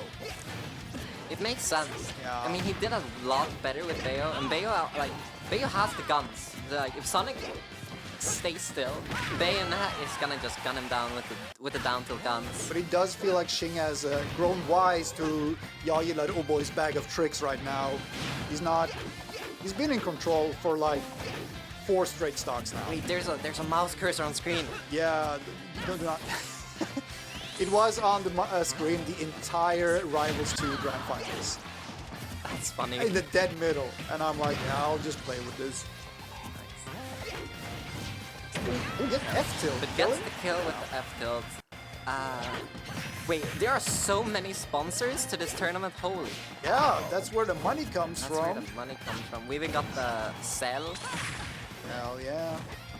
We got the Sparbank and Nord. Honest? Yeah. We got the TV bit. We got the... I can't even read that. Ooh, nice up smash. Honestly, we just need more smashes from Oh Boy. Yeah. That's, you know... I mean, they work. Yeah, just throw out the bro fist. The big heels. The giant fist, the big heels. And honestly, the down air. The Tims. Yeah, the Tims. Yeah, he gets a throw. No follow-up. I think you get like a confirmed from up throw. Maybe not. I'm not an expert of Bayo in Ultimate, but No. Oh, sorry. What did you say? yeah, like when you up throw with Bayo at No, 1%. you get nothing. Oh, It's nothing? a mix-up. Okay, it's a And you mix-up. can also just jump out, Okay. and you will be fine. You can like, if you jump out air dodge, there's basically no way for her to convert. She can like read your jump with a side B, and she can read your jump up with an up B. Ooh, nice tech. Like, she should not get anything if you play it right. Honestly, I Shing think- is playing so well right now. It's a mix-up, but you should not get anything really. So, dreadful. Dreadful. It's like a 1 in 10 chance that she says that, and it's so funny. It's like when Snake eats food, there's like 1 in a 100 chance he'll say, "Oh, this is so good." No, he says tasty. Yeah, that too. But he can say, I think there's like at least in Brawl, he can say, "Oh, this is so good." There's like a 1% chance of him doing it. But yeah, he says tasty. Tasty. Tasty. Tasty. Tasty. Shout out to David Hayter. Yeah. He's such a hater. Shoutouts to David Hayter for actually voicing a dummy thick clip. Right? He actually did it. The Holy hell, I madman. remember that now. Isn't it true? The Snake is also like, his real name is David because of him. I'm pretty Oh wait, sure. that might hit. Watch out! You never know. That fist does get bigger. That's pissed. That's pissed. But honestly, Bayo should just fist he's back. just trolling. Why doesn't Bayo fist back? You know, big ass Because fist. the Sonic F Smash would beat it. When you're throwing out two moves against each other. Yeah, but that's have why you you seen have you seen the YouTube videos like what does Sonic's F Smash beat? And Bayonetta's F Smash is there. Yeah, but you if can he just spaces it right. But you just start charging it and just wait until Sonic misses like whips. Oh, nice F tilt again. Okay. He And that takes was the another last stop. match for Yeah. today. Damn, Shing getting Shing. into top Yeah. 8 loser side. Well done, Guaranteed- Shing. Guaranteed a bunch of money. Showing up. And he's gonna face Vulcan. Watching cooking I think. anime is proven now. Yeah. Like we have It two makes you cook. two people who watch cooking anime getting into top 8. I mean, I've seen Dungeon Meshi. And yeah, I've seen you Golden Kamuy. You get into top 8 as I well. know how to cook, kinda. Sometimes I cook myself. You gotta be careful. Don't overdo it with cooking. Yeah, yeah. Yeah. I'm gonna write that down now. I And- wanna like the Golden Kamuy thing. It's more than only cooking, though. It's Yeah, I but know. Be aware, but it's peak. Hey, should you watch that or read that? What do you I think a lot of people will say read, but the people who have only seen the anime will say watch. So it's, I think the first season is like they have CGI bears, and that's it. But otherwise, amazing. Okay. Otherwise, amazing. I mean, I like CGI beers. I mean, I am a CGI Anyways, connoisseur. I think it's time for Slap City. I now. think it's time for Slap City. Let's get Slap City on the stream. Hell yeah. Okay. Can Best game. Can you play tell, Slap City. Can you tell me which character was easiest? in the game again? I think Cruiser Tetron is the easiest Tetron, because Cruiser he's like Cruiser Tetron. he's a heavy grappler that just does a lot of damage. With I need to register to the event right now. I think Yeah. you can still do it. do it. But Uh, it's weird. It hasn't worked. Like I haven't been able to update it correctly. We'll put you in on the admin account. yeah. Cruiser Tetron, Jenny Fox, Itlu, they're all. Honestly, you can get away with. You can pick Fish Bunch and just do forward air and back air. Okay. You'll probably win. That might be the better play because like my movement is pretty good. Like Yeah, okay, yeah, Cruiser and Tetron he can't move right. Slap City has the best movement of any platform fighter because of the clutch button. Clutch. It's a special button that lets you reverse some attacks whenever you want during the attack. Not only the startup, you can do it after the move, and it contains all of your momentum the other way. Even if you're sent flying by an attack, you Okay, can. registration for Slap City seems to be over, so But someone, we'll will put have you to in. someone will have to add me because I Lord. was trying to do that before, but it didn't work. Yeah, he just gave us a thumbs up. He's gonna put you in. Okay, Slap City Yeah, coming up. Stay tuned. Yeah. Don't leave the stream, please.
or pity. Welcome to Slap City.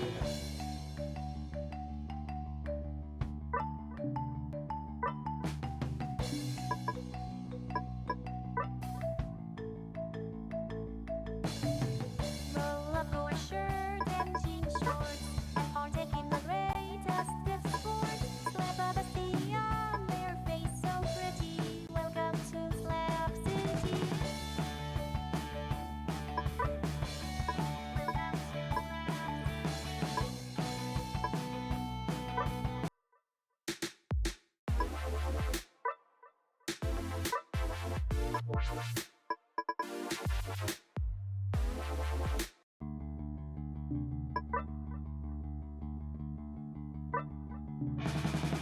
Roll up your shirt and jean shorts and partake in the greatest gift sport.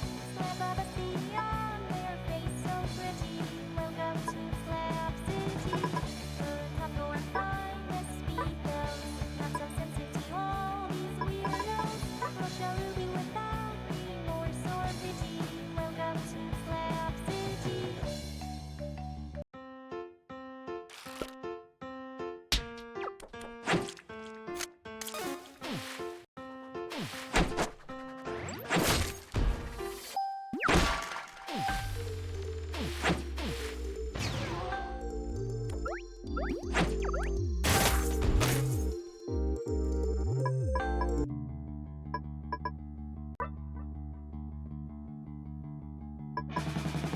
Roll up your shirt and jean shorts and partake in the greatest gift sport. Slap a bestie on their face so pretty. Welcome to Slap City. Put on your finest speedos. Not so sensitive to all these weirdos. Rush a ruby without remorse or pity. Welcome to Slap City.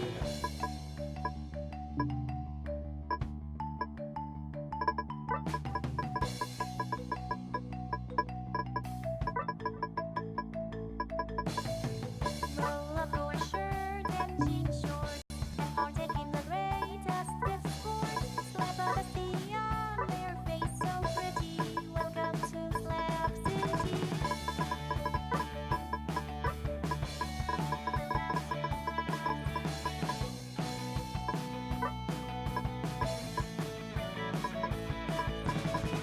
Roll up your shirt and jean shorts and partake in the greatest gift sport.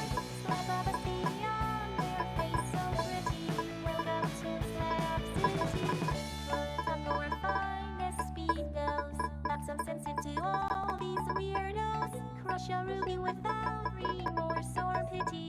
Welcome to Slap City.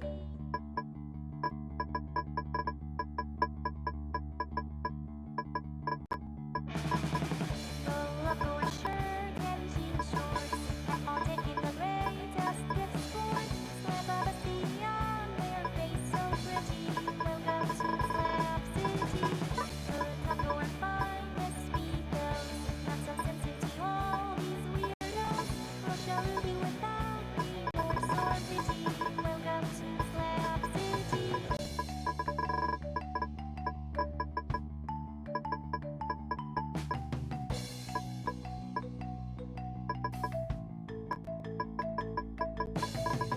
Roll up your shirt and jean shorts and partake in the greatest gift sport.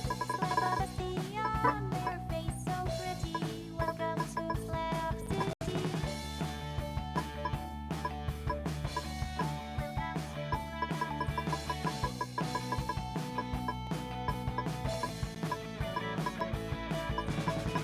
Roll up your shirt and jean shorts and partake in the greatest gift sport. Slap a bestie on their face so pretty.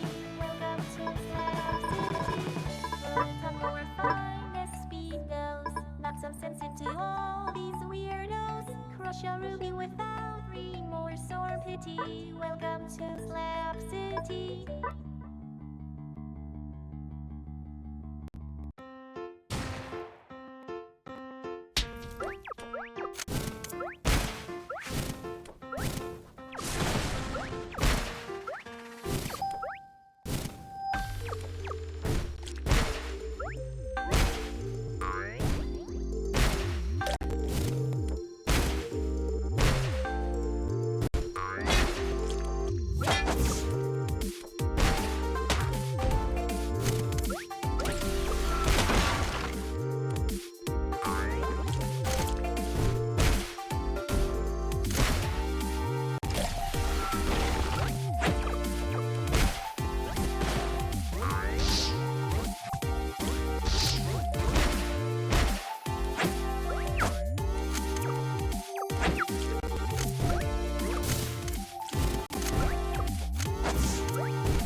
Crush a ruby without remorse or pity. Welcome to Slap City.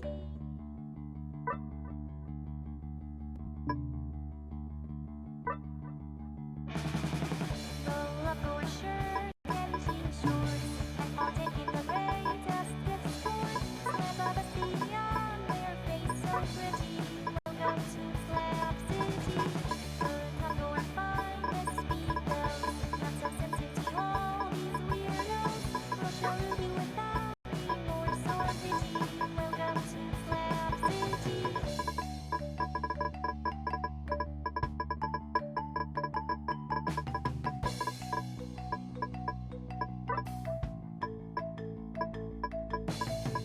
Roll up your shirt and jean shorts, and partake in the greatest gift sport. Slap of a sea on their face so pretty. Welcome to Slap City.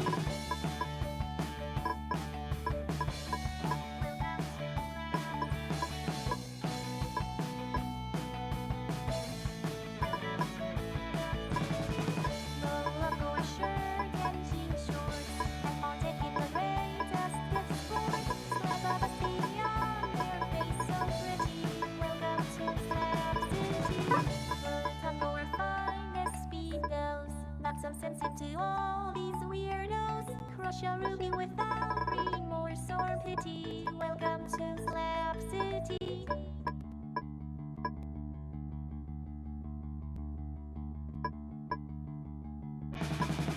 Roll up your shirt and jean shorts, and partake in the greatest gift sport. Slap of a sea on their face so pretty. Welcome to Slap City. Put on your finest speedos, not so sensitive to all these weirdos. Crush a ruby without remorse or pity. Welcome to Slap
Crush a ruby without remorse or pity. Welcome to Slap City.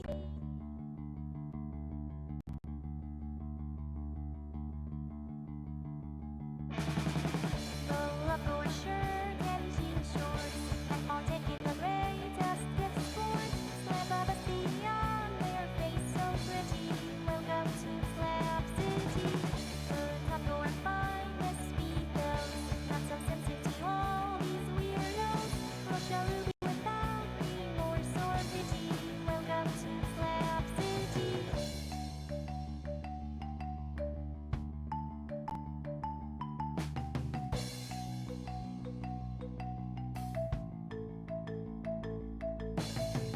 Roll up your shirt and jean shorts and partake in the greatest gift sport. Slap a bestie on their face so pretty. Welcome to Slap City. Welcome to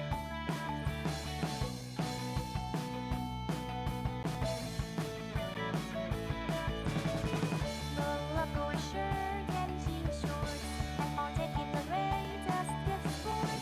Slap a bestie on their face so pretty. Welcome to Slap City. Put on your finest speedos. Not so sensitive to all these weirdos. Crush a ruby without remorse or pity. Welcome to Slap City.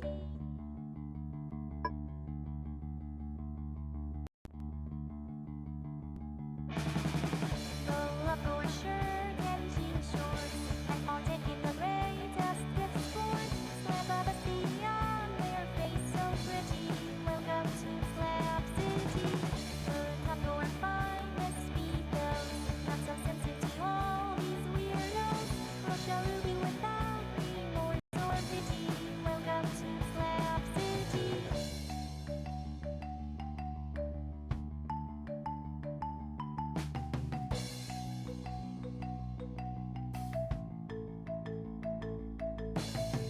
Roll up your shirt and jean shorts and partake in the greatest gift sport. Slap a bestie on their face so pretty. Welcome to Slap City. Welcome to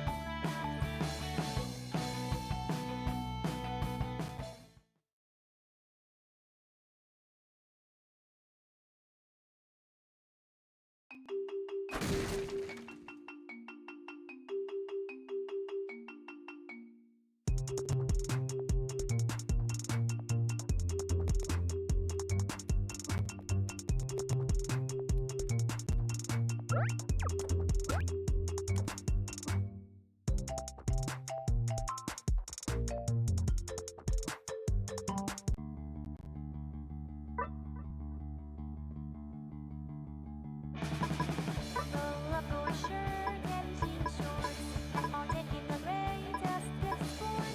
Slap a bestie on their face so pretty. Welcome to Slap City. Put on your finest speedos. Not so sensitive to all these weirdos. Crush a ruby without remorse or pity. Welcome to Slap City.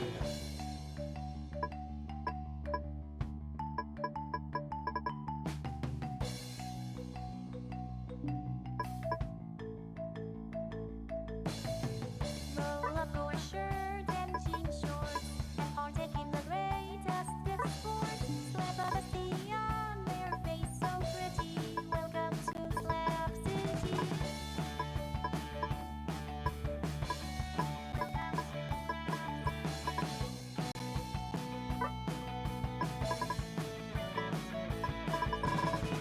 Roll up your shirt and jean shorts and partake in the greatest gift sport. Slap a bestie on their face so pretty. Welcome to Slap City. Put on your finest speedos. Not so sensitive to all these weirdos. Crush a ruby without remorse or pity. Welcome to Slap City.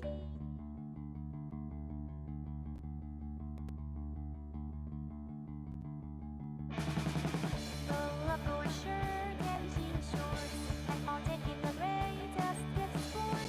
Slap a bestie on their face so pretty. Welcome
Crush a ruby without remorse or pity. Welcome to Slap City.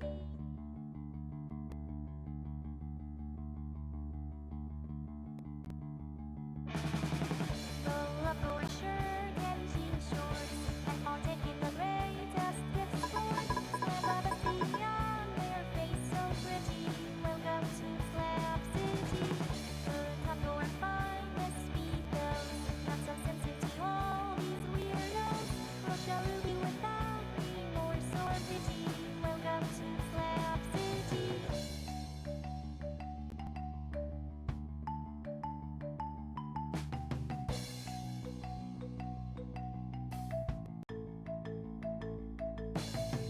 Roll up your shirt and jean shorts and partake in the latest gift sport. Slap a bestie on their face so pretty. Welcome to Slap City.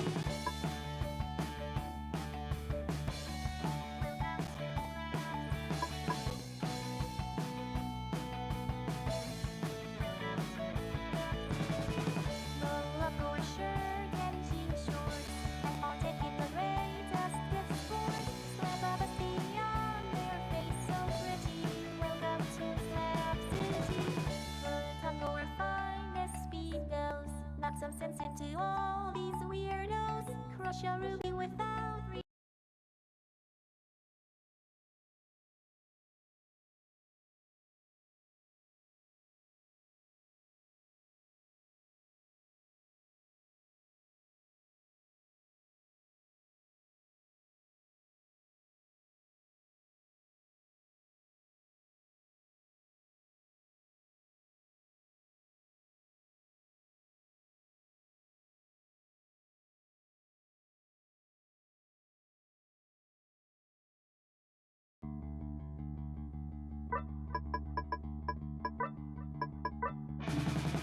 roll up your shirt and jean shorts and partake in the latest gift sport.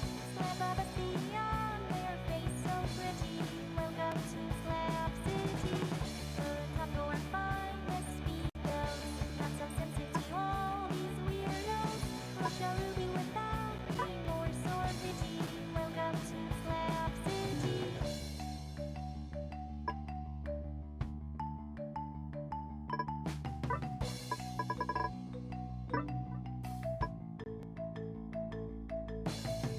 Roll up your shirt and jean shorts and partake in the latest gift sport.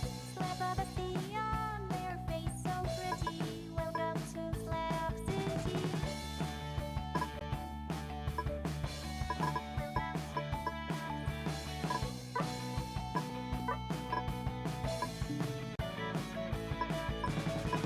Roll up your shirt and jean shorts and partake in the latest gift sport. Slap a bestie on their face so pretty. Welcome to Slap City. Put on your finest speedos. Not some sense into all these weirdos. Crush a ruby without remorse or pity. Welcome to Slap City.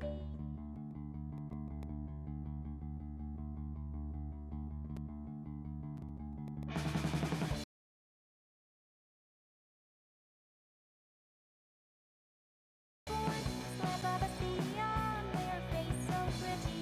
Welcome to Slap City. Put on your finest speedos. Not some sense into all these weirdos. Crush a ruby without remorse or pity. Welcome to Slap City.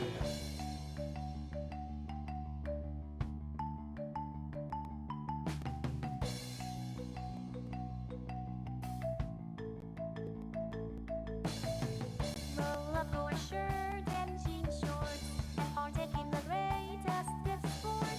Slap a bestie on their face so pretty. Welcome to Slap City.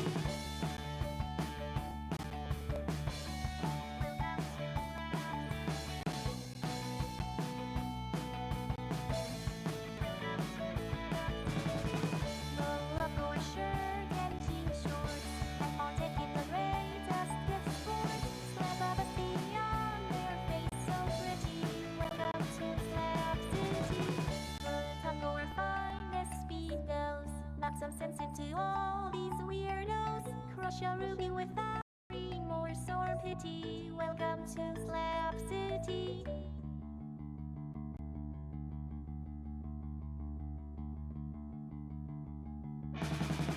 Roll up your shirt and jean shorts and partake in the greatest gift sport. Slap up a sea on their face so pretty. Welcome to Slap City. Put up your finest speedos. Not so sensitive, all these weirdos. Russia Ruby without remorse or pity. Welcome to Slap City.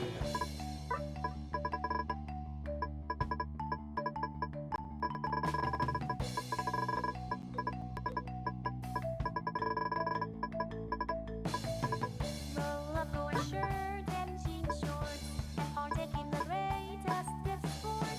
Slap up a sea on their face so pretty. Welcome to Slap City.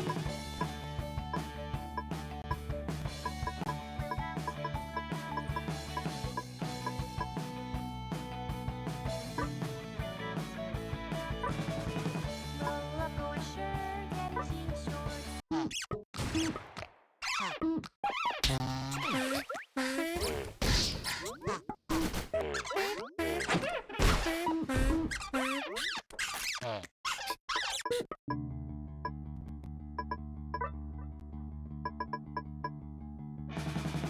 Roll up your shirt and jean shorts and partake in the greatest gift sport.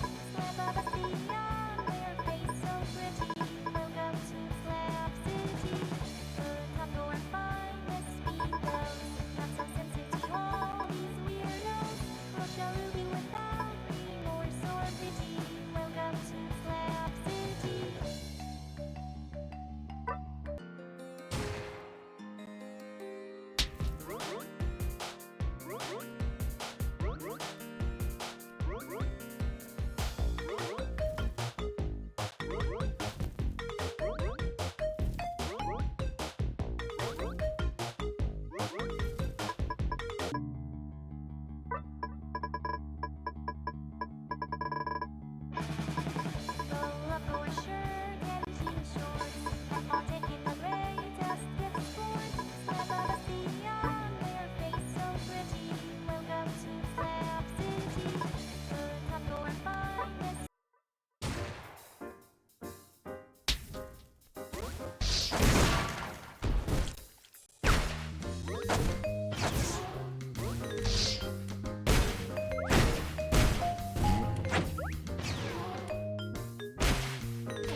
crush a ruby without remorse or pity. Welcome to Slap City.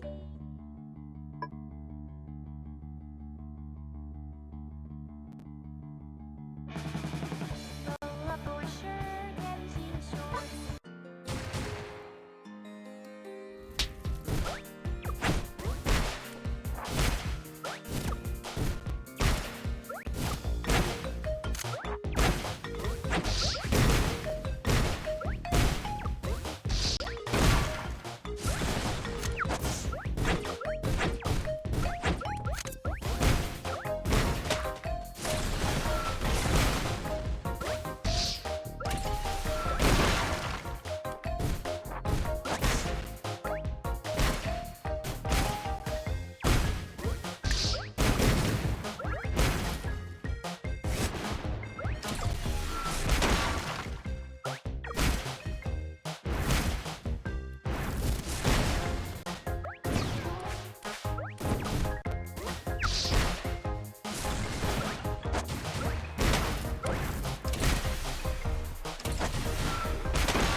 Pity. Welcome to Slap City.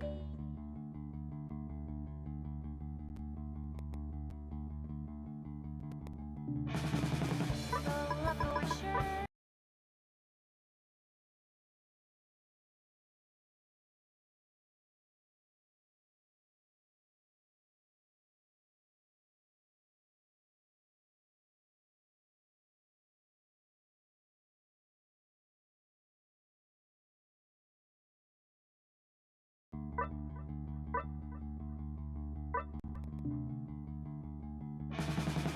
Roll up your shirt and jean shorts and partake in the greatest of sports. Slap up a sea on their face so pretty. Welcome to Slap City. Put on your finest speedos. Not so sensitive, all these weirdos. Crush a ruby without remorse or pity.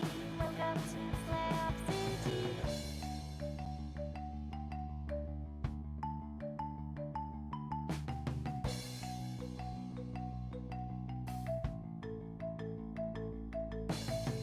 Roll up your shirt and jean shorts and partake in the greatest of sports. Slap up a sea on their face so pretty. Welcome to Slap.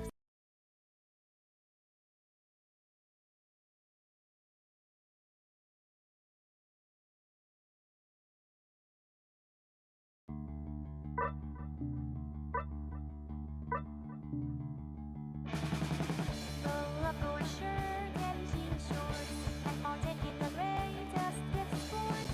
Slap up a sea on their face so pretty. Welcome to Slap City. Put on your finest speedos. Not so sensitive, all these weirdos. Crush a ruby without remorse or pity. Welcome to Slap City.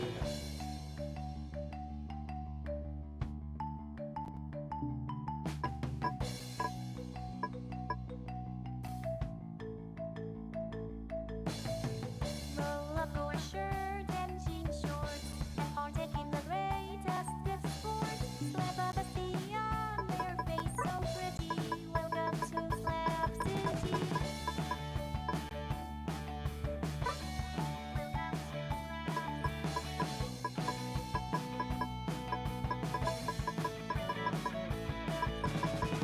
Roll up your shirt and jean shorts and partake in the greatest of sports.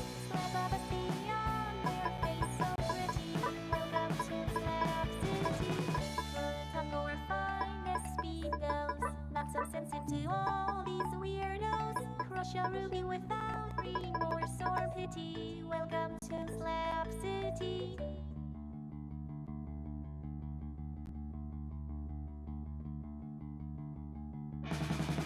Roll up your shirt and jean shorts and partake in the great.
Russia Ruby without remorse or pity. Welcome to Slap City.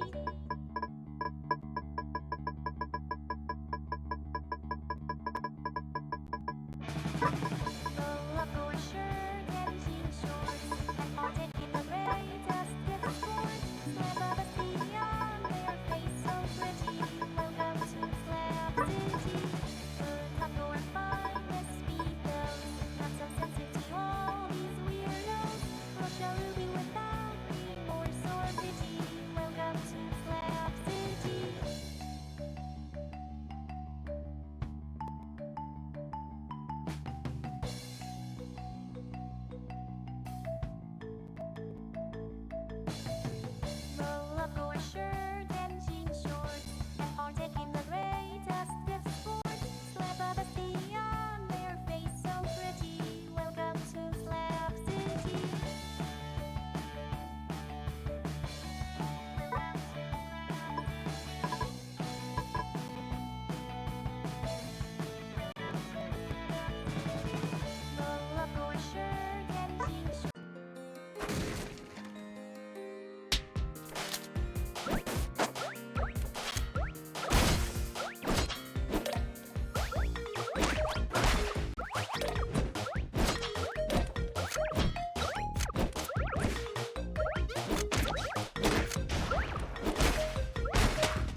sensitive to all these weirdos. Crush a ruby without remorse or pity. Welcome to Slap City.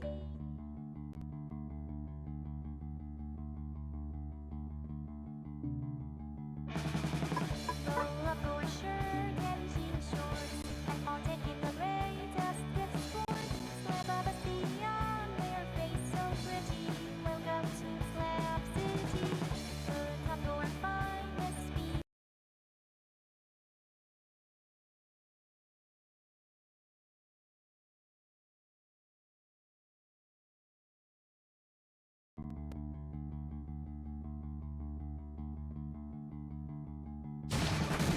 Roll up your shirt and jean shorts, and all taking the greatest gift sport. Slap a bestie on their face so pretty. Welcome to Slap City.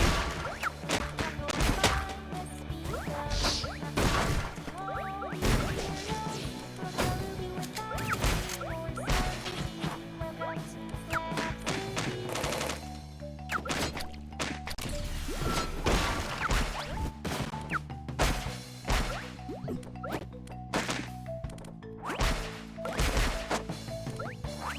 Your shirt and t-shorts, all taking the greatest gift sport. Slap a bestie on their face so pretty.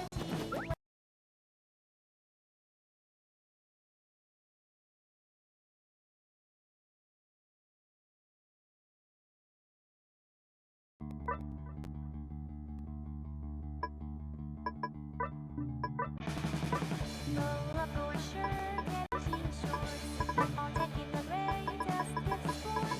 Slap a bestie on their face so pretty. Welcome to Slap City.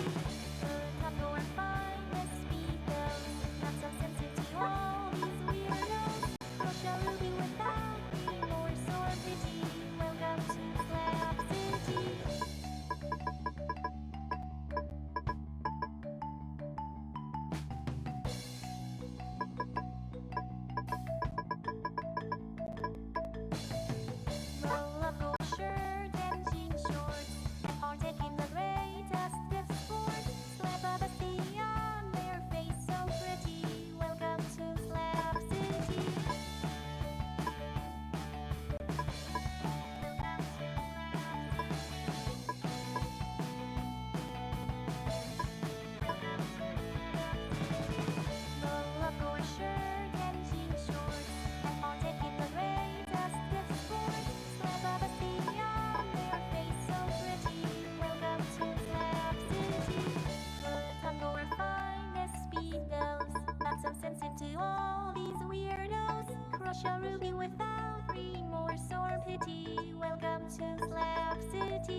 Russia. Slap City.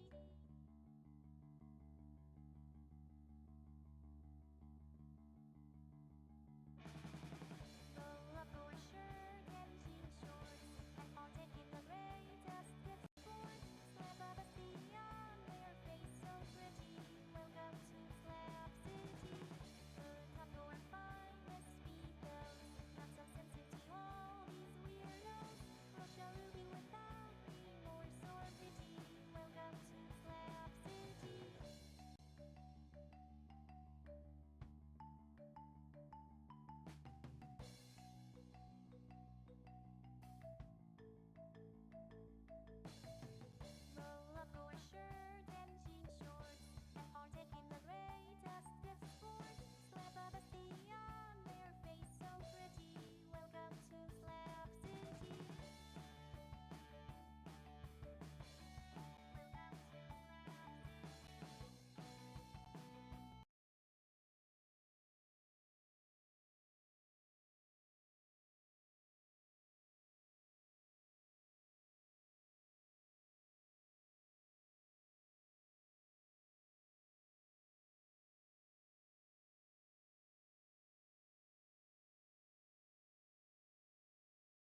Crush a ruby without remorse or pity. Welcome to Slap City.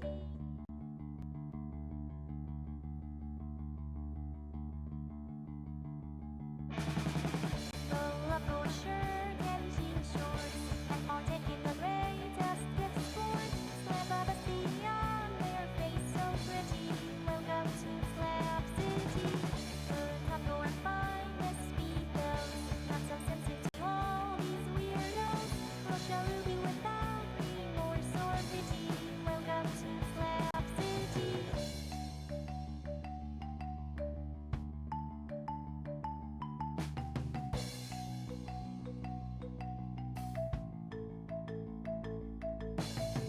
Roll up your shirt and jean shorts and partake in the greatest gift sport.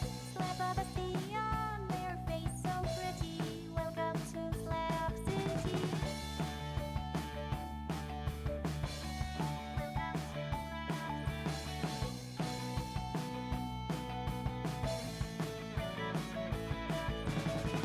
Roll up your shirt and jean shorts and partake in the greatest gift sport. Slap a bestie on their face so pretty. Welcome to Slap City. Put on your finest speedos. Not so sensitive to all these weirdos. Crush a ruby without remorse or pity. Welcome to Slap City.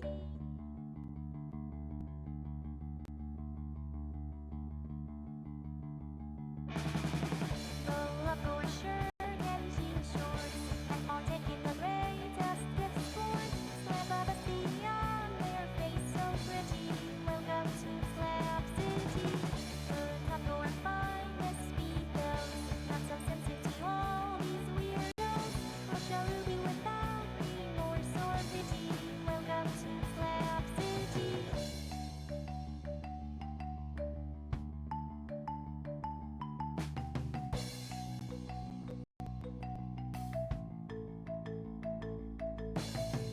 Roll up your shirt and jean shorts and partake in the greatest gift sport.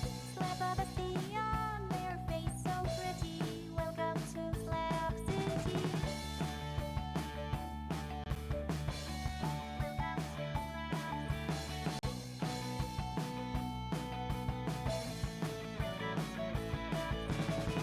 Roll up your shirt and jean shorts and partake in the greatest gift sport.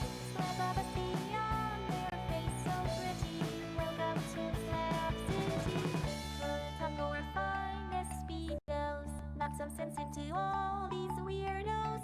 Crush a ruby without remorse or pity. Welcome to Slap City.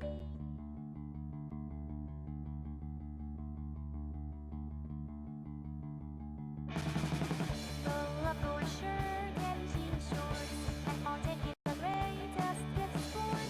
Slap a bestie on their face so pretty. Welcome to Slap City. Put on your finest speedos. Not so sensitive to all these weirdos. Crush a ruby without remorse or pity. Welcome to Slap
pretty. Welcome to Slap City.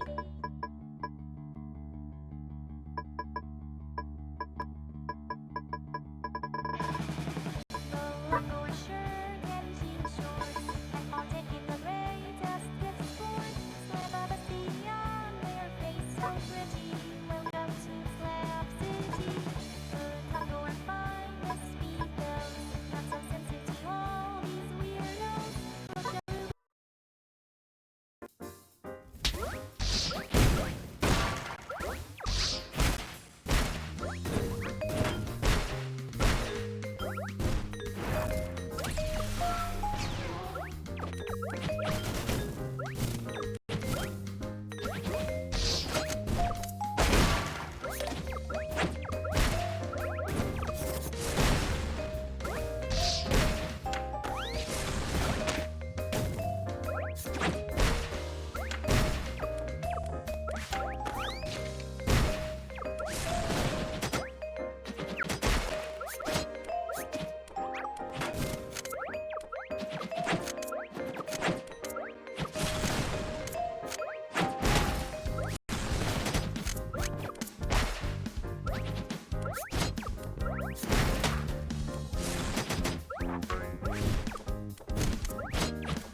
Roll up your shirt and jean shorts. All taking the latest gift sports. Slap of a sea on their face so pretty. Welcome to Slap City. Put up your finest speakers. Not so sensitive, all these weirdos. Russia Ruby without remorse or pity. Welcome to Slap City.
Getting shorts, and all taking the greatest gift sports. Slip of a sea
to all these weirdos.